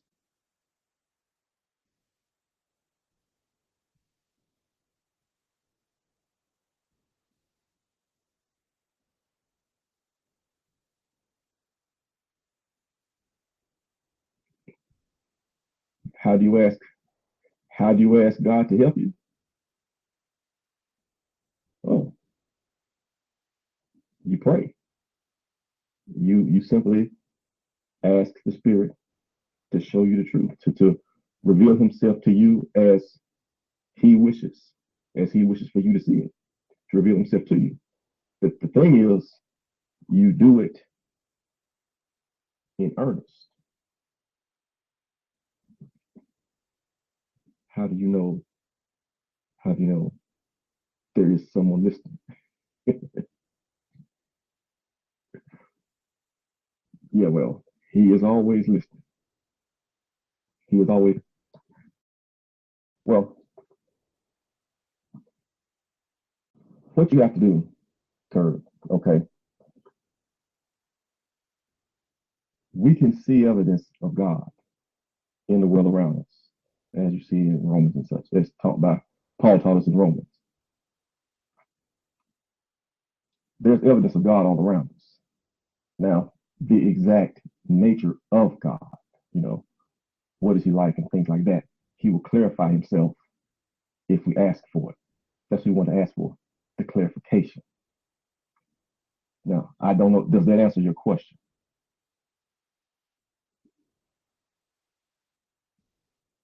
Because God is in fact all-knowing and all-powerful and all around us. Okay. But there are other things, there are other forces that try to get in between us to keep us away from it. But when you ask that, when you really want to see the truth in earnest, that's really the thing. I'm reminded of the story when the disciples were on the boat and Jesus walked across the water to get to the disciples. And Peter, seeing Jesus walking on the water, asked Jesus, Lord, can I come to you? And Jesus bid him, yes, come. So Peter jumped out, walked on the water to get to Jesus. Peter walked on the water himself. Well, when he saw that the wind was high, he got scared, and starting to sink. He cried, Lord, Lord, save me. Jesus reached out his hand and caught him and said, oh, ye little faith, wherefore did you doubt? Well, wherefore meaning why did you have doubt? The point that I always took from that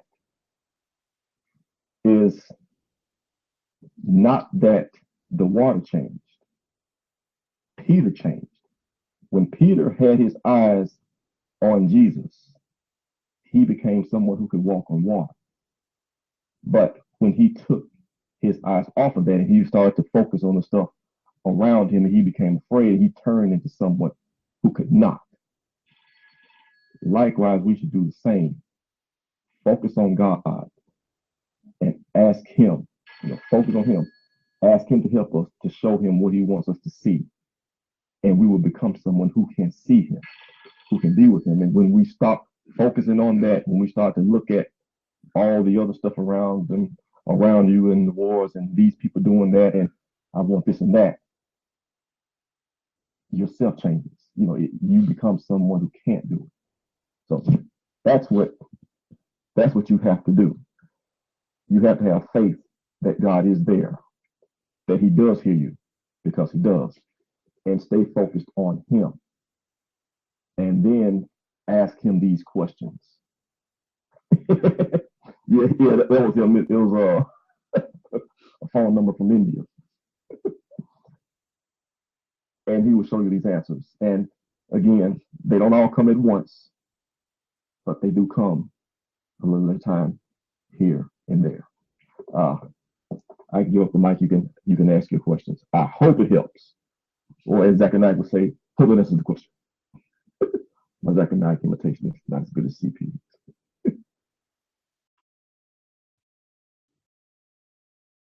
Okay, as a Muslim, I have a question about God. I'm starting to have doubts about, Islam, but also having doubts about the existence of God, because who's God? Like, why he never gets old? Why he never dies? Like, is he like a guy sitting on a chair on the cloud, watching every single person on this planet? Like, how could you possibly do that? Like, who's God? Like you look at human being, they get old, they die. Animal, the same thing. Like whoever does exist on this planet, they get, old and die. But God, like, is he some kind like a old guy with old beard and wearing a long white dress, sitting on a chair, like he watching it from the Family Guy show? He's above, sitting on the cloud, like I said, watching every single person, what he does. That's kind of also suspicious to me too. I'm like, that's, I don't know. Like, how could that be possible? Like, if you smart, just think about this. Who's God? So he created us in a different colors, black, yellow, white, and made us have all kind of religion to fight each other, to kill each other, just for the sake of when we die, also go up there and also be crucified or like, get punished. Okay, you did this, you did that, you did this, you did that. It's just like I don't know, it's a comedy show or something. I don't know. Like, we get punished up there too. That's, I don't know. Well, Nike is free. All right. Let me ask you, Khadr. Kurd. Have you ever heard that Google, they can collect that information about your behavior, about what you do? Is that correct? You heard that Google, they can collect all the things you do, all the information you do. They know all the website you visit. They have all your emails. They have anything you do, all the text you have, even the phone call you receive. They own Android. So if a company like Google can collect everything about every individual using the internet, and soon the whole world will be using the internet, No, I'm not saying if you're afraid. I'm just giving you the idea. If a company have a few thousand computers, can collect the data of 4 billion, 5 billion human beings that are using the internet. Why God cannot have his own computers in the meaning of he have a power to do it? You know what I mean? Why it's impossible?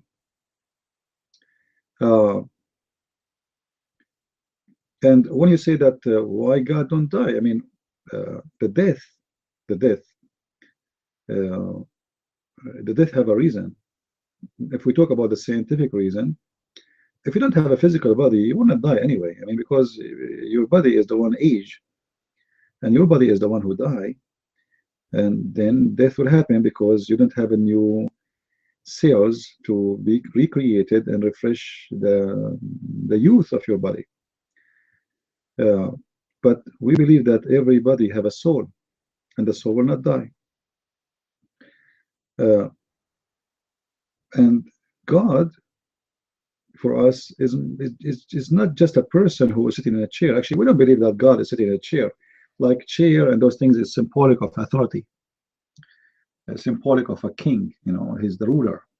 But do God really have a chair, real chair? No, this does not really exist. So when we speak about God, we are speaking about almighty power, but this power is a good power, is a power of decency, honor, love.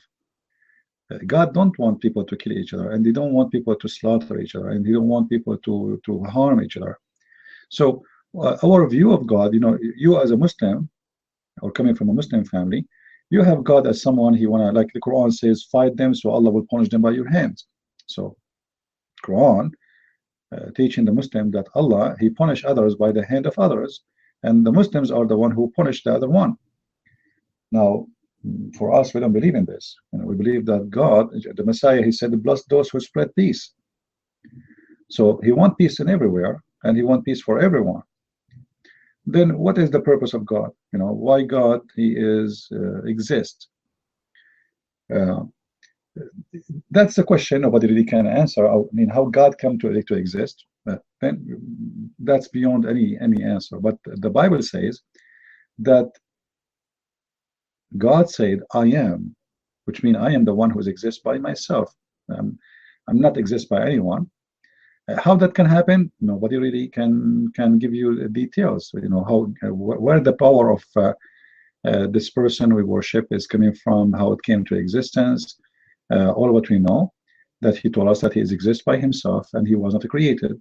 Now the rest is he really exists? If there's any proof, or maybe it's a fiction. Maybe those Christians, they are mad people. They think there's God. We as a Christian, we witness a lot of amazing miracles happen every day in our life. And I believe miracles, it's not happen really to prove that God you have a power, as much as it's happening for people who have a weak belief to see the truth. This is why the Messiah, he said, bless those who believe and did not see. But yet the Messiah, he made a lot of miracles. But if you think of the miracles, is God is trying to show us how powerful he is? Is it a showtime? Is he trying to show us like, look at me, I'm strong? No. We believe in God who is absolute love. And his miracle is based on love. You will notice that all the miracles of the Messiah is based on helping someone, doing good to someone. So the God of good, he do good. So miracles is the nature of God. And we call it miracle because simply nobody can explain how it can happen. Like how somebody, he was having a cancer, but he had faith, and then God, he healed him. How this happened, we don't know. Even doctors, they say it's a miracle. So the word miracle in the dictionary of a human being is any event happen in our life and nobody can explain. And we as a Christian, we believe that God himself is a miracle. So can we really explain to you God? That's very hard because there is no description can describe him.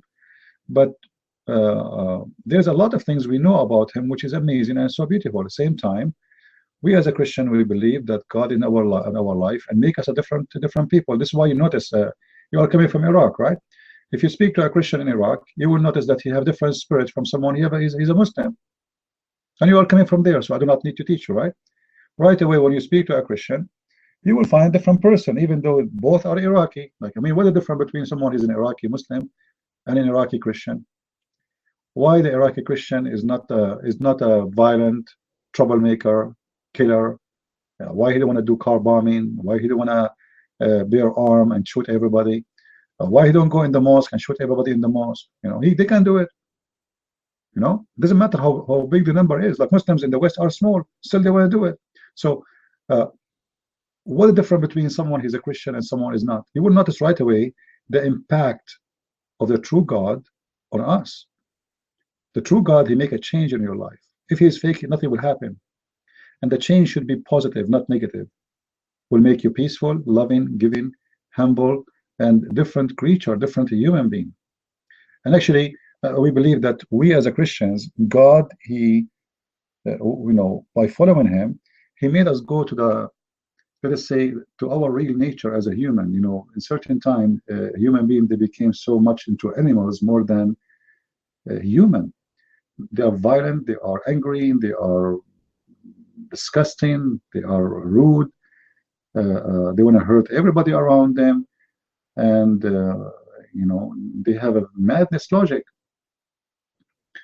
Even sometimes animals are better than a human in some scenarios. You will not when you see a human being burning a human being, and for no crime, actually, it's not even doing anything, just because he is from different religion. Or when you see a human being want to kill you, even he don't know you, somebody, he go and he run his car over a crowd of people, and it doesn't matter who they are, just because they are from different religion, and let us kill them all. So human being turn to be very ugly when he stay away from the true God. When you follow the true God, he should make a better example of you. So I believe, and this is my advice to you, you don't believe in God, no problem, but try to experience the spirit of the Christians and how the Christians live their life with their God, and maybe go to their churches, associate with them.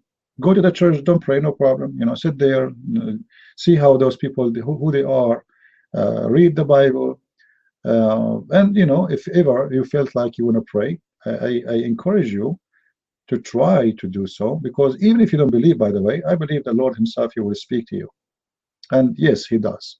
You know, if I tell you about stories in my life, you will not believe it. I have, you know, tons of stories in my life about things my Lord, he always provide me. You know, actually, you know, every day in my life, I get a gift from God. Maybe it's hard to explain to you. You know, actually, and just last month, this is kind of funny. An atheist, I was telling him, like, you know, about my book, etc. So he made a funny statement. He said, from all the Christian in the world, your God did not help you to send you somebody to help you in your book. You know, and you believe it or not, I opened my email, I found somebody offering me to help, and this person did the work I was waiting for. You know, so look how he was making fun. You know, he's an atheist. He said, okay, you know what, you see, let us see your Christian God, how he will help you with this. Here we go. Your book now is in, you know, you are not able to finish it. You need a proofreading, etc. Whatever you need to do things. Let us see if your God want to help you.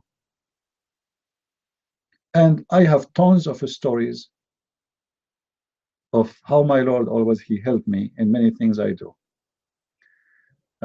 So you know, believe is something personal, and if you don't want to believe, it's your choice. You know, we as a Christian, we don't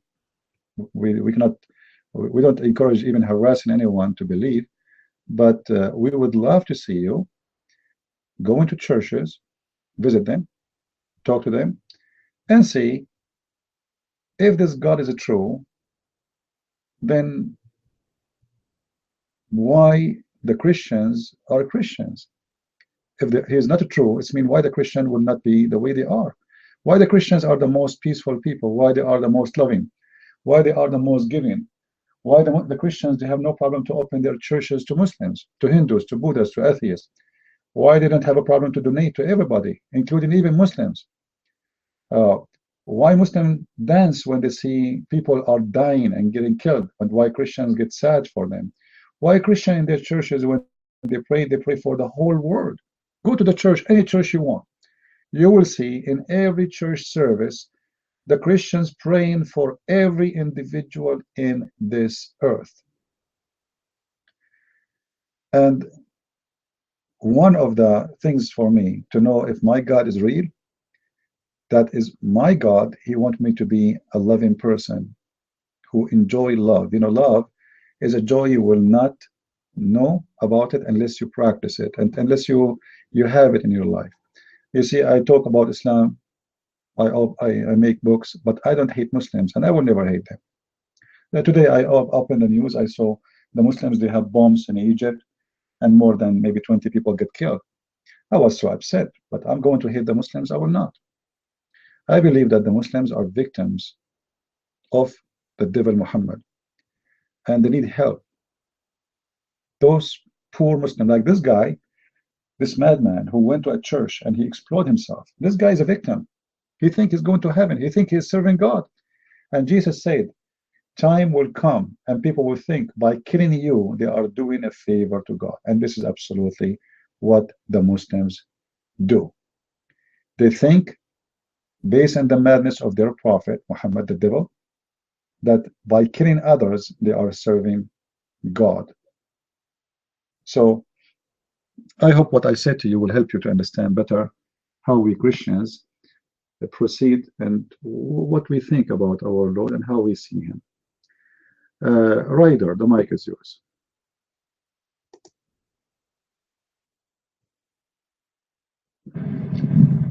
Beautiful words by Mr. Christians. Hello everyone. Namaste. Am I audible?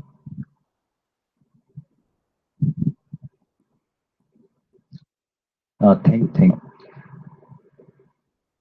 I'm from India and I've been to this room before, but I didn't used to come to this room much. So maybe you people do not remember me. We have a room in Indian category and where we used to reason with Indian Muslims especially. And on Sundays, there's this guy, Mr. A. We named him Mr. S, and he used to open a room in Indian category every Sunday to create nuisance. And we started taking on him, we started bashing him. And so this is how I started, and then I started following him. I always would follow him and then bash him, found him and bash him. So this is how I came to know about this room. I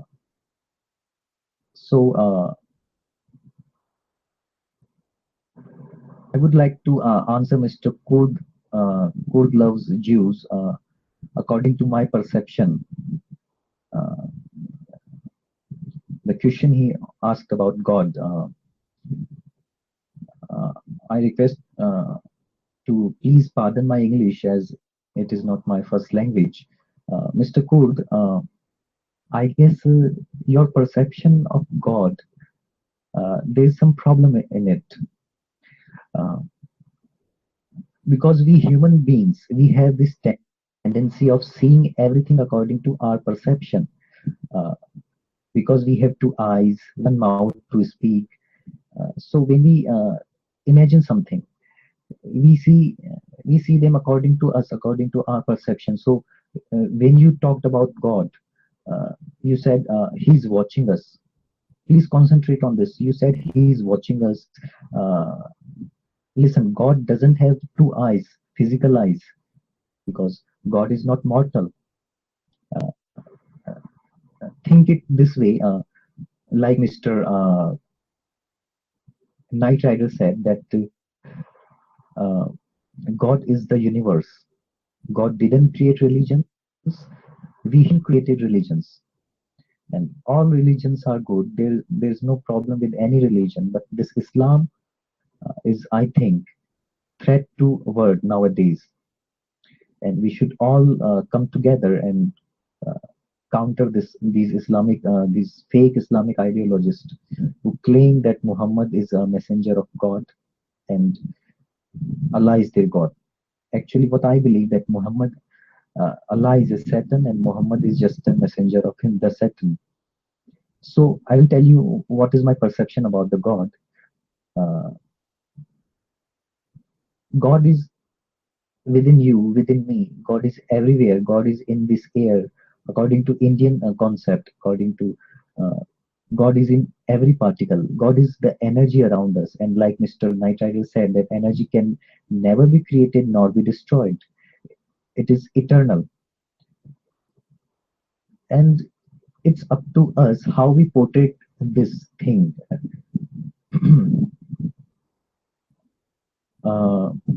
And one more thing, like Mr. Christian Prince said that it's a mystery. Do not try to figure it out. Mr. Dan Millman said, my favorite writer, life has three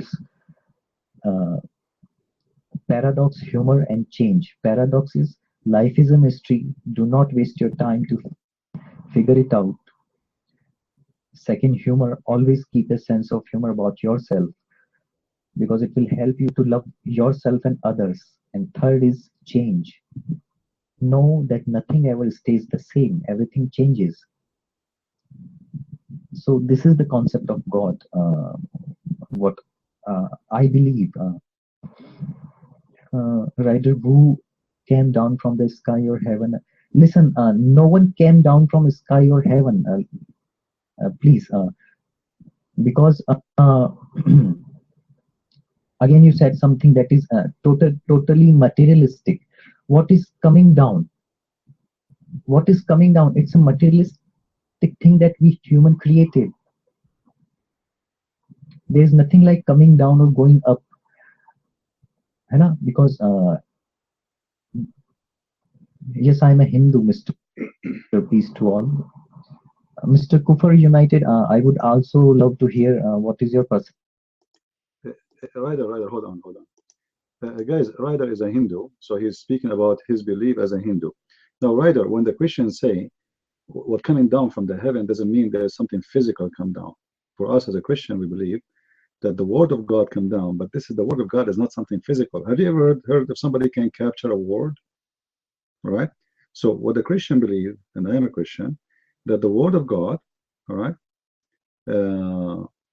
I understand. Just to let you know, we don't believe in something physical, materialistic, come from heaven as materialistic. The word of God is the power of God who became a man. So the Christians, and I am a Christian, we believe that the word of God, which is the Messiah, came to the earth, and the coming is not the coming of something physical. However, when he is in the earth, he appeared to us as a man. He came to us in the flesh of a man, is a physical way. But doesn't mean that the physical God come down to earth in a physical body when he was in heaven and came down to earth. That's not what we believe. We believe he took our physical body when he is with us, but he is not a physical God. All right. So just to make it clear for you. Now, about what you said about energy. Yes, God is almighty, but it's not really about energy, because we don't worship electricity. Otherwise, we worship electricity, right? So this is not really what God is about. Energy is just let us say it works in a certain programmed way, it's like electricity. But God is different. Is the energy which is having a will of doing things, not an energy which is run in certain way, right?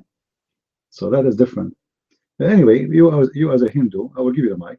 You as a Hindu, you have your own way of seeing things, and we as a Christians, we have different way. However, you said all religions are good. We don't believe in that.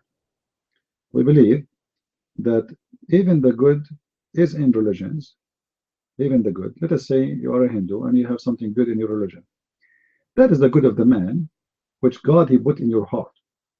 We believe that God, when he created us, he put good in us, so we can know what is right, what's wrong, even before he created law, before he gave us the law to follow.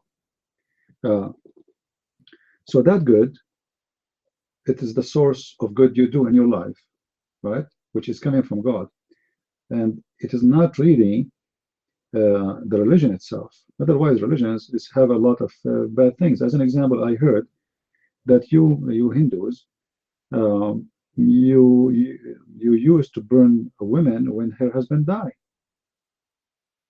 I mean, this is really ugly, and I think you agree with me, right? I mean, the man he died, why want to burn the women alive? Because the husband he died. So that's not really right. And you see, even the one you think it's a good religion is teaching something very wrong, right? Well, this is what I learned about Hinduism. Anyway, the mic is yours.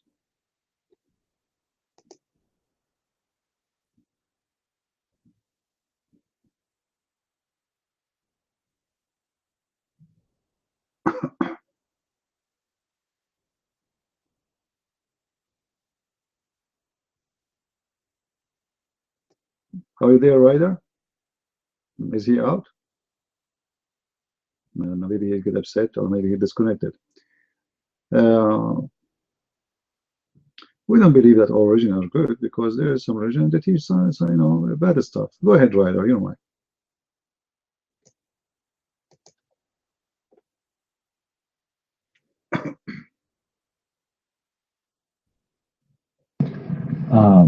Hello, am I audible? May I take the mic to finish this thing?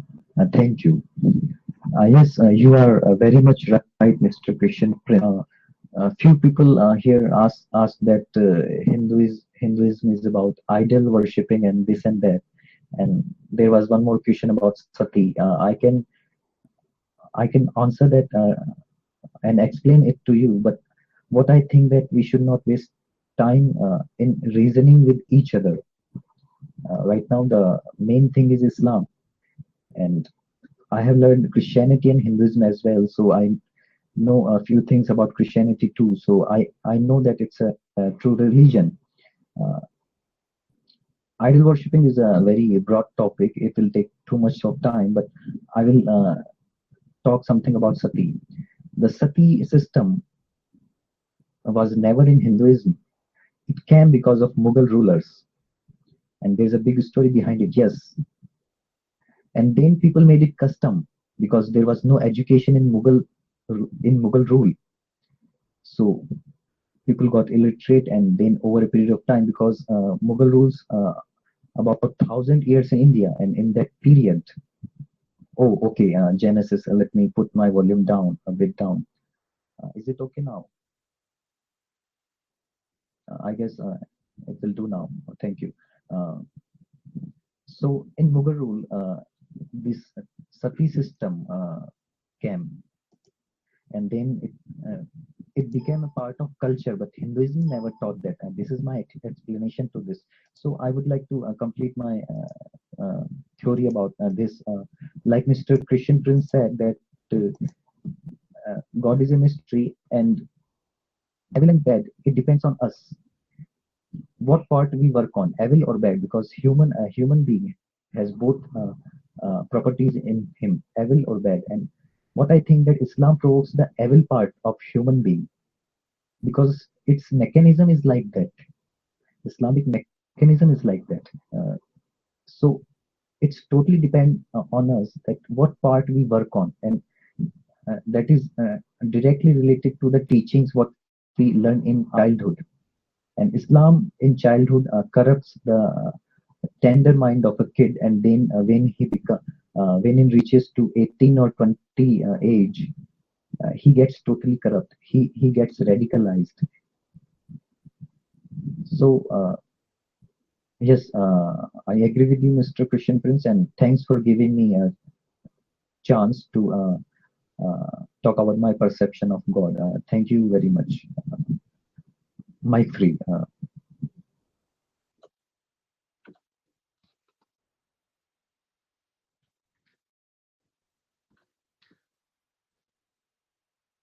The next is Cain. Thank you, Prince.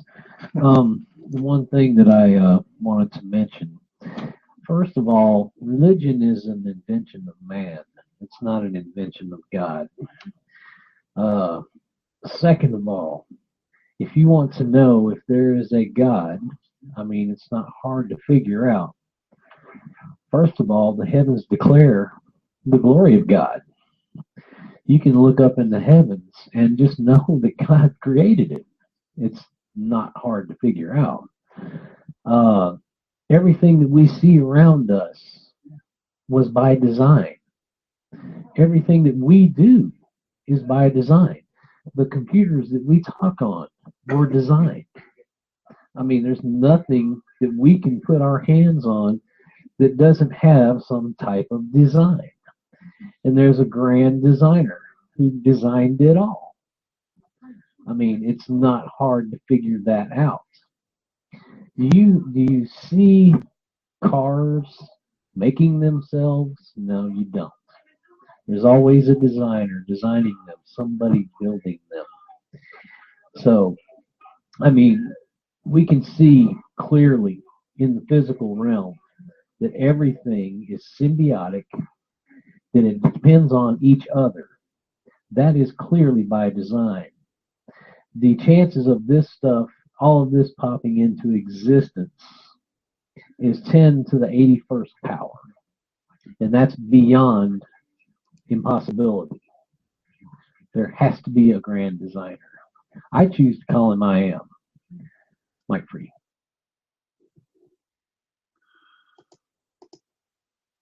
All right. Well, I agree with what he said, that design is very important to prove what God, because you know, even the trees, they have a certain ratio, the fish, the human, etc. Everything is working in a certain way and certain design.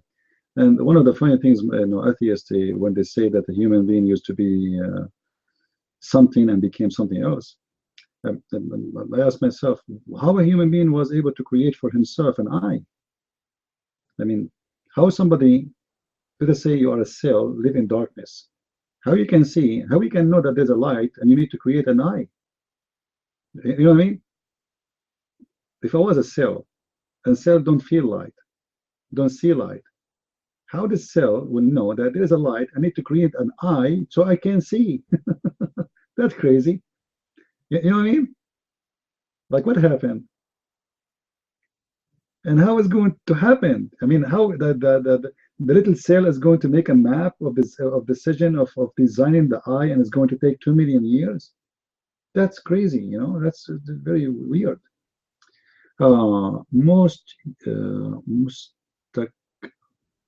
مستقبل سوريا. You're Mike.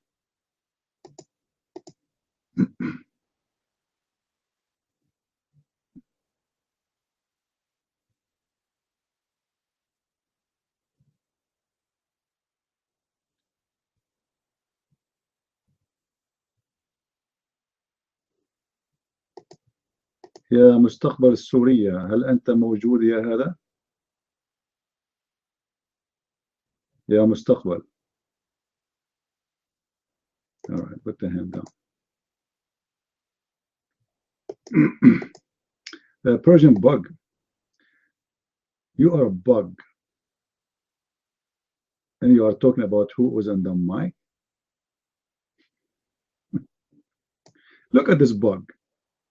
This is a proof of God. A bug, he speaks English.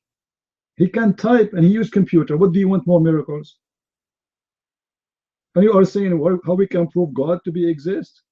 A bug is using computer these days. Imagine a bug is using an Apple phone and she is texting to us right now and she is insulting Christian friends. That's amazing. Cole, the mic is yours. Do you have a bug in your computer, in your tablet, Cole? Oh my.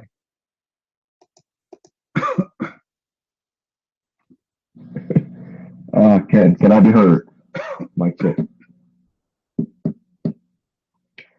Okay, Kurt asked about God, how can you know? And was it Ed?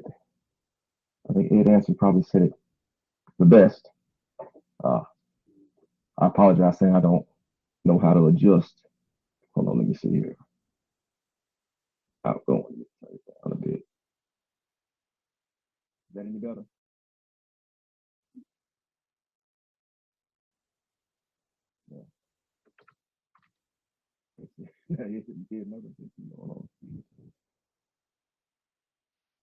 Is that, well, that's back to where it was.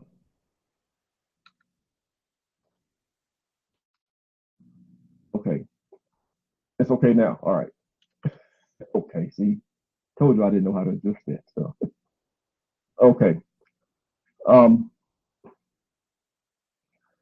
First thing, let me point out, he mentioned like the throne and the clouds and stuff like that. That sounds like it's coming from Islamic tradition. And I don't want to say that Islam is the only belief system that has imagery like that, but that's what that sounds like it's coming from. But you'll see that in various traditions and things like that. Don't put too much heart into that, because that's you need to have a imagery that's represented in Scripture. So I'll start off by saying that, because I want to dismiss it offhand. It's not really material.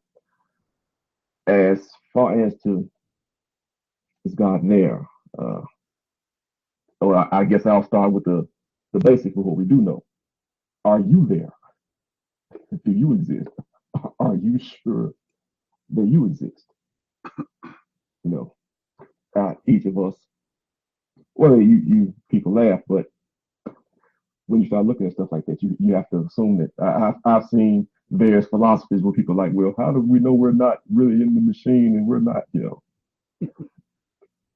we all know that we exist because we talk to ourselves all the time. We know that we are here. Okay. Now, how are we here? How did we get here? You know, I've spoken to atheists, and you hear their argument, and it's basically like they want to tell you that life just came about at random. I'm reminded of, what was the guy's name?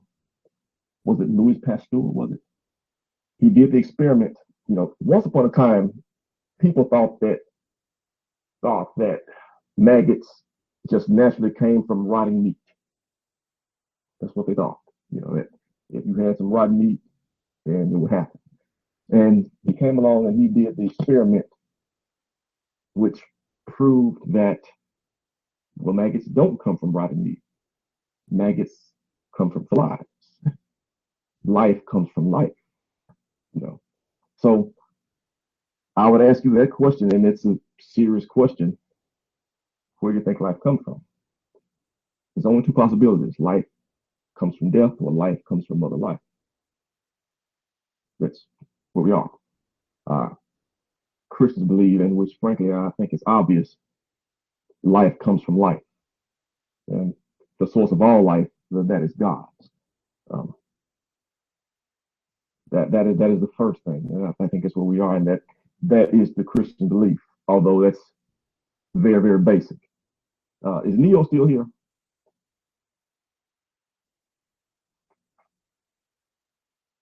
Okay.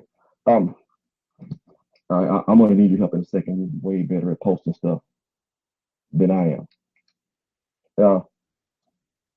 Can you put up for me Romans chapter 1, 18, 19, and 20? And one day you're going to have to tell me how you do that so fast. For the wrath of God is revealed from heaven against all ungodliness and unrighteousness of men who hold the truth and unrighteousness, because that which may be known of God is manifest in them, for God hath showed it unto them. For, the emphasis here on 20, for the invisible things of him from the creation of the world are clearly seen, being understood by the things that are made, even his eternal power and Godhead, so that they are without excuse. There will be general revelation. Frankly, we know that we are here. And since we know that we are here, we know that someone has put us here. Since we are alive, something that put us here must be alive as well. That something is God. Basic general revelation. We do not take the credit ourselves. We give the credit to our Creator. The basic humanity before we get into this religion or that religion or what have you, which was the question you were asking about the basis of God. And I've seen the various arguments about the evolutionary things and stuff like that, which they always overlook the beginning. You know, they always start with it happened, but they never tell you why it happened. It's like CP, for example, he just made about the eye. So if nobody had any eyes, how did they know that there was a thing such as light that could help them by seeing, by being aware of it? You know, how do they know that? You know, it all roots of design. And then when you get into the actual probabilities of things, you know, it's beyond reason to think that it just happens. Not yet, Brandon. It's beyond reason, but I'm close. I don't have much more. It's beyond reason. It's sort of like if you gave a monkey a typewriter, how long would he have to play on a typewriter before he came up with Shakespeare? You know, the answer is never. You know, some things are just too orderly and consistent to be random. You know, yet that is what we are asked to believe, in randomness, without evidence, by the way. So, since we know that we are here, we know that something put us here. Something put us here. So, what's happening? Neil, if you're here, can you give me Matthew 13, 24 through 30.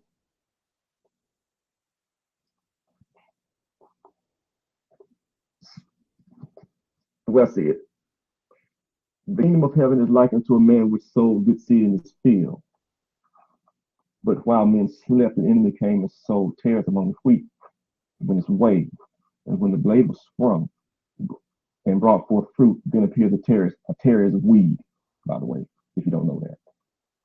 So the servants of the householder came and said, Sir, didst thou not sow good seed in thy field? From whence then hath it tares, or why does it have weeds in it? And he said to them, An enemy has done this. The servant said unto them, Wilt thou then that we go and gather them up? But he said, Nay, lest while thou gather up the tares, you root up the wheat with them. Let them both grow together until the harvest. And in the time of the harvest I will say to the reapers, Gather ye together first the tares, and bind them in bundles to burn them, but gather the wheat into my barn. That says what's happening. We are growing together, the good, growing together with the evil until the harvest. Growing together until the harvest. That's what's happening. That's why there's evil here and good amongst us. But if you are aware of that God here, God is good, and he put the good here, but there is evil here, and that we will one day have to answer for that, we can act accordingly. And we can very much see that. The good things happening, the reaping what you sow, so to speak. Identifying the good from the evil and separating it out from the fruit that it bears. All these things matter, and that is the point. And also, they are evidence of God. And lastly, I will, that was in good Christian, I would point out another and probably the most important way that we know that there is God. Jesus Christ, prophecies of Jesus and the life of Jesus, as well as the history of Jesus. The resurrection is a historically provable fact, as well as the prophecies made about him in the Old Testament. So, you know that we are here. We know that something put us here. And we know that something prophesied of one who would come. And we know that the one came, told us he was God, and then died at the cross, and was resurrected. And we know that backed up by the strongest evidence possible at that time. At that time. When you try to ignore all of that, you're forced to accept fantastic things, that his brothers didn't know who he was. People who followed him all his life didn't know that he was. Eyewitnesses in different places at different times all had similar delusions, just fantastic stuff, But that is my answer to the question. Obviously, there's a whole lot more to it than that, but I just wanted to do as best I could and give you what I could in the short time that I did have. The mic's free. And Brainless, you asking me for the mic, your hand is not even up. Mic is free.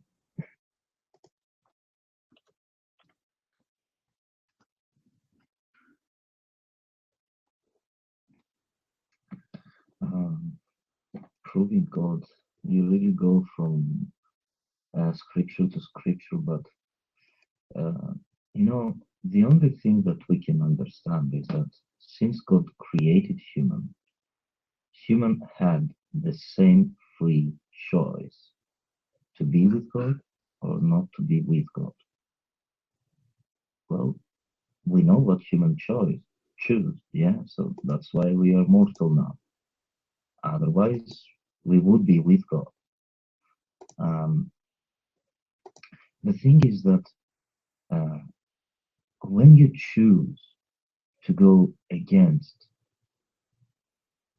is that the mortality is grave, is, how to say, grave. It's very, very bad situation, because it's not the mortality of human nature, but the mortality of our soul that is in danger. And that is what the scripture is talking about. God says that our he will not be alive for 120 years, which means that the soul will not be alive for 120 years. It doesn't talk about only the human nature. So if God knows what is going to happen, God, out of his love for his creation, will invite you to the everlasting life. But in order to have these, and God, we know he is not naive, he has a solution. He has his own free will to put his own word into one place. And this is how we understand that God exists, that he gives his own word literally, from Noah to Abraham, to Isaac, to David, to Job, etc.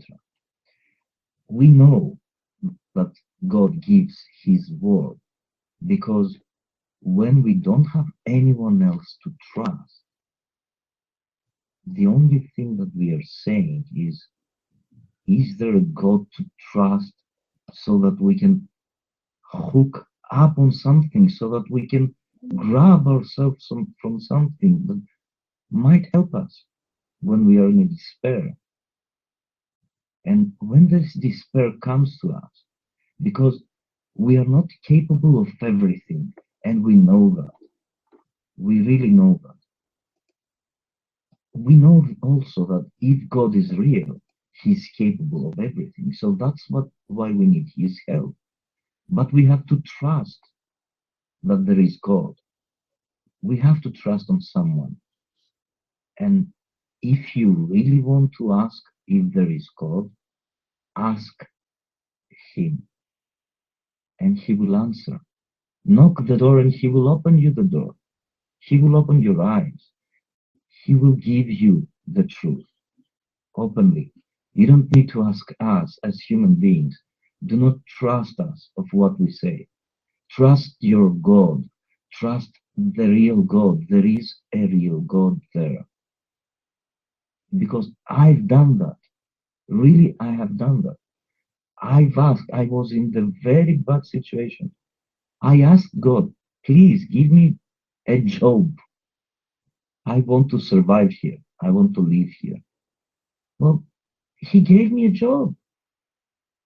It's so beautiful. It's amazing. He hears me, and I can only trust God. I cannot trust other human beings. I like them how they speak. Every people are different. They are friendly. Other people are not friendly. Okay, but I cannot totally trust people, because people, humans are mortal. They are fallible. They can do mistakes. God cannot do mistakes. It is against his logic to do mistake. And what is not logical is not godly, because God has a logic, and this logic is what we have. And that's why we are asking questions, because what we see is going against our logic, against our comprehension, against our understanding. If the thing is going against our understanding, and we have this understanding from God, then it goes against the God's understanding. So it's not logical. That's why we need a logical God. We need someone to trust. We need him. We need him. God doesn't need us. God, he is all sufficient. He doesn't need anyone else. But he loves us. He loves his creation. And he wants us to be with him. Do we want that? This is the question we should ask. Do we want to be with God? Do we want to be humble like Jesus Christ? Do we want to be all loving? These are questions that we should ask God. Not do you exist or not exist. If you really want to know if he exists, ask him praying. Please help me. I need to grab on something. I need to know that I can trust you. You can talk to him in person. You can pray to him in person. He will help you. He is a loving God because he loves everyone. For God so loved the world, Jesus said that. There is no other truth. There cannot be a God that loves this part of human being and doesn't love the other part of human being. Why did you create all human beings if you didn't love them? You know, it doesn't make sense. It's illogical. It's illogical. That's why we need a logical God. We need a God that will understand us, our problems, that has a logic and can answer to our prayers. If there is God that is real and not a distant God. Thank you, Sila. Thank you, everyone. It's free. Amen. That's so true. You know, God doesn't need us; we need Him. And when you look at the atheists, like what they say, like I see a lot of comments about evolution, etc., and they're always gonna find an excuse to say that, you know, evolution is true. Oh, hello, peace to all. They're gonna always say that there's evidence for evolution, but I promise you that if, let's say, there was no debate, let's say, yeah, they can't prove evolution, but let's say there was absolutely no debate about evolution, they're not gonna accept God. They're gonna just say, we don't know. How do I know this for sure? Look at the person of Jesus Christ. Look at all the witnesses who actually witnessed his miracles. Look, it just so happened to be that the ones who witnessed him turned from people who doubted him to people who went and died for what they testified. And it just so happened to be that there was this movement from devout Jews to Christians. It just so happens to be. And then also, if you can go to, if anybody can post Corinthians chapter 15, verses 3 to 8. Neil, I think you can do it. I think you're the expert. Corinthians chapter 15, verses 3 to 8.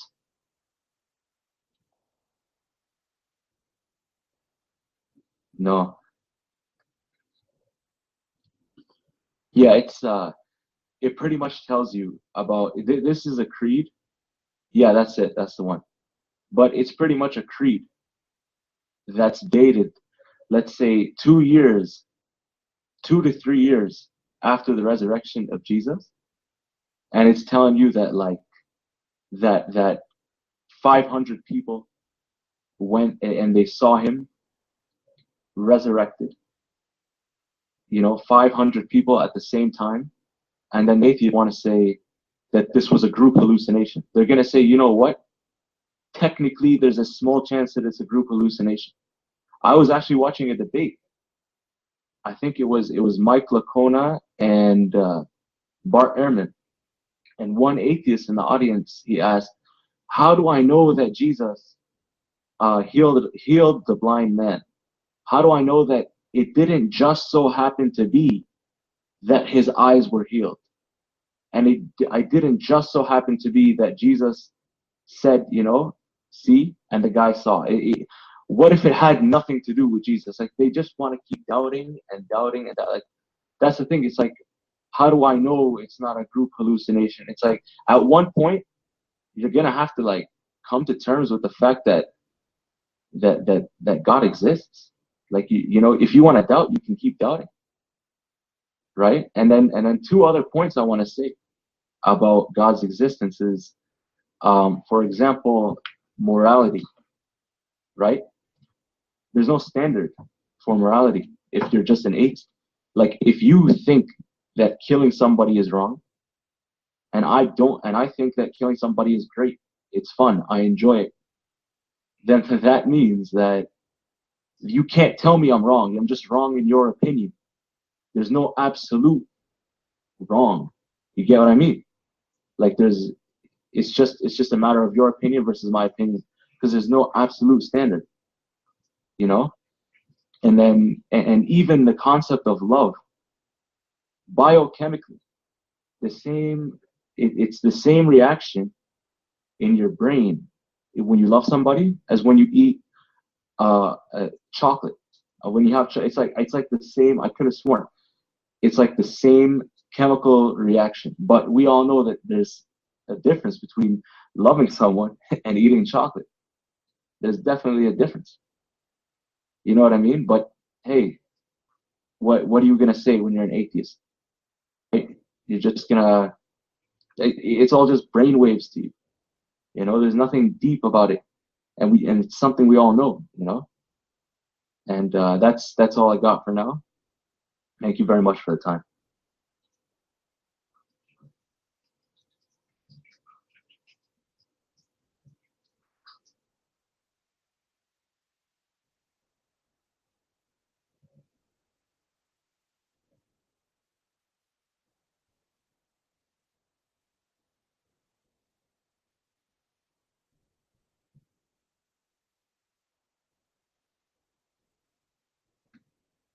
Take the mic.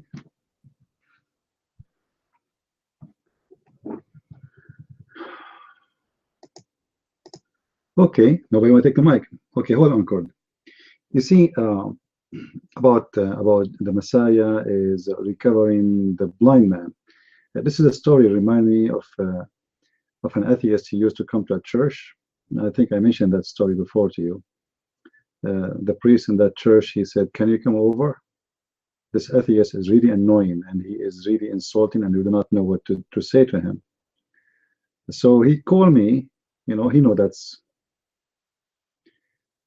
this guy, he needs someone like me. Anyway, so I went there and I was sitting waiting for him to talk. This guy, he come after the service, he drink coffee with those Christians in the church and he start making fun of them. So this guy, he said, "So you Christians believe that Jesus, he put some mud on the eyes of somebody and he made him see, huh?" So I said to him, "Excuse me, what do you do for a living?" You know, they told me that he's an eye doctor. You know, this is why he's talking about the mud and the eyes. You know, so he's an eye doctor. So I said, "Excuse me, what do you do for a living?" He said, "I'm an eye doctor." I said, "Aren't you, as a doctor today, you put sands in the front of the eyes of somebody and make him see better? What if 2,000 years ago I told you, I'm going to put sands in the front of your eyes and you will see better? You will laugh at me, aren't you?" I said, "What? Huh?" Is that correct? Is it the glass is made from sand? Imagine you say to someone 2,000 years ago, "I'm going to make sands in the front of your eyes and that will make you see better." He will say, "You are crazy. You must be stupid. You must be losing your mind." Right? So here we go, a doctor who put sand in the front of the eyes of people every day just to see them, to make them see better, is making fun of Jesus for putting sand on the eye of somebody seen to make him see better. So I said to him, "So if what you call today science 2,000 years ago, people will say it's crazy. So what about compare yourself to the same, like, you know, the same thing?" So like the guy, he didn't know what to say, and he ran like a. And then after that, the next week he called the priest. He said to him, "Is that guy is coming today?" Is that guy coming today? He want to be sure I'm not coming, so he will come. Anyway, so I don't have a problem with the atheist, but there's something Sam said about evolution. Evolution actually is proving to be true. As an example, a Muslim, he's a human, he turned to be a bomb. How do you explain that? He woke up in the morning as a human, he ended as a bomb.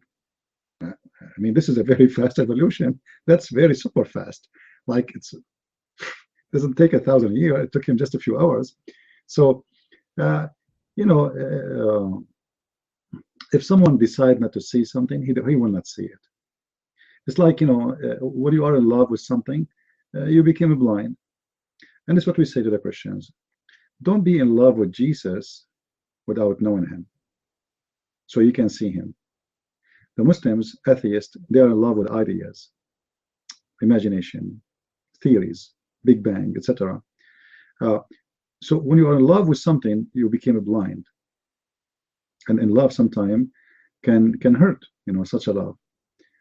Can cause even death.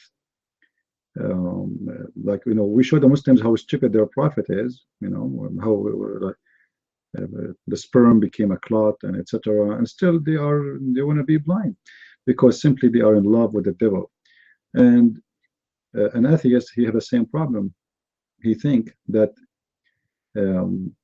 science is the solution for his belief, but the fact science itself is temporarily belief. You see, scientists, they have theories, and those theories, they change every few years.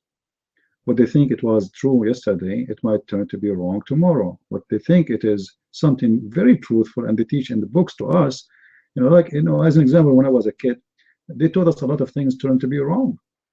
When we grow, the science books changed.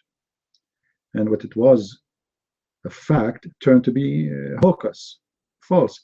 Actually, there is I don't know if you saw in the news, NASA was capturing signal from the space, and they thought there is an alien for 20 years. All right, and anyone knows what they found? What was the signal they are talking about? Anyone saw the news? Nobody saw it. It was a microwave. They were wondering how come they send signal in certain time, that they're trying to communicate with us. The satellite, they receive those signals only in certain time in the morning. Like the guy is making microwave, he's making his coffee or heating water. So they were teaching, they were making articles, they are spreading in the news, newspaper, Washington Post, etc. Aliens trying to communicate with us. And then after all those years, we find that this is a microwave, and the guy was trying to make tea.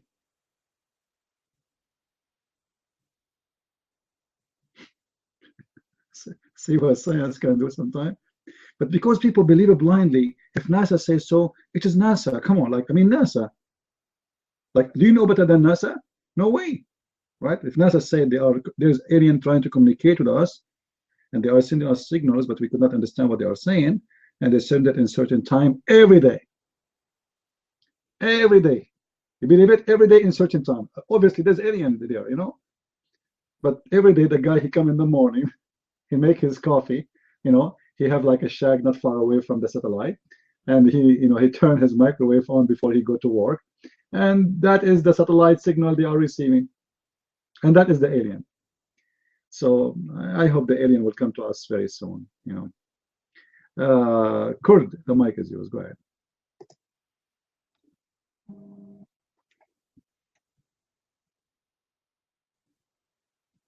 Hello.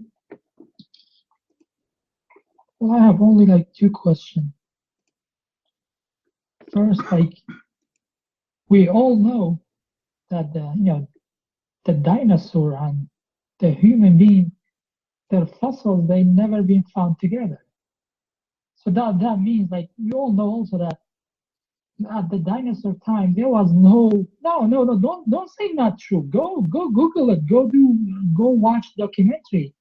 The dinosaurs and the human being fossils, they never been found together. That's been stated by every, whatever you call it. No, they will never be found together. Show me one video, show me anything. No. So you telling me God that like did create like dinosaur just for Kurt, just hold on. Just for a second, please. Don't be upset. Do you want to live with a dinosaur? I mean, why my bones will be with the same place of the dinosaur? If dinosaur is in California, I'm going to run to different country, man. Why in the world human being when I live with a dinosaur? And why we should be in the same place? I mean, like, come on. Imagine there's a land is full of dinosaur, and you are just literally a human being when I live there. That alone is not a reason for me to be there. You know what I mean, Kurt? I'm not going to stay in a place where a dinosaur is. I'm not a match even to fight them, right? So same time, what you are saying, searching Google, you know, there's many things that science agree and disagree about, including the dinosaur. You know, like they found in the places where dinosaurs exist located, there's a human being. Okay, name for me a place they found a dinosaur in. Kurt, before I give you the mic, can you give me a place where the dinosaur was found, a territory?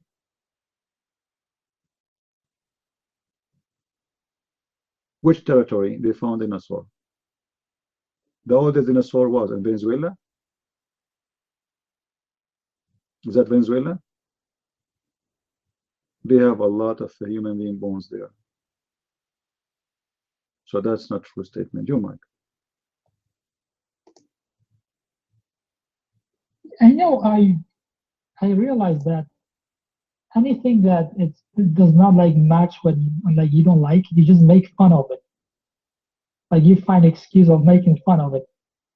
Okay, let you saying that you don't want to live at the same place that the dinosaur lived. Well, maybe they have eaten one human being, you know, catching it and eating it, and then the dinosaur died. The bone is gonna still exist. Or like, you know, they died there, then another dinosaur came like after like let's say a month or two, and he died at the same place. Kurt, just wait, hold on. I'm not going to make fun of you. When the first time we found a dinosaur? When the first time a human being found the bones of dinosaur? You, Mike. I don't have the answer to that question. Like, not long time ago, maybe 60, 70 years ago. Does that mean before that day there was no dinosaur? If we did not find the bones, you know what I mean, guys? If based on what you said, if we don't find it yet, it's mean there was no dinosaur yet. But we did not find dinosaur from a long time ago. We just found them. So based on the finding, this is a very I don't want to put you down. I don't want to make fun of you. But if you say based on the finding, that's not smart idea to say. As an example, when the first time, guys, we have a radio. When the first time we have a radio. Which year the radio was created? In the 900s. Okay, that's mean before that date, radio wasn't exist. It was exist. We discovered the machine, but not the waves. The waves exist, correct? Before that, we never heard of the radio because nobody discovered it yet. But doesn't mean the radio doesn't exist. Are you guys getting my point? The radio is nothing but a machine receive the waves, but the waves exist. This energy exists, but we could not because we don't have ability to find out. So we don't believe in it. It exists. So if you say we believe in what we find, that's very, very naive of you to say, because there's many things we never saw yet, and they exist for sure. But doesn't mean they don't exist because we don't find them yet, but because we are limited in our find. Get the point? If I say to a guy 100 years ago, there is a machine, you can speak in the phone, something in your hand, and you talk to someone in China, he would make fun of me. He would say, are you crazy? Are you stupid? It wasn't found that time. Science don't accept it.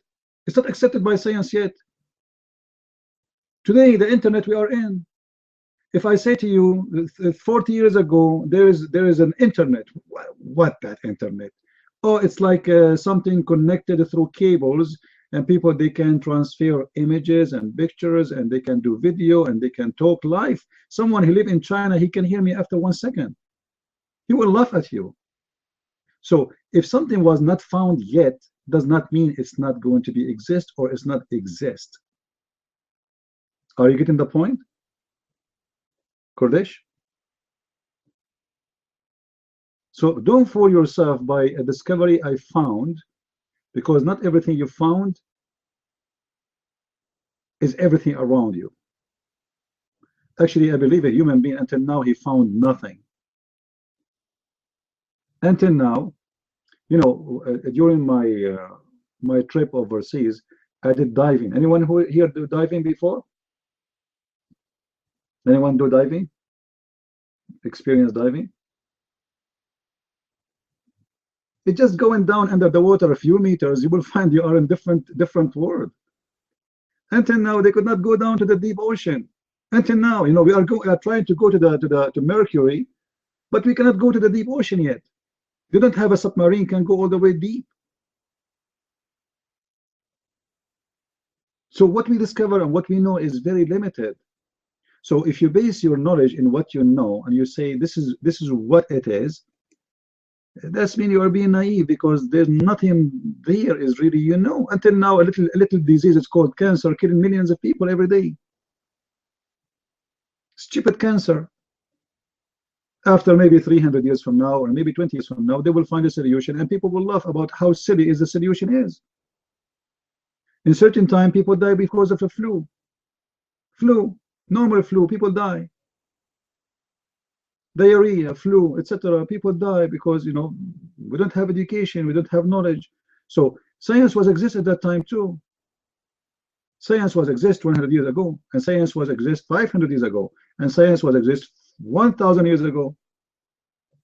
A human being, he started questioning and looking for answers since the time he's exist, which means this is science.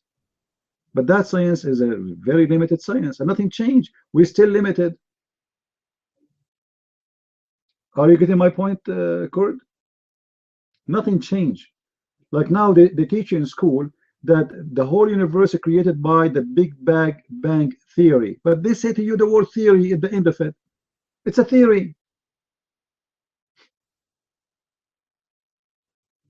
Right? It's a theory. So why you believe in a theory? Why you accept this theory over the other theory? Because the atheists control schools, control education, and they promote their ideas, and people, they accept it. People don't want to believe in God, they want to believe in atheism. So an atheist, he says to you, the Big Bang, but nobody can explain to us if the Big Bang is real. The Big Bang says something explode. How you say there was nothing but that thing explode? How you say there's nothing but energy explode? What energy? Where is the energy coming from?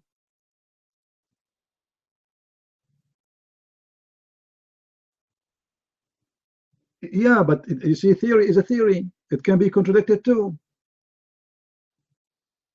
You see, as an example, one of the theory that a small object would be grabbed by the big object. This is what the gravity is about. And after 100 years, they found that it's not true. There's many exceptions. Science always change, and science always come with mistakes and errors. And there's no proof of the Big Bangs. What lead to this point? I challenge anyone to tell me how this can be lead to this point. What? How something can be explode if there's nothing? They know nothing. They have no idea. You know, the space is, you know, like the human being is very naive, a creature, when he think that he have knowledge.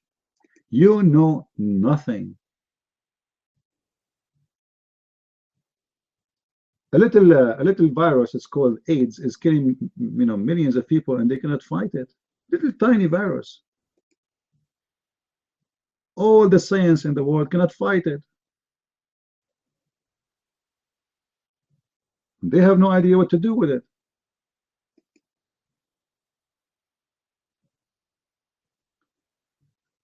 So, you know, I believe that science is a kind of, you see, in the old days, they say to you, there's a magician. You know what the magician, right? Somebody lie to you and fool you.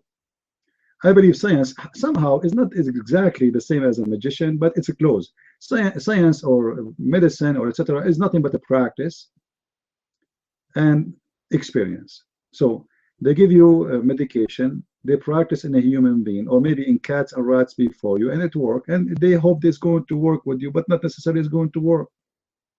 This is why you go to a doctor, he give you a medicine. The medicine says, if you take this medicine, you need to know that you might suffer from a bleeding, nose bleeding, headache, heart attack, rashes, nerves pain, feet pain, finger pains, neck pain, hair loss. Like, what the heck? He gave me a medicine because I have allergy, and then the medicine is going to kill me. What is science? Guys, are you listening? This is science. Go right now, open your refrigerator and look at the medicine they give you if you have any problem, and see what it says. This is science. So in order to solve a problem I have, you create for me 1,000 problems. No problem, Kurdish, no problem. What is science? There's no science really. Science is just a practice of training and history. Like those doctors, I don't believe in those doctors.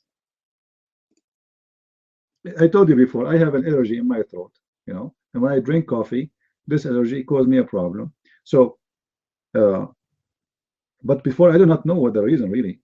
So suddenly I can't even talk. Like something happened. Like it really hurt.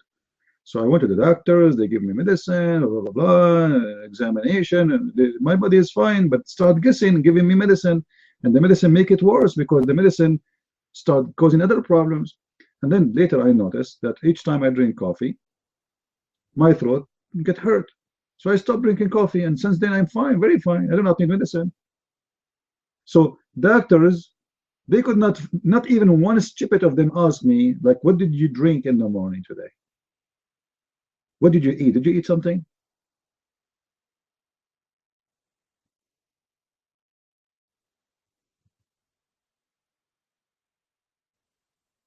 So if you really believe in science, then you are believing in nothing.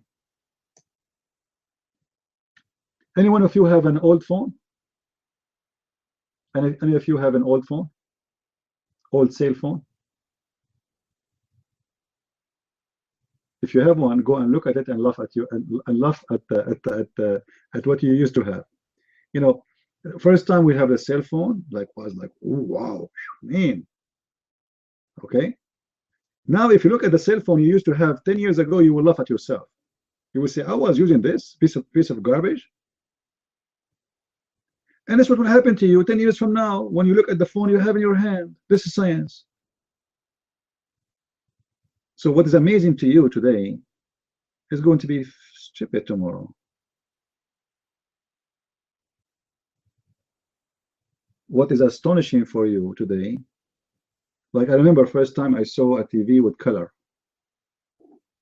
Maybe some of you is, you guys, you were lucky to have a TV with color in an early age. But for me, we don't have a TV with color for many years. So first time I saw Tom and Jerry in color, I'm like, wow. Tom and Jerry in color?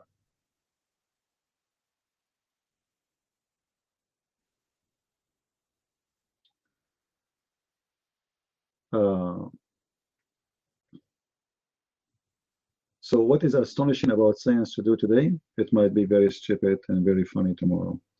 And I believe science is most of an experiment more than in knowledge. Most of the science actually discovery, they come to discover by accident, not even by research, like the antibiotic, even the gravity of the earth, etc. No, actually, me as a Christian, science is not an enemy for my belief. Absolutely not. Science is not against my belief. It's only foolish who will believe so. Actually, science confirms my belief. But not everything science says is absolutely correct too. So we have to be careful. You know, the Bible says the earth is hanged on nothing thousands of years before anyone studied the space. The earth is hanged on nothing. Amazing. How the Bible says such a thing? Hanged, look at the phrase. Hanged on nothing.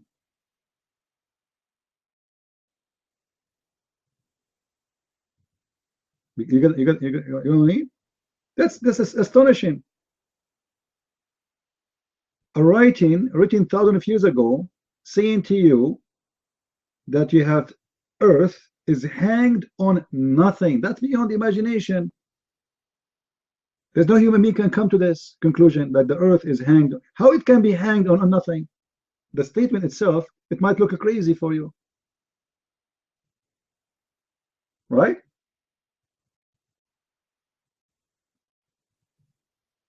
So how an atheist will explain to me that? So it's, you know, the science is not really against my belief. Absolutely not. However, the Bible is not the book of science. You know, when God, he described how he created the universe, do you think God really give us a full description? Imagine if God were to describe for us how he created the eye. How many books you have to study to be an eye doctor? 20, 30, 40, 50, 70? Just for the eye.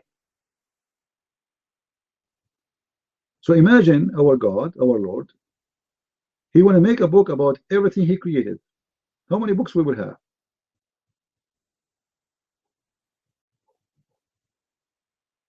The fly alone maybe need 20 books. Because the fly, by the way, is amazing.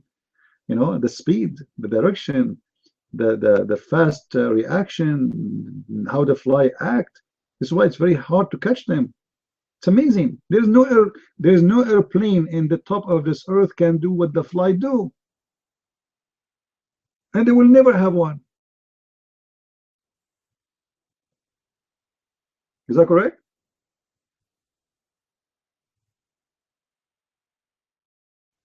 Imagine this little tiny fly, how much food she ate, and yet she can move her wings in thousands of times speed in a minute. How this energy can come to the existence? What kind of engine she have? And why we cannot provide an airplane with our science can do what the fly do. Little tiny food, and we'll make the airplane fly for the coming 20 hours.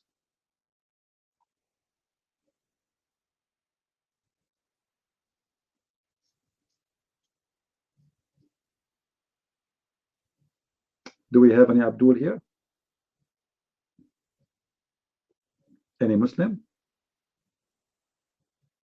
Another example to prove the atheist to be stupid. You know what evolution is about, guys? What they say? What is the theory of the evolution? They say that the needs create things, right? The needs. Is that what they say? Like when a body of any creature, he needs something, he created, he adopt. Okay. What is the need for a cell is having already like can produce itself and become many? What the need of it to have a penis and vagina? And how the cell decide to make a penis which is going to fit with the vagina? You know what I mean? That's impossible. The little tiny cell decide to make a map and to draw a penis and to draw a vagina, and the vagina and the penis, they fit together. And after studying the project, the little cell decide to create a penis, and they decide even how the penis function. I mean, like, come on, how this can happen? You know what I mean? That's crazy. That's stupid, actually.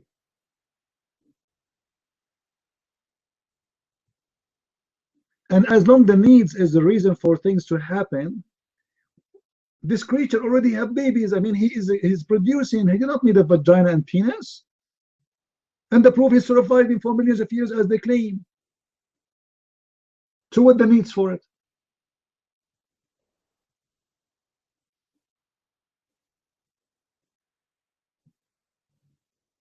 Now, I believe that God, He provides us with ability to adopt situation. That's true. You know, like if somebody live in the mountains area, you will find that their voice is different because their chest side is different. Their chest increase for they need to inhale more air because the oxygen there is less. That is true. But not what they say to us about you used to be a chicken and then you became a monkey or you became a giraffe.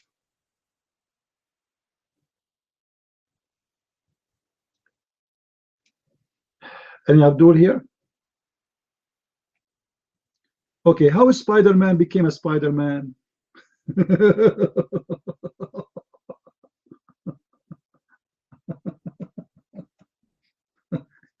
Spider-Man decided that he need to fly. So Spider-Man, he decided to create for himself a kind of fabric come from his fingers, and they can carry him wherever he want to go, and he can jump anywhere. Yeah. Any Abdul here?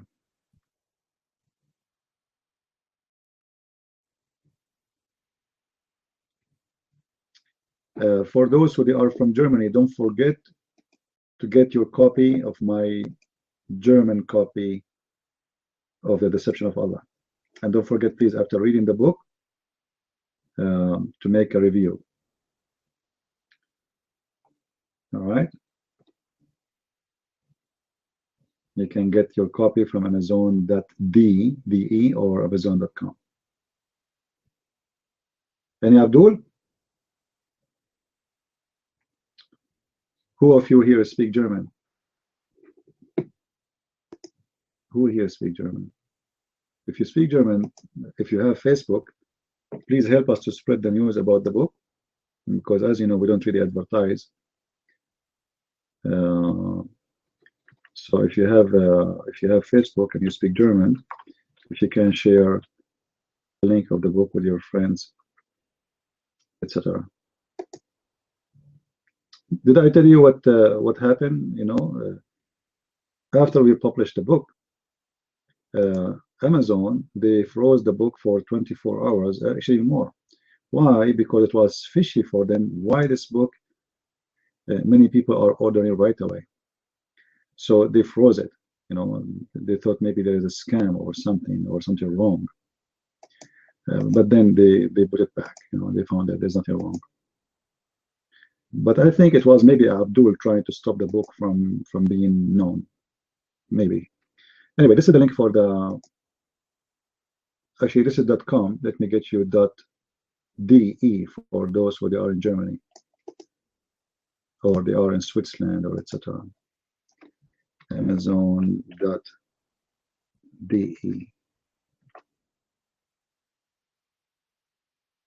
All right.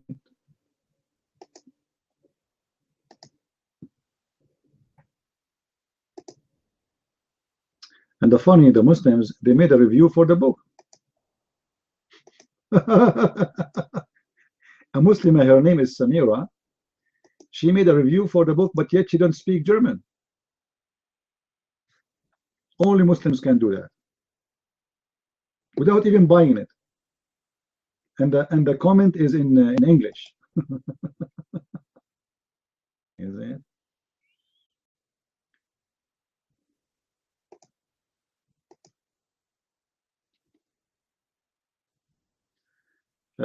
Quite Arab. You like to translate to Dutch? Which book you want to translate to Dutch?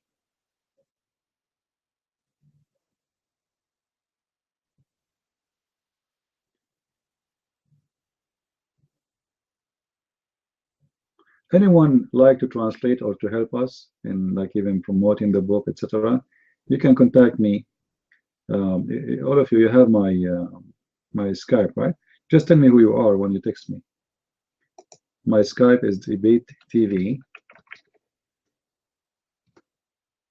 You can add me there, but don't forget to send a message because I get a lot of ads and I refuse them unless I know who you are. Present yourself. Remind me of yourself.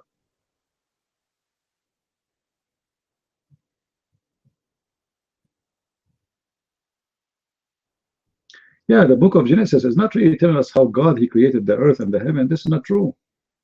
The book of Genesis is giving the human being, especially is talking to all kind of generations. And imagine you want to speak to someone who lived 3,000 years ago, and you want to tell him details which is going to be very confusing for him. Like some Christians, they think that the story of Adam and Eve and the tree is about a physical tree. For me, myself, I don't believe it this way. I believe that the interpretation is different. I believe the tree is nothing but how that's God is telling us that, Adam in the beginning, he disobeyed me. It's not really about a tree, and there's a tree and there's apples, and that's not really what it's meant. It's about being disobedience, being a sinner.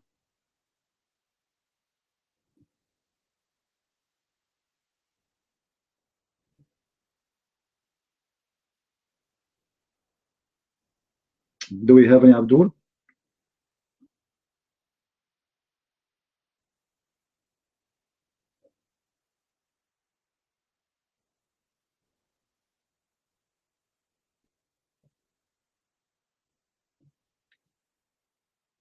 I don't know, maybe, I don't know. Maybe because of the cover picture, the terrorist. I don't know. No, I don't have Arabic books because you see, the Arab they have the opportunity to see what Islam is about. They speak Arabic, and there's many Christian TV stations exposing Islam, and they are doing a great job.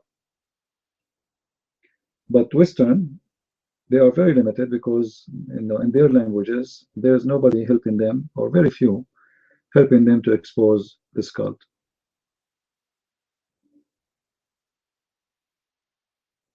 This is why actually this is why I started my chat rooms, etc. in English. Otherwise, for me, it's more fun if I speak my first language.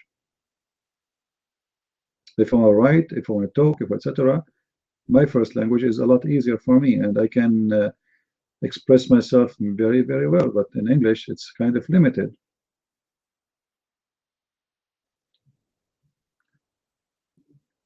When I started my chat room, the Muslims here in the English section, they used to have every day someone convert into Islam.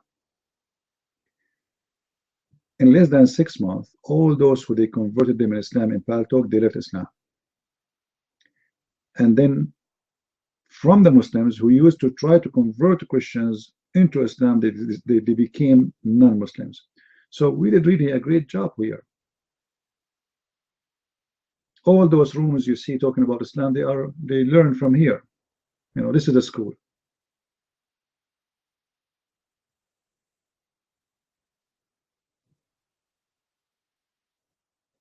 Right?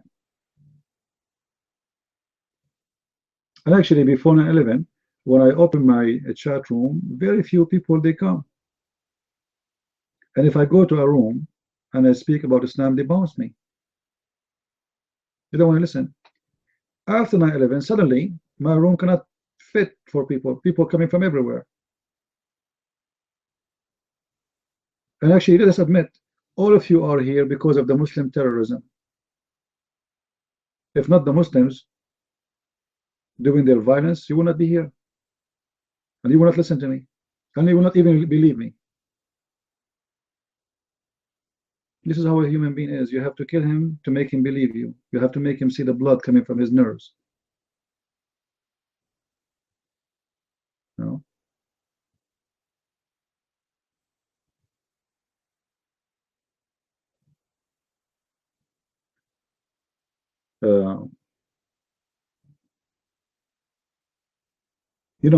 People, if they listen to us and what we say, they can save themselves a lot of pain. But sadly, some people they take it in a negative way. Like even some people they accuse you of hate. Right? We don't hate anyone. Speaking about sickness doesn't mean we hate you. We hate the sickness, not the sick. Not the like we don't hate you as a person. We hate the illness to have you. We hate to see you sick. So many in the West, because of the corrupt mind of politically being correct, if you speak against Islam, right away they accuse you of hate. They accuse you of being racist. I am from there. I am from the Middle East. Arabic is my first language. You know, it's very crazy. But in order to try to silence you in a stupid way, they try to accuse you right away with all kind of list of accusation, hate, racism, etc. Islam is not a race. There's Muslims who they are white and black and Asian, etc. And I'm not a redhead guy. There's a guy, he was he voted for Trump and he's black. They accuse him to be racist. But he's black. The guy is black. They accuse him to support the KKK. Yeah, madness.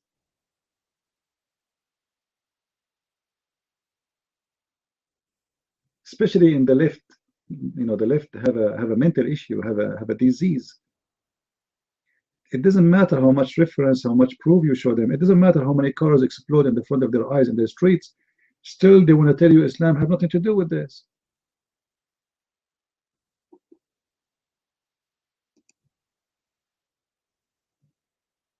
And this is what happened when the left took over America for 8 years. Obama, he forbade anyone to say that this is an Islamic terrorist. What is the excuse? What is the excuse?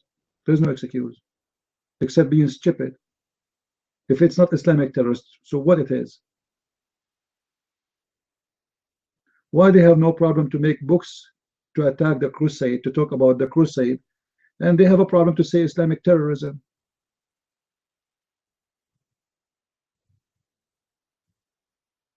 Yeah, they did. They you know, the poor Christian in Egypt, they went to the church to pray. It is the Palm Sunday for them. And, you know, I think maybe 14, 20 people get killed. And God knows how many injured.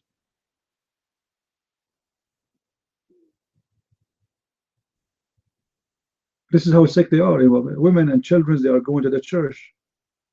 Why you want to go? They go and explode himself in the church. Imagine, he think he is the hero. Sick. In the eyes of the left, it was the fault of the Coptic. Why you go to the church? If you don't go to the church, they will not kill you. That's the mentality of those people.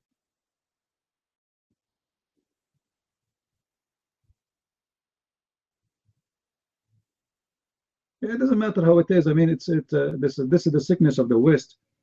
They always try to defend this cult. They are desperate to defend it. For a very simple reason, because Muslims are investing heavily in the media. 90% of the medias owned in the West, Muslims have a big share in it. From CNN to Fox News, you know, Sky TV, Sky News, you name it. The BBC owned by them. They are not investing in it. The BBC is funded totally by Muslims. The UK does not pay a penny.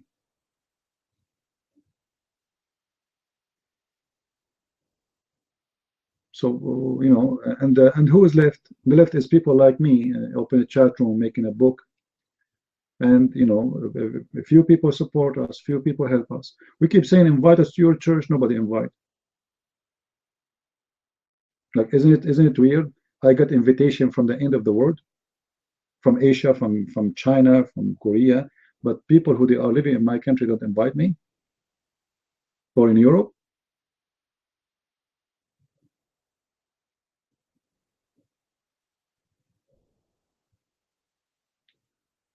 Don't worry about my safety. I am the one who should be worried about safety. Don't worry. If I am worried about my safety, I will not be speaking one word of what I'm saying right now.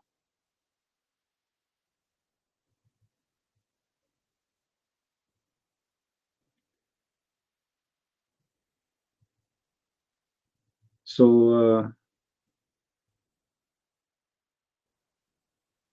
Actually, right now, you know, those beautiful Christians, the one I did seminars for them in my previous trip, they are preparing for me many seminars so I can come back. So what they will do, they are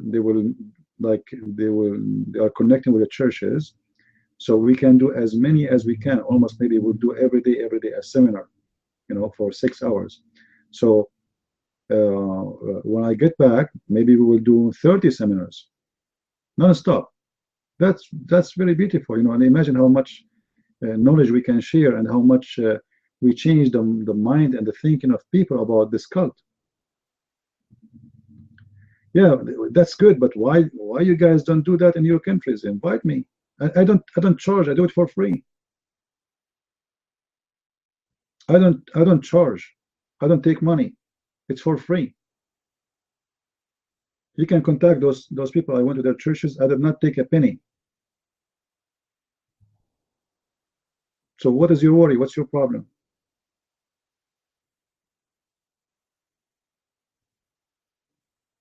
You know, I'm not like those people who they are doing a business. They say to you, like, what hotel you want to put me in? Is it 5 stars? Do you have a car for me? Can you send us the donation check before I go? I refuse, actually. They try to donate. I refuse, because those countries I went to, they are poor people. You know, they themselves, they need help.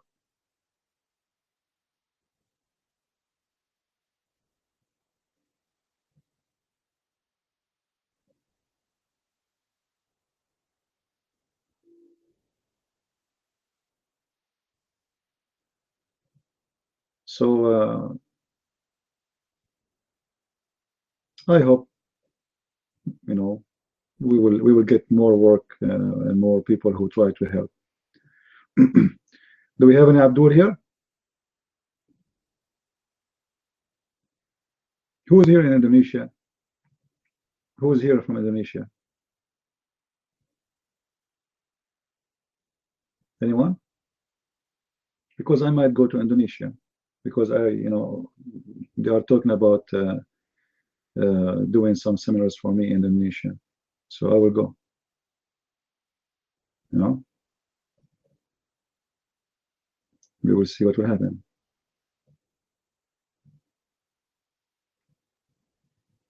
Any Abdul here? Any brave Abdul?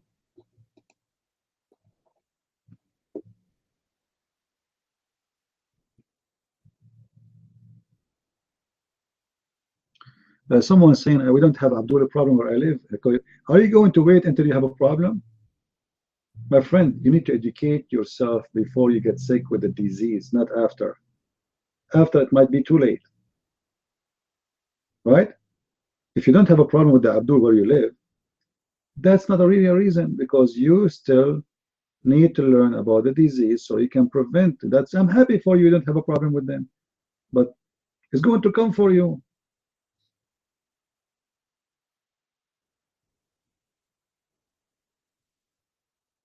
Right?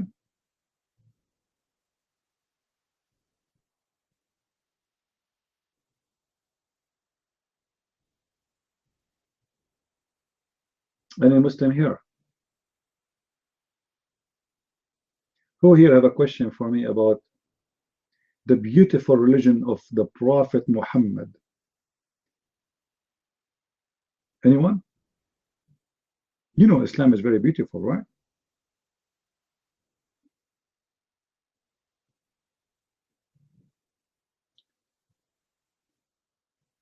Where you can find the endless penis hadith? Well, this is not in English really, but I can give you the reference if you want. You want it? You want? But it's in Arabic. Do you speak Arabic? All right. All right, my friend. Let us get you the hadith.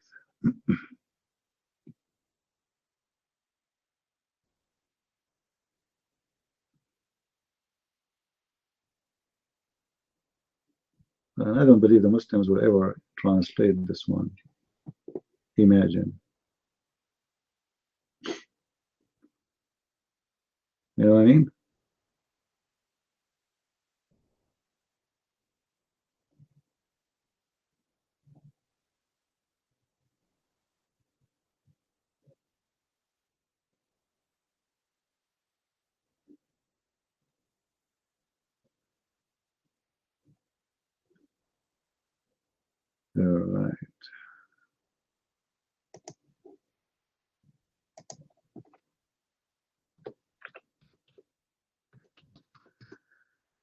endless penis.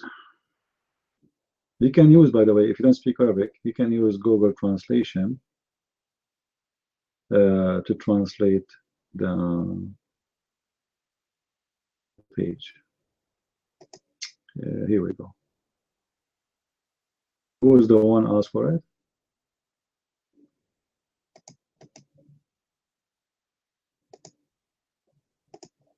Who is the one want the endless hadith penis? The endless penis. But don't think by reading it you are going to get one. All right? No, you will not get one. Anyway, if you go down, you see where it says hold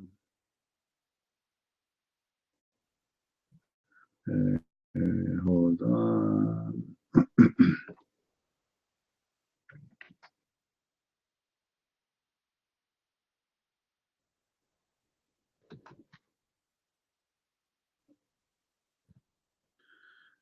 All right. If you go down in the page, it says page number 356. Quiet. Okay. Gold. Sorry. Gold.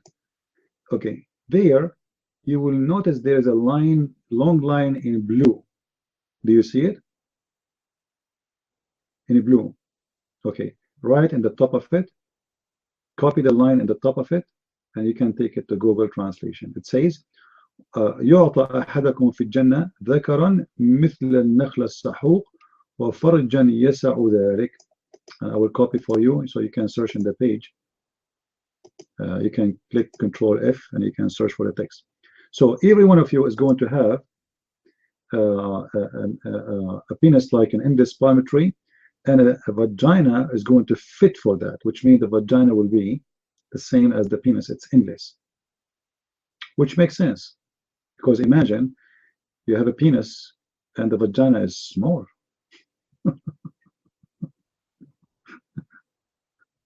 So the vagina and the penis, they are endless, not only the penis.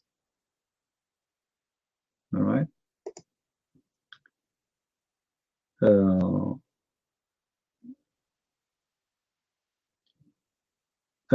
Actually, if you translate a few lines up, it says that Al-Qurtubi said, this is interpretation now, that in the heaven of Allah, it's lawful for the Muslim to have sex with all the forbidden ones, which mean all the women who they are forbidden for him to marry in the heaven, in the earth, except the daughter and the mother. The man in the heaven, he can sleep with his niece. He can have sex with his grandmother. He can have sex with the auntie. But he should not have sex with his mother and his daughter only.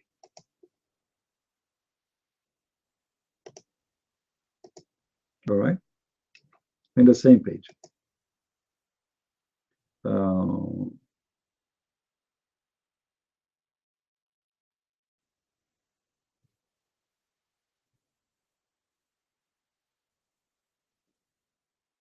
What else the same page is saying?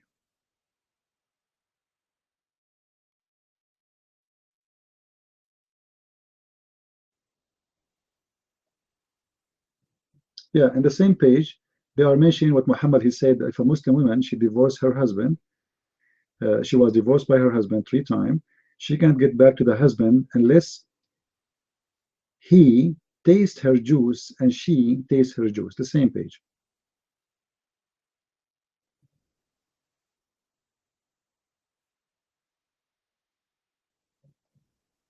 All right.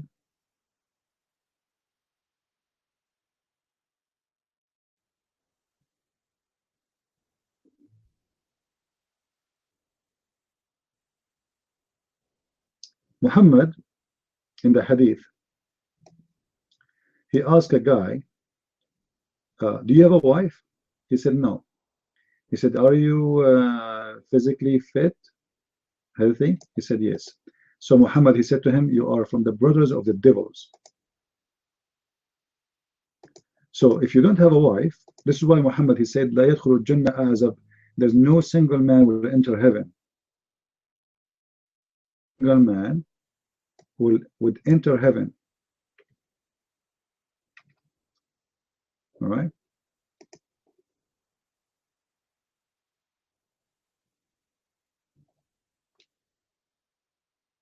Do we have any Abdul here? Anyone save the reference we just gave about the endless penis in Arabic? So you don't ask me for it later? No, nobody save it, right? Nobody. If it's in Arabic, what if a Muslim says to you, where it says that? When you mention it to him, you know what you will say. Yourself, it will take you maybe 20 years to find it, if you can find it. All right.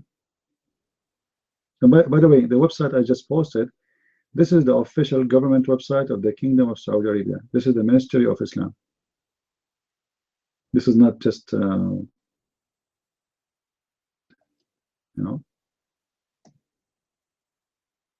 just to let you know. So Muslims cannot say, this is a post of website, we don't believe it, whatever, you know.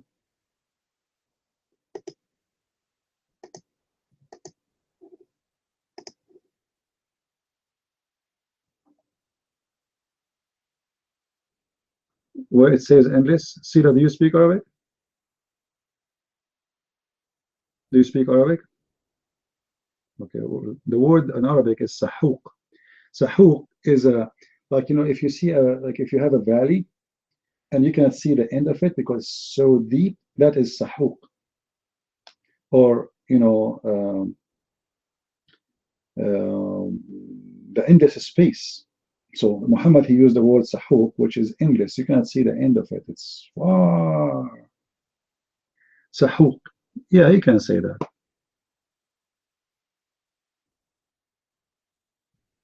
And if we have any Muslim here, he speak Arabic, we can make him read it for us. Any Muslim here, he speak Arabic?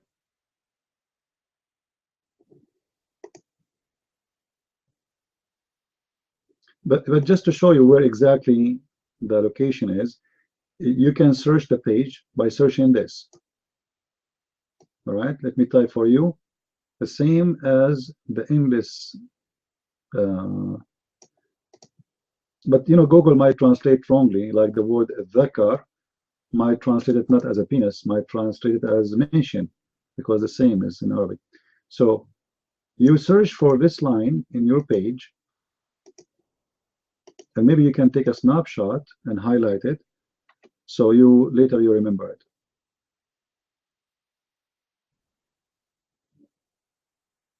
And now, you know, ask yourself, what kind of religion promises such a promise?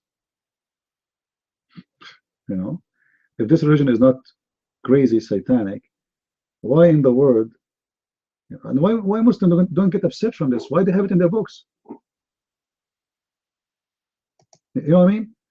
Like, this is the official government website of Saudi Arabia. It's, you know, not even one Muslim he feel bad about it. Like, as if you mentioned nothing.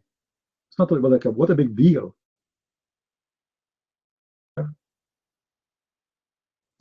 No.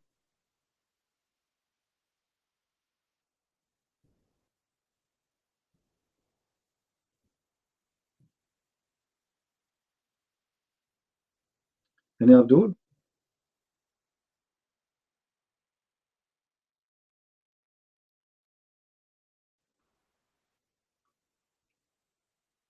We are short of Abduls today.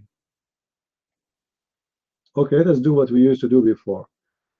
We'll give you well, 5 hamburgers.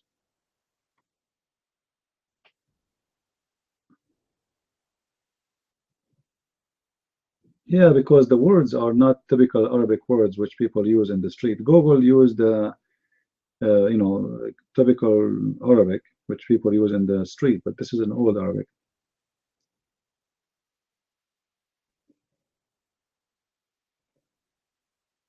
The best way to translate, go to Arabic dictionary. All right, let me give you one. There's some dictionaries that are Arabic English.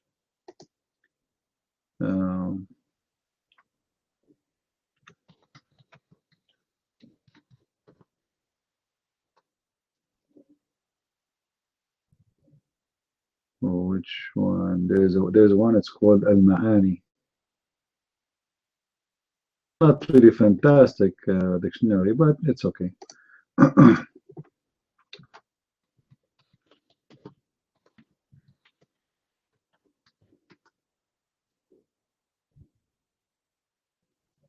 Let us see. I'm trying to find you that.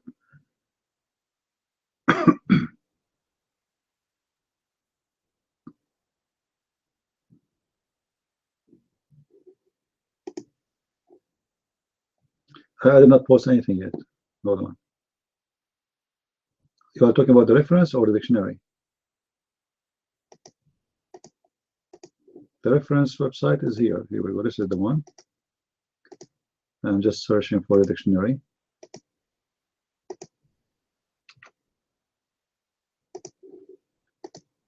I know it's taking forever to load the page. I don't know what happened.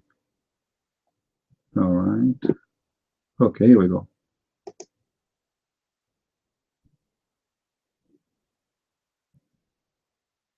You see this this website, English, which means you can copy any word you want, and you will get in English. For that hadith, I just posted for you.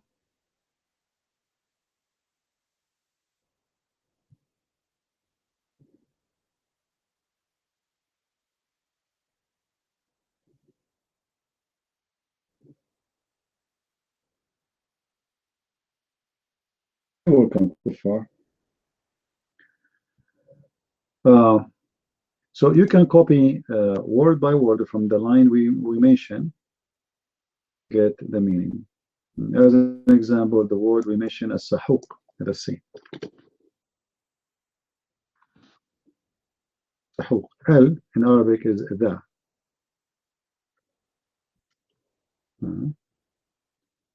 Sahuq.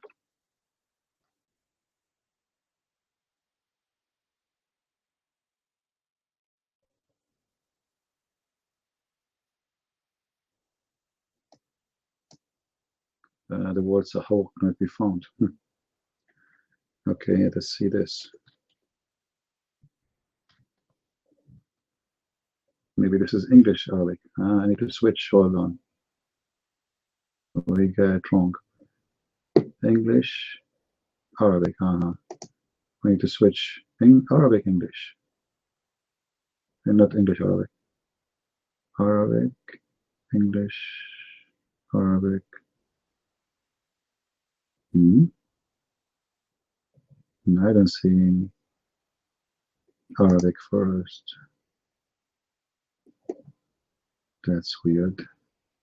Arabic French, Arabic English, Arabic Turkish. Okay. Let us see. Sahuq.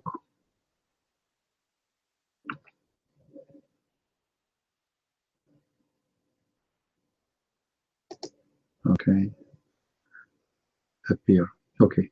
So the word sahuq, it's like not original word. So the word sahiq is the one. You can. How are you, Yusuf Islam? How are you? You still a doctor, Yusuf Islam? Yusuf Islam, you still a doctor? How are you doing? Because we are talking about a hadith here in front of us. It says that a Muslim in the heaven, and you speak Arabic, which is really a good thing, right, guys? We were saying maybe we can get a Muslim here. And you are a doctor. That's perfect. It says that a Muslim in the heaven, which is going to be كالنخلة السحوق, endless penis, and the vagina will be fit for that. And here we go. This is the Arabic text. As long as you are a doctor, can you explain to us how this can happen?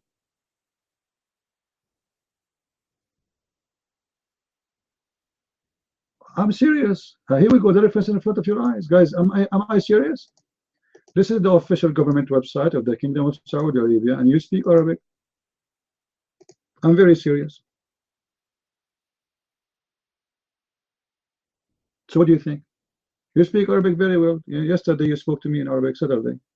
So you have no excuse to say I don't understand. This is his question. This is your book. Guys, is it look, we are giving them the reference, we are giving them the book, we are giving them the Islamic official government website of Saudi Arabia. Instead he says to me, give me a serious question.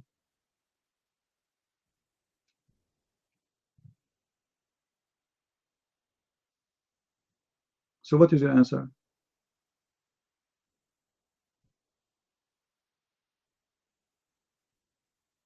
Yusuf, what is your answer? Why? You see, guys, so what I'm saying to you is true, right? He's ashamed of it. He's shy. Do you see it? Here we go. He speaks Arabic. We gave him the text. We gave him the link. He don't have any obligation. He says, give me a serious question. That's it. He could not deny it. So does it say that, or I'm making things up, Yusuf Islam? You're mine.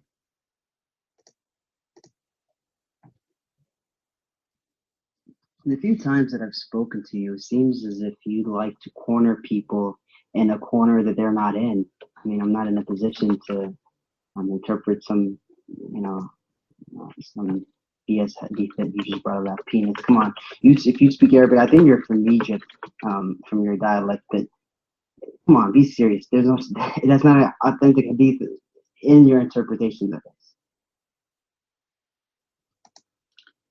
How you know it's authentic, not authentic? You did not even read it yet. Okay, what about you open that page and you read it for us and translate, and then give me the conclusion. Did you open it? Did you open it? No. So anything I give you, you don't like it. It looked like stupid, funny, right, and dumb. So you say to me, okay, we're not. That's you like to corner people. I like to corner people. Why not? Guys, I like to corner people. Absolutely. So do you feel like you're in the corner right now? This is what you are saying. By giving you this hadith, I'm cornering you. What about we meet in a round room?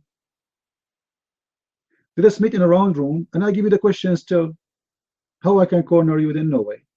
What do you think? Are you going to answer them? If we meet in a round room? I'm going to ask YouTube, or sorry, Paltalk, to make a round room. So there's no corners at all. Now you can ask me a question, but what about you answering me before you ask me the question? What kind of God he promised you such a, what about your prophet promising you a lot of women to have sex with? What kind of promise this promise is? Why all of your religion is about wine and drinking and sex and jewelries and bracelet and a pillow? Like God is promising me pillow in the heaven. I want to have a pillow too.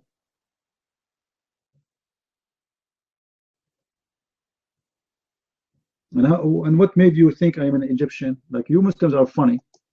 Every day I get a new citizenship.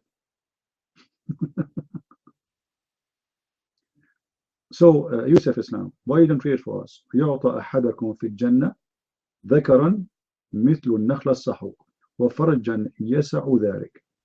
What do you say about that? Do you feel excited? In the heaven, Allah will give you a penis which is going to be endless palm tree and a vagina fit for that. That's deep, my friend. That's very deep, extremely deep. Endless vagina. And you are a doctor, right? Is that physically possible? Yusuf, you are a doctor, we claim, right? Is that physically possible that somebody have an endless penis and his wife, she have endless vagina? According to you, like you're a doctor, as you claim. You might.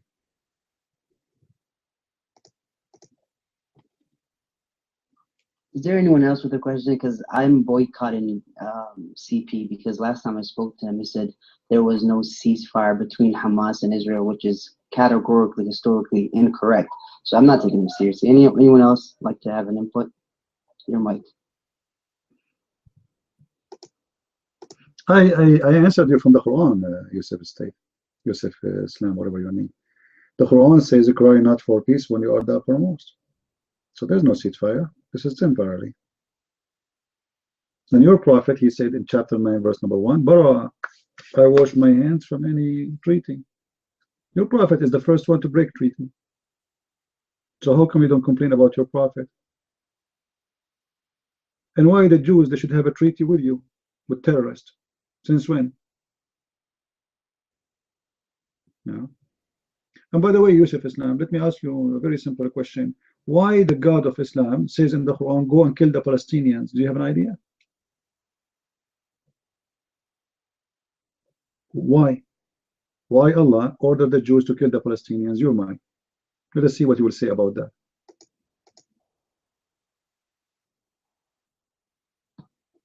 I mean, let's stick to the topic. The topic is what is Allah and what is Islam. I mean, I can tell you everything that person has. I mean, what are you asking? You always jumped from Surah Tawbah and in regards to the Quraysh and when Muhammad Sallallahu Alaihi Wasallam had to fight them. That bears no relevance to the question that you pose on this forum. Your mic. Well, I just asked you a question about why Allah he ordered the Jews to kill the Palestinians. Aren't you the one who mentioned Hamas and Israel, or me? What's wrong with you? The question is very simple. Was it legitimate for Allah to order the Jews to kill the Palestinians? Yes or no? Who is the one who started the war? Who is the first one who ordered the Jews to kill the Palestinians? Allah. So how do you explain that to me? Why? All what you see right now is because of Allah. Allah is the one who told the Jews, go and kill the Palestinians and take their land. This is a land is assigned to you. Kill them. So what do you say, Uman?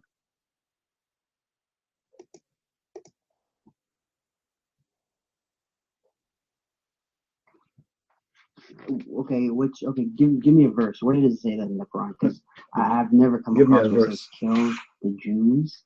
I mean, which verse? Give me a verse. Give me a verse. Just type it. I mean, Abdul. Just type the CP. I don't like to type, you know me, come on. Chapter 5, verse number 21, 22, 23, 24, 25. And even Allah, he punished them for 40 years, make them lose the desert because they refused to kill the Palestinians. Allah is angry. This is why he cursed them, because they refused to kill the Palestinians. You're mine.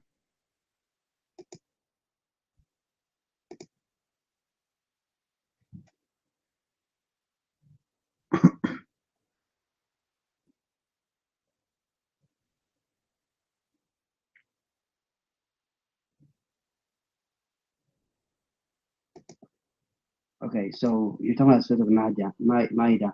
So if you're talking about Surah Al-Ma'idah, you're speaking of not a story, but of a narrative that Prophet ﷺ was given to his ummah. That wasn't addressing current or even future Jews, and you know that very well. I don't know why you're bringing that up. So what's your question? Guys, did you hear the answer? The prophet, the current Jews. Well, current Palestinian or not current, they are Palestinians. Why Allah he ordered them to kill the Palestinians and take their land? Allah is the one who started the problem. Allah he said to them, this is the holy land assigned to you, go and take it. And then the Jews disobey Allah. They don't want to kill the Palestinians. They say we will not kill them. And Allah punished them to spend 40 years in the desert as a punishment. Post Neo for me to verse number 26, 27, 28. Well, blah, blah, blah, blah, blah, the prophet, blah, blah, blah, blah. You know, I'm expecting you to say this is a weak Quran. Do you think this is authentic Quran? Or this is a weak Quran? Why Allah is ordering the Jews to kill the Palestinians? Give us a reasons. Palestinian or Palestinian? Why not? Why it's okay at that time? It's not okay now. At that time, they were made from plastic. We can burn them. They are recycled. And now they are human. So I'm asking you, Allah is the one who told the Jews, this is your land.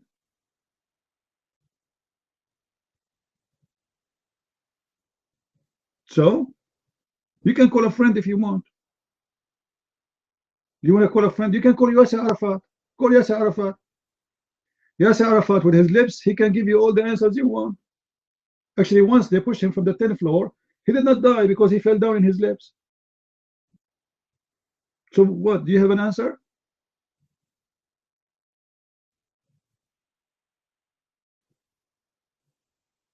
Nana? What Nana? Who's Nana? I don't talk about Nana. I can show you a hadith about Nana. Is that, are you talking about the woman, she came to the Prophet and she is so ugly? And she told him, I offer myself to you. And the Prophet looked like, man, this is scary. Prophet, I offer myself to you. Second time. Muhammad is looking at the floor. He don't want to look at her. Prophet, I offer myself to you. The Prophet, he hate himself. He don't want that. Then he said, who give me anything, I will give you this woman. Like, what? You want to get rid of her? Who want to give me anything? Anything? There's a guy, he said, Prophet, I'm poor. I don't have any money. He said, not even a ring? He said, not even a ring. He said, okay, recite Quran and take her. Recite Quran and take her. You believe it? The woman, she offered herself to Muhammad. Muhammad, he offered her to different man because she's ugly. Oh boy. So your mic, Yusuf Islam, why your God Allah, he ordered the Jews to kill the Palestinian? Your mic. I just want to comment on what you just said about that woman that offered to marry the Prophet ﷺ. And don't you recall in Matthew chapter 15 when the woman came desperately looking for the help of Jesus Christ, and he responds to her, he says, you don't give the bread of the family to the dogs, or they eat the crumbs or whatever. He rejected her. So how could you sit here and make a claim, such an idiotic claim? If Jesus rejected her, I will close my room. Challenge between me and you. What do you say? Guys, is that a good challenge? The fact Jesus, he held her and he blessed her, and you are a liar. He did not reject her. The mic is yours. Show me where it says he rejected her. He did to her what she wanted. I'm serious, absolutely serious. If you prove to me that he rejected her and he did not bless her and he did not help her in what she's asking for, I will close the room. Your mic.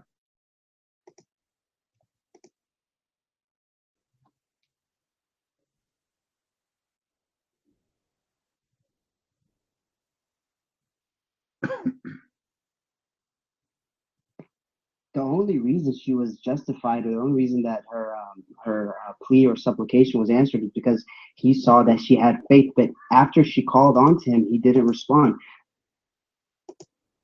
See how stupid what you are saying? A second ago you were saying she is rejected. Now you are saying he like, Muslims too much camera urine, my friend. I mean, change it. Like, what about you try cow urine just for one day, just for a change? Giraffe urine, camel urine every day, camel urine. Here we go.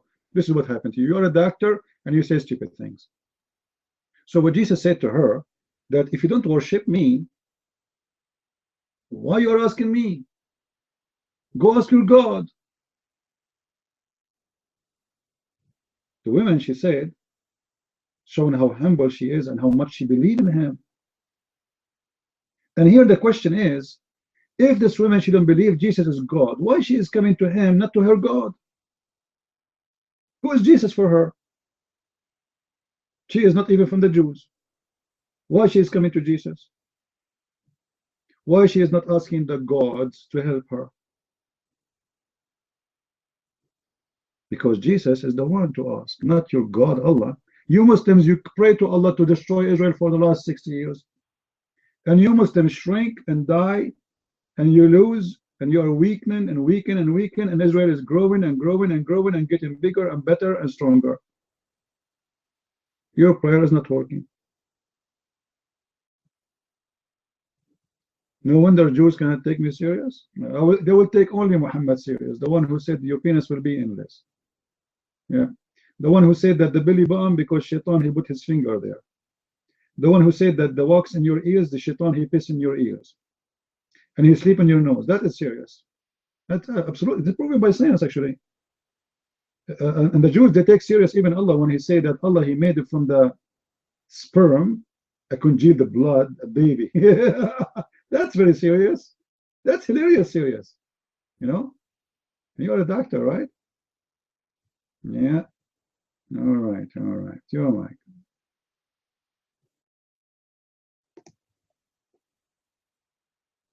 Okay, make fun of Islam all you want, but you follow a religion led by someone who never even met Jesus Christ. How do you account for that?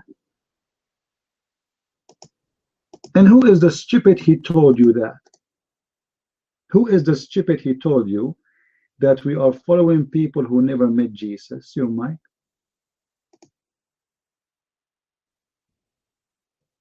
Paul, who else? Very stupid of you to say so. Guys, is it true that the Lord appeared to Paul in the way to Damascus? He appeared to him. Now, I will give you the same question. How you speak about Jesus learning from Muhammad, a man, he came 600 years after Jesus, he never met Jesus. You see how stupid you Muslims are? You are asking me not to accept anyone he did not meet Jesus, but yet you accept someone speak about Jesus, he came 600 years, not 6 years, not 60 years, not 800, 600 years, man. Did Muhammad even meet any of the prophets he speak about? How you taking what he say for granted? How someone who came 600 years after, you accept him to be a witness for something he never saw? Very smart, super smart. You are super smart. And actually all the Muslims are super smart. That's why I say Kamel Urim is the best. Forget about the rest. You mind.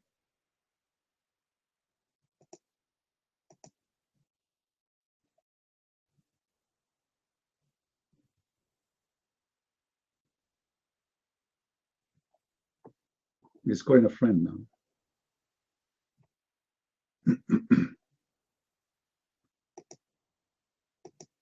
Don't order Kamel Urim now. You can wait until you finish talking, man. I mean, do you have to do it right now? Like, can't Kamel Urim wait? Are you there? Like, you know, a guy, he claimed to be a doctor, speaking about smart and stupid. A guy who followed a prophet who ordered him to drink camel urine, and he's a doctor. He claimed to be a doctor. You know, I will shave my beard if you're a nurse. Otherwise, explain to me what kind of a prophet he ordered his followers to drink camel urine. I mean, this is urine, man. Be honest with me, Yusuf Islam. Have you ever tried camel urine? Have you ever tried it? You mind?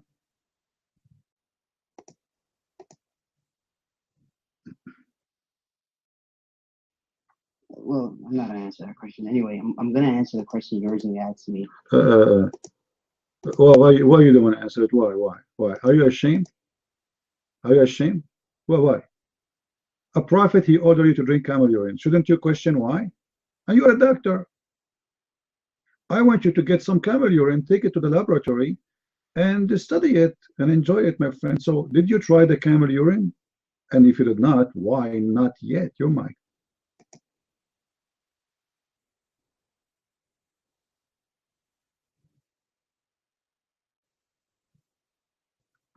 Don't evade my original statement about Paul. You want to change the subject about Paul. If you want to talk about Paul, I'll make you change your. All right. What if I show you from the best book you like, the book of Ibn Kathir, that Paul is a messenger of Allah? Guys, this guy, he came to us 2 days ago and he said, let us read in the book of Ibn Kathir, right? If I show you right now from the book of Ibn Kathir that Paul is the prophet of Allah and the messenger of Allah, what you would do? You commit suicide? You might. Paul never met Christ. Paul and Peter were at odds. If Abdul Potato, no, he met Christ. The Bible is so clear. I'm asking you, if I show you right now that Paul in your books is the messenger of Allah, what you will do? In the book of Ibn Kathir, what do you say? You're mine.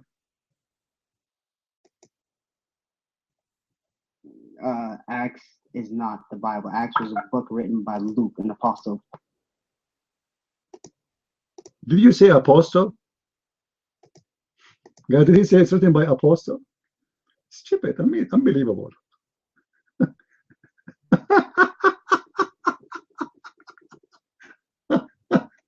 So what is the Bible? Is that if what is written by the apostle is not the Bible? So what is the Bible?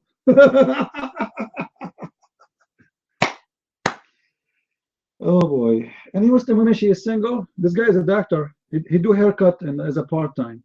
I mean full-time. Who's a Muslim here? She is looking for a husband. This guy, he think he's educated.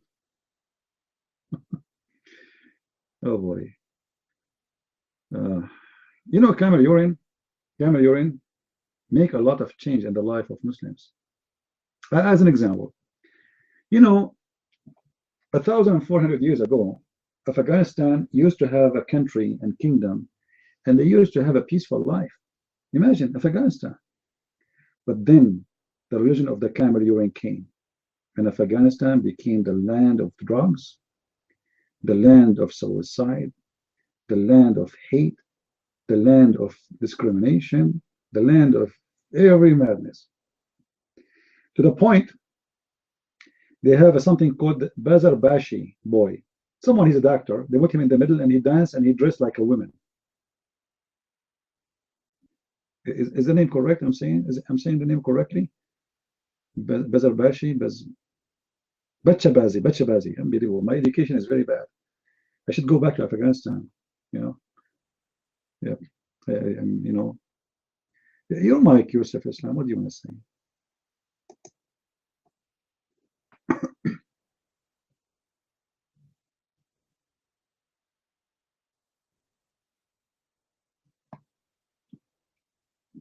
Paul never met Christ. Luke never met Christ. Mark never met Christ. I mean, what do you want? I mean, does it hurt? Is that fact? You see, let us go with your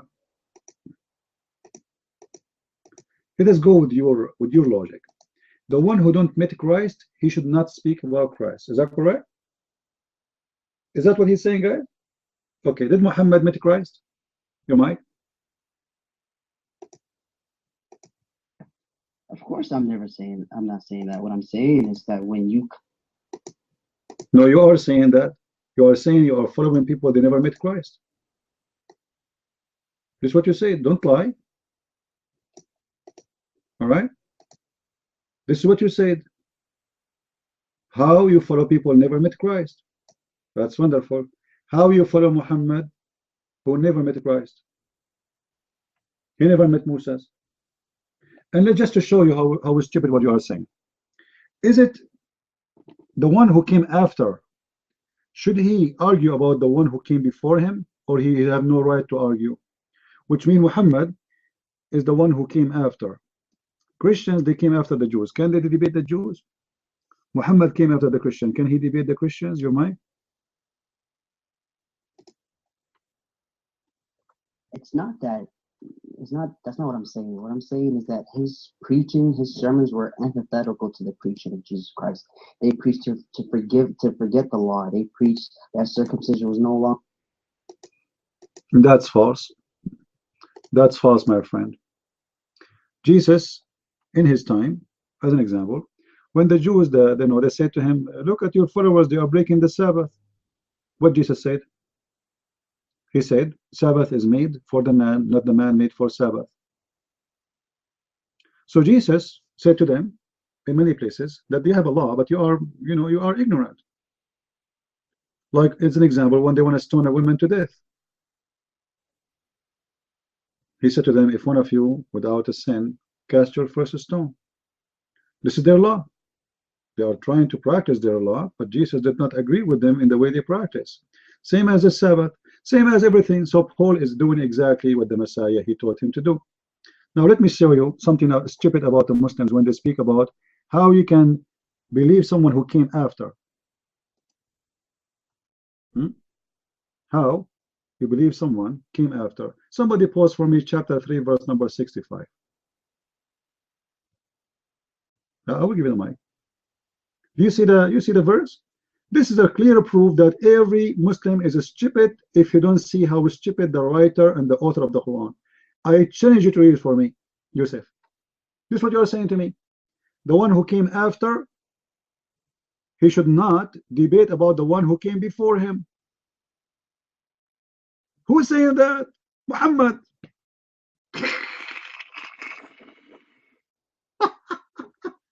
Do you see it? That's madness. And the stupid Muhammad is the last one to come. So how Muhammad is debating about Jesus and Moses? If the one who came after, he have no right to debate about Abraham because he came after Abraham. No, man.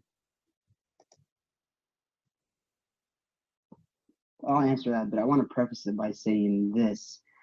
James, who was the brother of Jesus Christ, reprimanded Paul for preaching to forbey the law, and I posted that. It's on Acts chapter 21, verse 18. Read that. So explain that to me, how the high priest of Jerusalem can have a problem with Paul if Paul is so righteous and was the chosen one of Jesus Christ. Explain that. I don't see what you are saying. And actually, when somebody says that Jesus, he have a brother, that would be funny. Because you know, some people, they think that Jesus, he have a brother, but if you see in the Bible, it says that all the apostles of Jesus are considered brothers. They said to him, your brothers outside and your mother. And who is the brothers? The brothers is the people who they accompany a person. All right, anyone he's accompanied, they are his brothers, they are his companions. So what this is what brother mean. Same time, I don't see in the verse you are posting anything about Paul is breaking the teaching of Jesus. Where it says that? Where it says that? You know, the funny that Muslims, they see things we don't see. Where it says that? Your mic.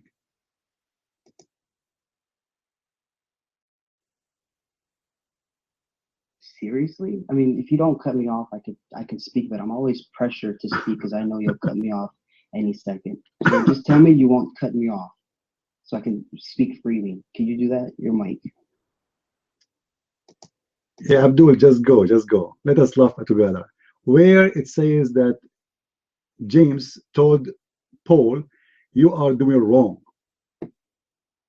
and you are not following Jesus. Your mic. I want to see that. Which verse is saying that? Go ahead. I just said it was Acts chapter 21, verse 20. So what you're saying is that the high priest of Jerusalem, James, tricked the whole audience for them to think that he was actually following the law. I don't get it. He made Paul follow the Nazarene ritual, which is a really strict Orthodox ritual that that early Palestinian Jews used to follow. Oh boy. I don't understand what your point is. He reprimanded Paul. No way around it. You know, I know that this puts. Let us laugh at you. Read for me the verse, please. Read the verse. I'm listening. Go. You're mine.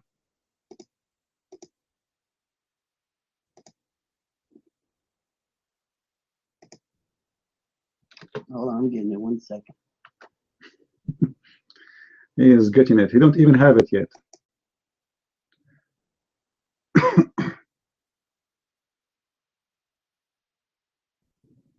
Well, what do you want me to read? He tells him to shave their heads and to.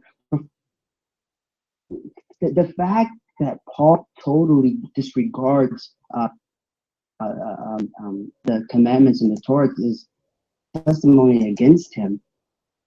In Matthew verse 17, we see that. Abdul, don't give me speeches of stupidity. I said to you, where James, you said James, the brother of Jesus, right? You said that. Everybody heard you. Where James, he said to Paul, you are breaking the commandment. Where? You're mine. Saying is he wasn't telling him that what he was doing was wrong because he told him to change. That's idiotic. I don't even know how to have this conversation. It's not a realistic conversation to have because you're acting logical, quite honestly. I don't know who is the logical here. I mean, I'm saying to you, show me where it says that. He's not. Are you saying he's not? It doesn't say anything of that. Where it says that. And you idiot, the one is talking there, is Paul.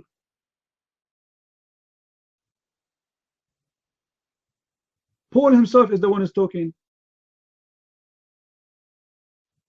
So what are you talking about?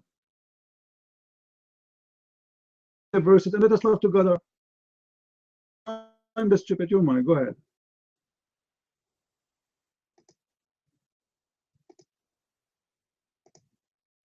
I mean, let's not play games. Paul is telling the audience not to follow the law. The law has been nailed to the cross.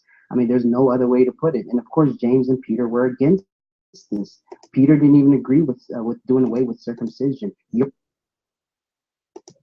Abdul, who is the one don't agree and where it says that? You give me the verse, and we are laughing.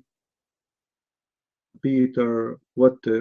You gave me a verse, have nothing to do with what you are saying.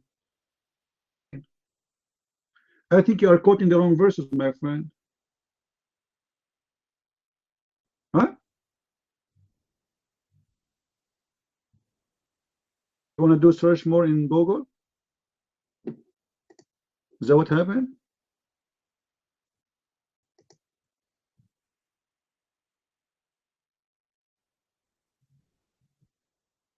Galatians, wait a second. I don't know. I'm new to Pal Talk, by the way. I never get on Pal Talk, but let me just move this to the side. 1 second. You know what, Yusuf? I'm going to go with your logic just to show you how stupid you are. Your God Allah, He ordered the Jews as a holiday. Why you Muslims don't follow the Sabbath?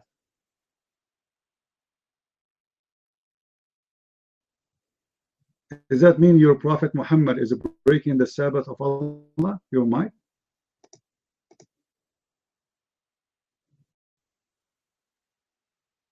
Talking about Paul, and I just quoted what. Potato, don't run. I'm going with you with your logic. You can find whatever you want. You can talk. The one who don't follow the scriptures and the order of God is a bad person. Why your prophet did not follow the Sabbath? Moses to follow the Sabbath, and Moses is a Muslim according to Muslims, right? So why he got away with it? Allah, He told him, don't follow Sabbath no more. You're mine. I'll answer that, but let me just preface this by saying this. I quoted. Oh, you answer it first. But you are. Answer it. But don't follow the Sabbath. Allah, He made the Jews pigs and monkeys for the Sabbath. And it is. So what happened? You're mine. I'll answer that. Stop cutting me off. I mean, honestly, you're stifling speech. I am afraid you will never answer, because each time I ask you a question, you never answer. Answer it. I want the answer. You're mine. 10 seconds, please. This is ridiculous. Speak. I don't know how to take you serious. Not even 1 second. I'm going to do circumcision for you before you leave the room. I will make you leave your penis here and become a girl before you leave. Answer. Why your prophet is not following the order of Allah on the Sabbath, and the Sabbath is the day of Allah? You're mine. The fact that Paul goes against Peter, it should be a big problem to you, but you guys don't care. You guys would. That's a very man. Paul and Peter, they never go against each other. Those are brothers, and they are discussing how to teach and how to do the best for the benefit of the Christian churches. Disagreeing and they are fighting. This is not Uthman, and this is not Umar, and this is not Ali, who they are killing each other, my friend. This is a Christianity. All the caliph after Muhammad, they were killed by Muslims. Affan was killed by the Muslims, and he was buried in the Jewish graveyard because he is not considered even a Muslim. So don't play the game. Now, why your prophet don't follow the Sabbath if the one who break the law of the is not a good person? Guys, is it this is the idea? Who is not following the Old Testament is not a good person to follow. Okay, the Old Testament according to the Quran. Allah ordered the Jews to follow the Sabbath. Muslims, those are not Jews really, they are Muslims. So Allah ordered the Muslims, to the point it was so important for him, to the point he made from them pigs and monkeys for breaking Sabbath. So why Muhammad don't follow the Sabbath? Your mind. How do we jump from Paul to Muhammad? I'm just curious. I mean, let's use some logic here. Chronological. My friend, who is more important, Paul or Muhammad? For sure, Muhammad, my friend, who provide in this penis, have such a teaching in his teaching. So obviously, Muhammad is more convincing. Asking you, as long as this is your logic, why you are a hypocrite? You don't go by your logic. Muhammad, he broke when he came with Islam. Did Muhammad follow God when he kissed the black stone? The God of the Old Testament when he kissed the black stone? Of a vagina. At least make it an ass. I mean, come on. Kiss an ass, not a vagina. America, they say kiss my, they say that it's more acceptable. Muhammad is kissing a vagina, and yet do you see him breaking the law of God?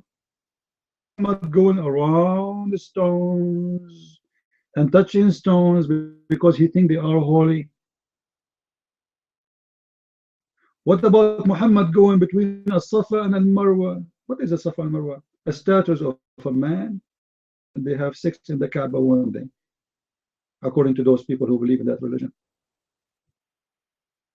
He did not break the law of God. Everything in Islam is against the teaching of the Old Testament. Everything. Zero.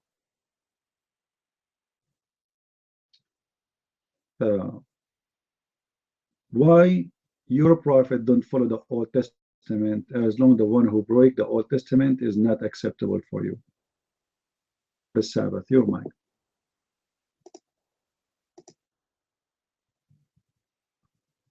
After we're done with Paul, I'll be more than happy to speak about Muhammad. But let's finish Paul. I think you're afraid of that topic. Quite. I'm very afraid of Muslims. Yusuf Islam, I know you. You never answer my question. You give your question and you run. You will run. So what about you? Answer me, and then you continue. I promise you. Why Muhammad is not following the Muslim Musas? You might.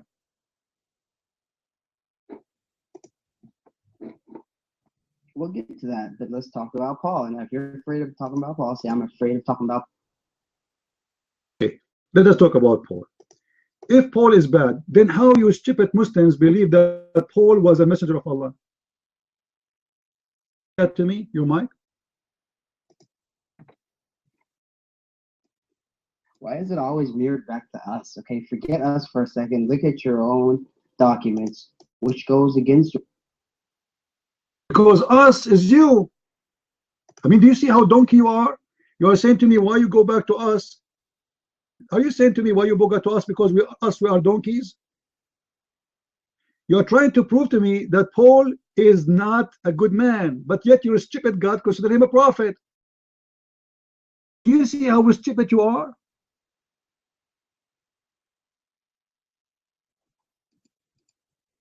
Do you see how Muslims are a bunch of mental people? How you can go against someone, name him as a prophet for him and a messenger? You're mine.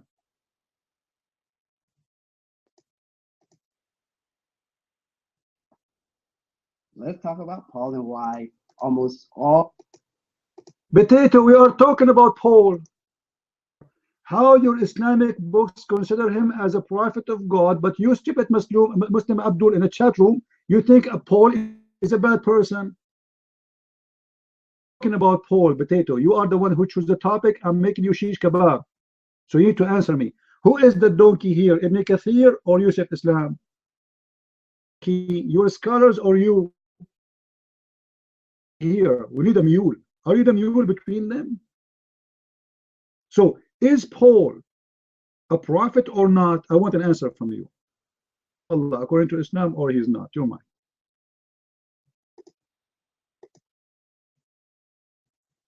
No, he is not a prophet according to Islam. If you have something, All right. Neo, pause for him. Chapter 36, verse number 14. Who are those messengers there? Your mind.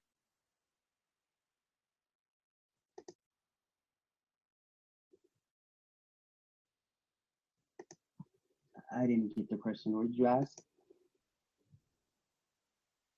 Okay, drink camel urine. Breathe. Now, chapter 36, verse number 14. There, who are they? Your mind.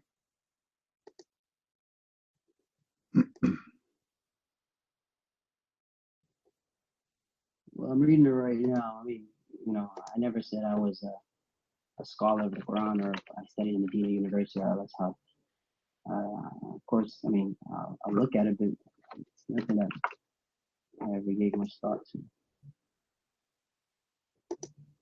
Anyone understand anything? This is what you do.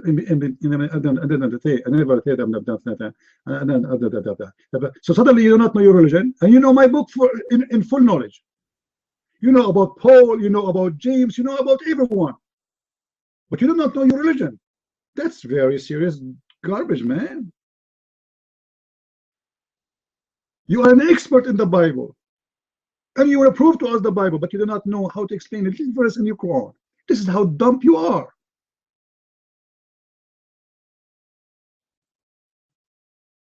And we give you the mic, and you start saying, you remind me of my grandmother when she was, before she died, she was like, she's talking to herself. What is that? What you say? Seriously, what you said? I'm not a baller, sakalar, falar. What is the answer? Take the mic, take the mic. Who are those messengers there? Go ahead.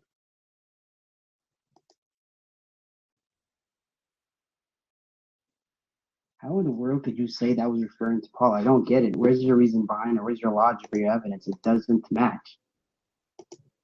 I don't know who is the stupid here. So who are they? Who are they? Your mic.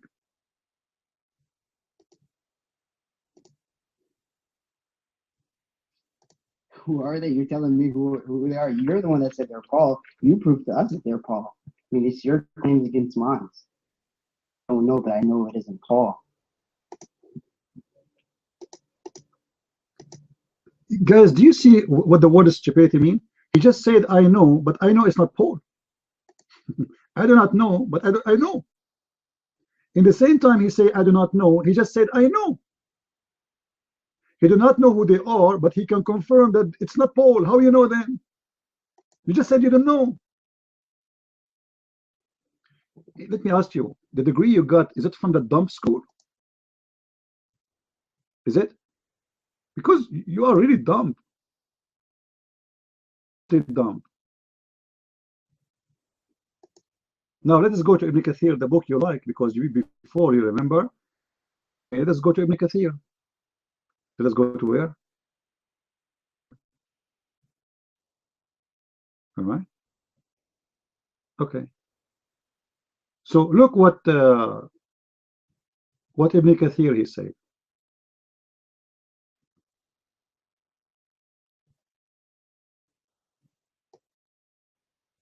And he agree with that.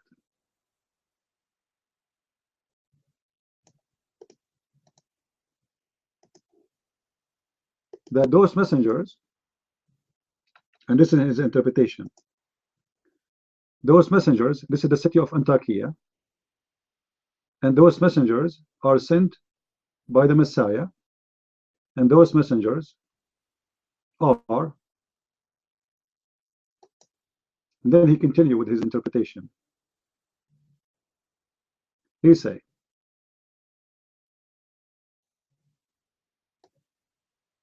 actually Ibn Juriya says, not this is, let me pause this one for you, not that one is after. Ibn Juriya said,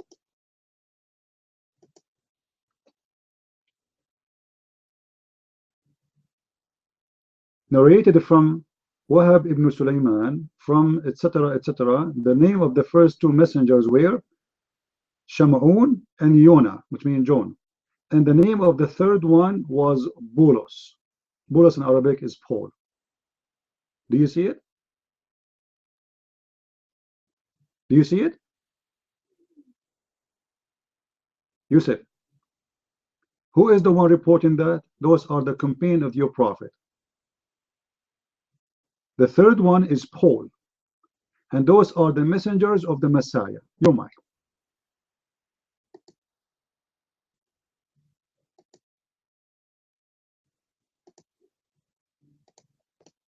You gotta wait a second. You're telling me to interpret commentary from random arbitrary verses of the Quran. I mean, you have to give me time. You can't cut me off every time I start speaking of something. I will give you time, my friend. And remember, the book I'm giving you is the book you chose 2 days ago. And you confirm that you like it. So shut up. You are the one who asked me to post Ibn Kathir, right? So I want you to read for me how you Muslim scholars consider Paul is a messenger of God and he is the messenger of the Messiah. You're mine.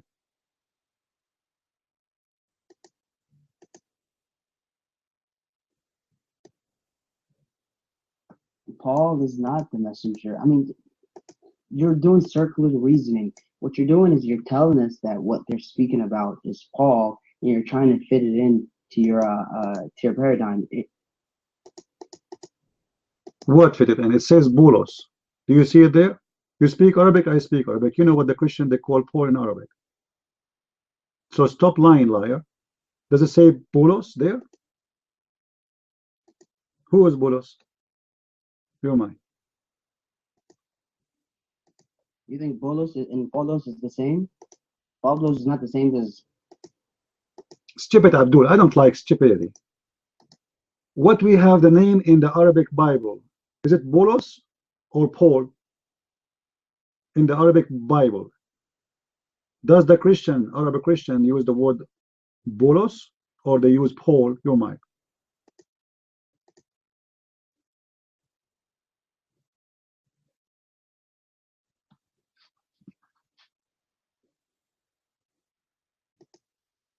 Don't worry, I'm not going to spank you. It's okay. Take the mic.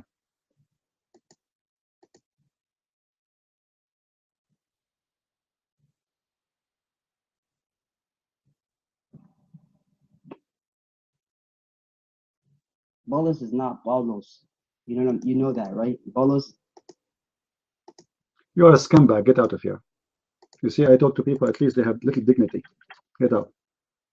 I have no time for stupidity. Every single Muslim, they knew that the Arabic Christian, they call Paul Paulos. And we can go right now to the Arabic Bible and you will see the word Paulos. What a stupid liar. A bunch of scumbag, like their prophet. They have no dignity, they have no self-respect, and they are nothing but a bunch of liars with no shame. You cannot pull my leg. I don't have one. I bought it on eBay. Since 10 years I fly only. I don't go walk. I bought the new scooters, you know them, the battery one.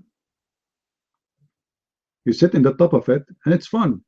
It take you anywhere. And the same time, in the way, everybody give you money. They think you are like a, you know, like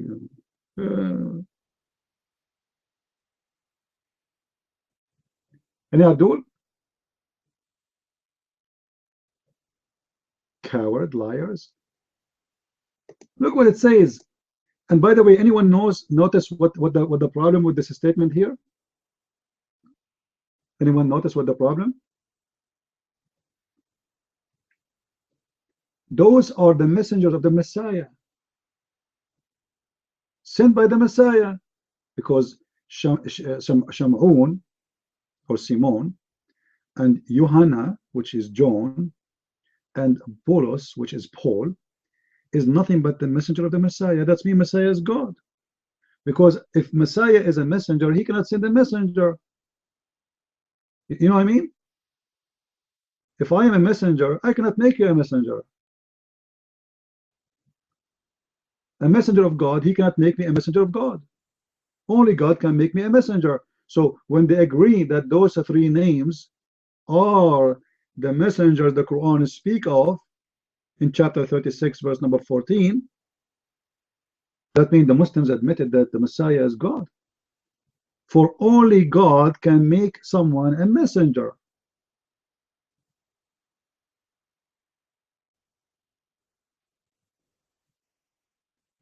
A normal human being, he cannot make you a messenger, for he is a messenger of God like you, and he is hired by God. Only God hire messengers. He is the one who chooses them. Who is the Messiah to make them messengers unless he is God? And you will notice all Islamic books never mention one bad word about Paul. This Paul thing is a new thing after Didat. Those stupid Muslims, they start attacking Paul. Did you ask yourself why Muhammad never said one bad word about Paul? You don't know about Paul? Only the Abdul today in chat rooms, they know about Paul. Not even one time. Actually, Allah, he named the jail in hell Paul. Why? Because the one who will guard it is going to be Paul, supposedly.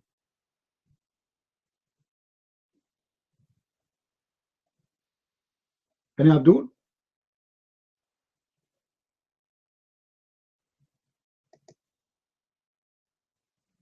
Who is a brave Abdul here? Who's the next victim?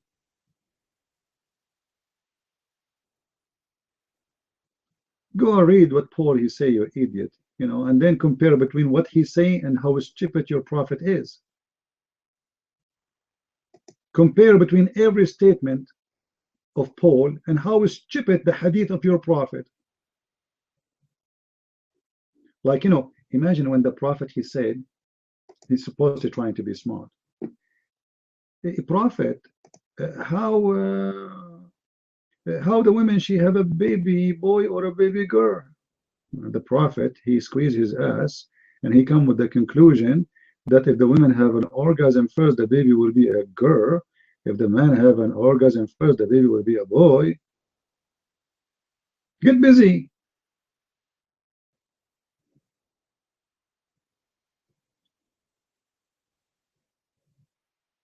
Any Abdul? I forgot. There's a guy, he asked me a question. I don't know if he's here.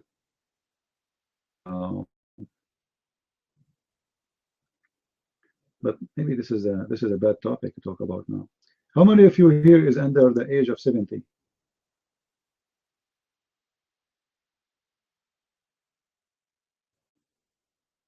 Yeah. Okay. How many of you over the age of 6? Because a maturity in Islam is a start from 6. Remember, Aisha, she was mature and horny when she was 6 years old. Okay. Just want to be sure that you are fit for your topic. All right. So, oh boy, I don't think this is a good idea to talk about this. Skip it. This is very bad. This is disgusting. Oh boy.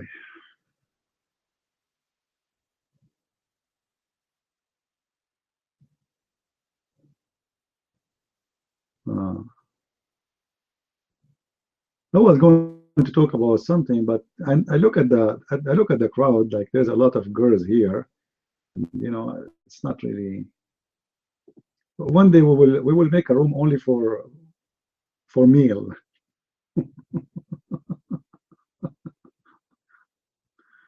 Do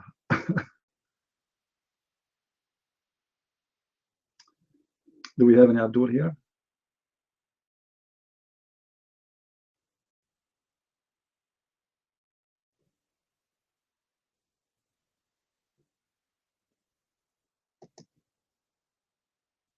Any Abdul?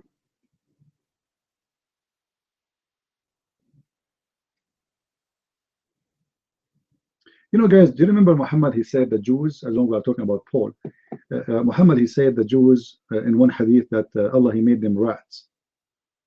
Anyone remember the hadith?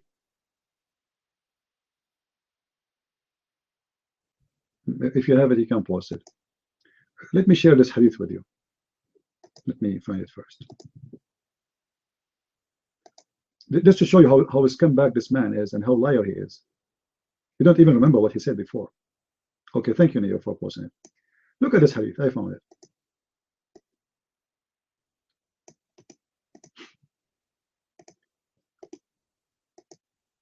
Who want to read it? We were in the army with the messenger of Allah, and we got some lizards. I roasted one lizard and brought this to the barbecue to the messenger of Allah and placed it before him. He took a stick and he counted its fingers. He then said, a group from the children of Israel were transformed into animals of the land, and I do not know which animals it was. He did not eat it, nor did forbid it. So what the Prophet of Allah is saying, that it's possible that the lizard might be the Jews, and he is counting their fingers.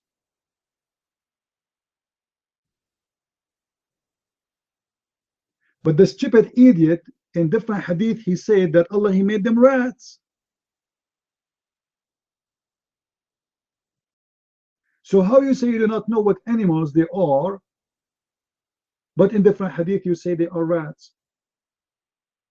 How you say you do not know what animals Allah made them to be, but you do not remember that the Quran says that Allah, he made them pigs and monkeys?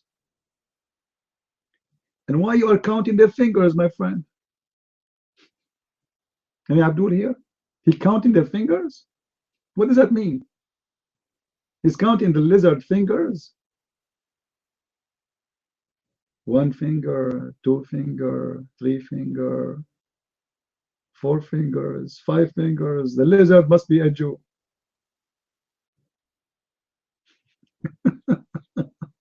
Yeah, this is a lizard with fingers. Come on.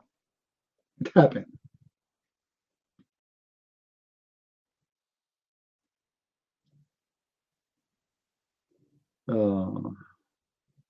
If anybody get ideas, I will free you, bro. What does that mean?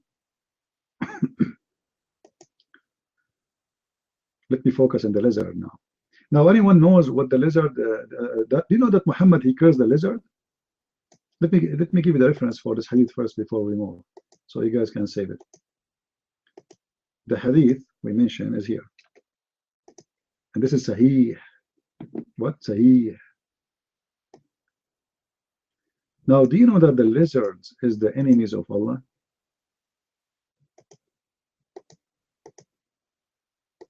Yes, lizard is the enemy of Allah. And Muhammad, he promised the Muslims, if you kill one lizard, you will get 100 reward.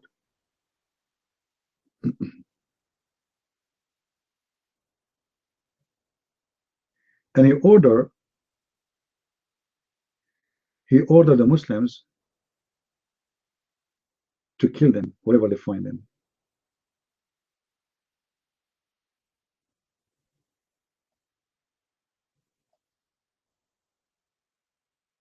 Do you want to tell us what's happening?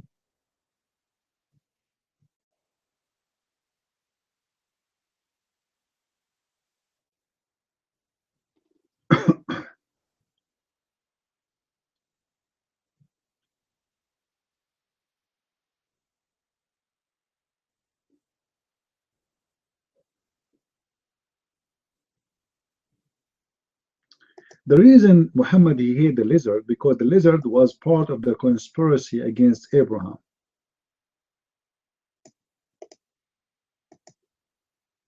Anyone knows what the lizard did? Who remember what the lizard did?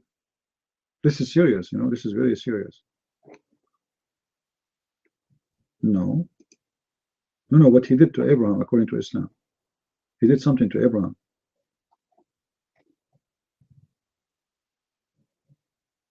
Yeah, here we go. Neo is posting for you, because he tried to kill Abraham. He blew fire on him. This is different hadith. O mother of the believers, what do you do with this? She said, We killed those house lizards with it. For the Prophet of Allah told us that when Abraham was thrown into the fire, there was no beast on earth that did not try to put it out, apart from the house lizard that blow on it. See how evil this lizard is? Do you see how evil he is? All the animals in the earth were trying to stop the fire from Abraham, except Mr. Lizard. Shame on you, lizard. Guys, let us make a strike tomorrow. We go like 10 million Christians in the street, and we say, death to the lizard, save Abraham, death to the lizard. You know, like, you know, actually, we need a suicide bomber to go and explode himself between 100 lizards. Who want to do it? Unbelievable. That is a religion? Abdul, do you believe really in this? Huh?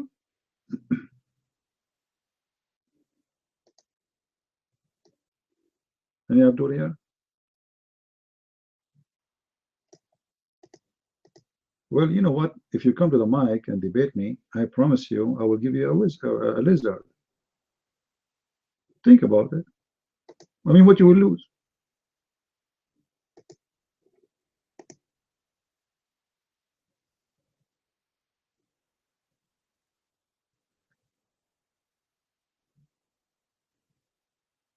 Any Abdul? We have almost 100 people here, not even one Abdul. So I kicked out of the only Abdul we have. I mean, that was not a smart move. We killed our chance of entertainment. But you know, like, you know, if you live in Arizona, with it if you're a Muslim there. You know. Now let me show you. Prophet, he taught the Muslims how to kill the lizard. The one who killed the lizard from the first blow, he will get better reward from the one who killed him with the second blow. Let me share a hadith about the lizard here. And maybe a Muslim can explain to us what's happening. The Prophet said, whoever kill a house lizard with one blow will have such and a such reward. Oh boy, such and a such reward. How much? Whoever kill it with the 2 blows, he will have such and such reward, less than the first. And whoever kill it with the 3 blows will have such and a such reward, less than the one we mentioned, the second and the first. Like, what? Why? I mean, seriously, what happened here? Why I'm going to get less reward? Who won the hadith? Who won the reference? Who won the reference? Nobody wanted. Okay, well, okay, nobody wanted. Nobody wanted. What they can do? Bad boys, what you can do? I mean, isn't this is super intelligent? Think about it. You have followers. You say to them, the one who killed the rat from the first shot, he get 100 reward. The one who get it from the second shot, he got 50 reward. The one who get it with the 3rd shot, he got 10 reward. That's very logical. The Prophet is trying to save bullets.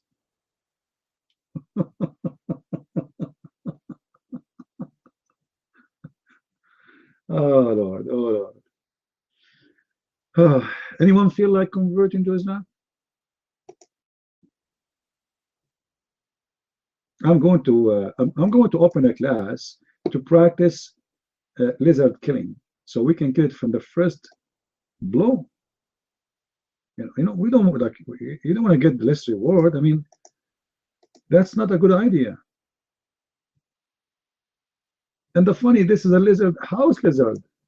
It's not like something, we are talking about something dangerous or something. Lizard never harm anyone. It's a house lizard. It's a bet.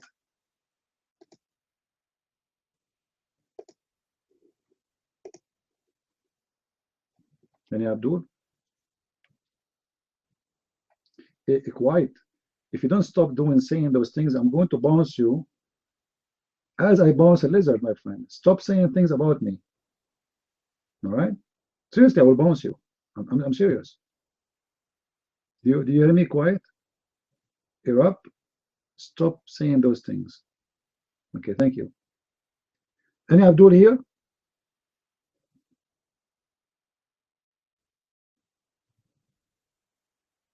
So who wanna go tomorrow with me to do a training to kill lizard? I'm going to open a lizard club in Arizona.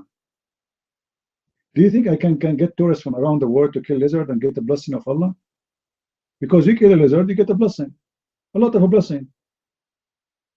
So we will see how many, like, who is going to get the more blessing, because the one who killed from the first blow is not equal to the one who killed from the second blow. Right?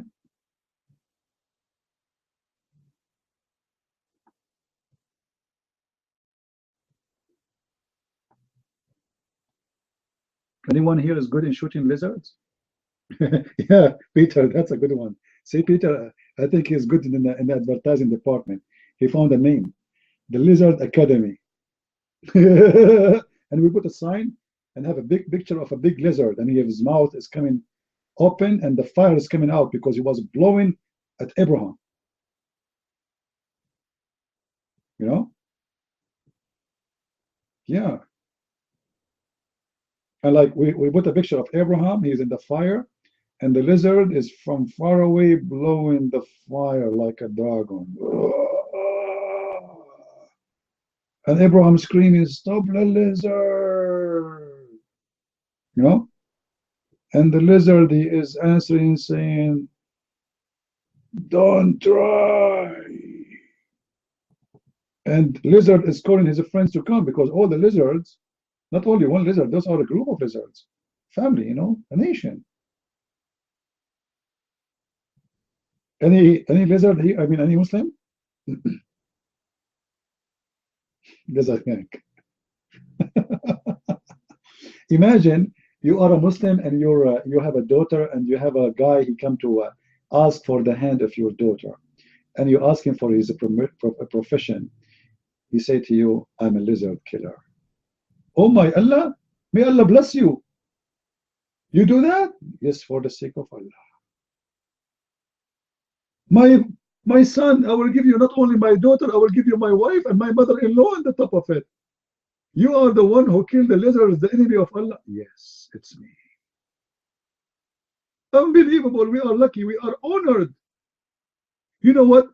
My first son-in-law, his profession, he is the mice killer. I'm very blessed, because Muhammad, by the way, he said that a Suwaiqa is a very classical old Arabic of the word mice. So a Suwaiqa is the enemy of Allah. Allah have 5 enemies. One of them is the mice and the lizard. By the way, anyone knows the story of the mice and Adam? Anyone remember? Okay, well, you know, not Adam, sorry, Noah. When Noah, he built the ship, according to Muhammad, he found that there's a mice in the ship. The mice, she climbed. And now Noah is in trouble. The mice, she will eat his food. So how he is going to get rid of the mice? All right? He could not find a cat. And then he remembered he did not get the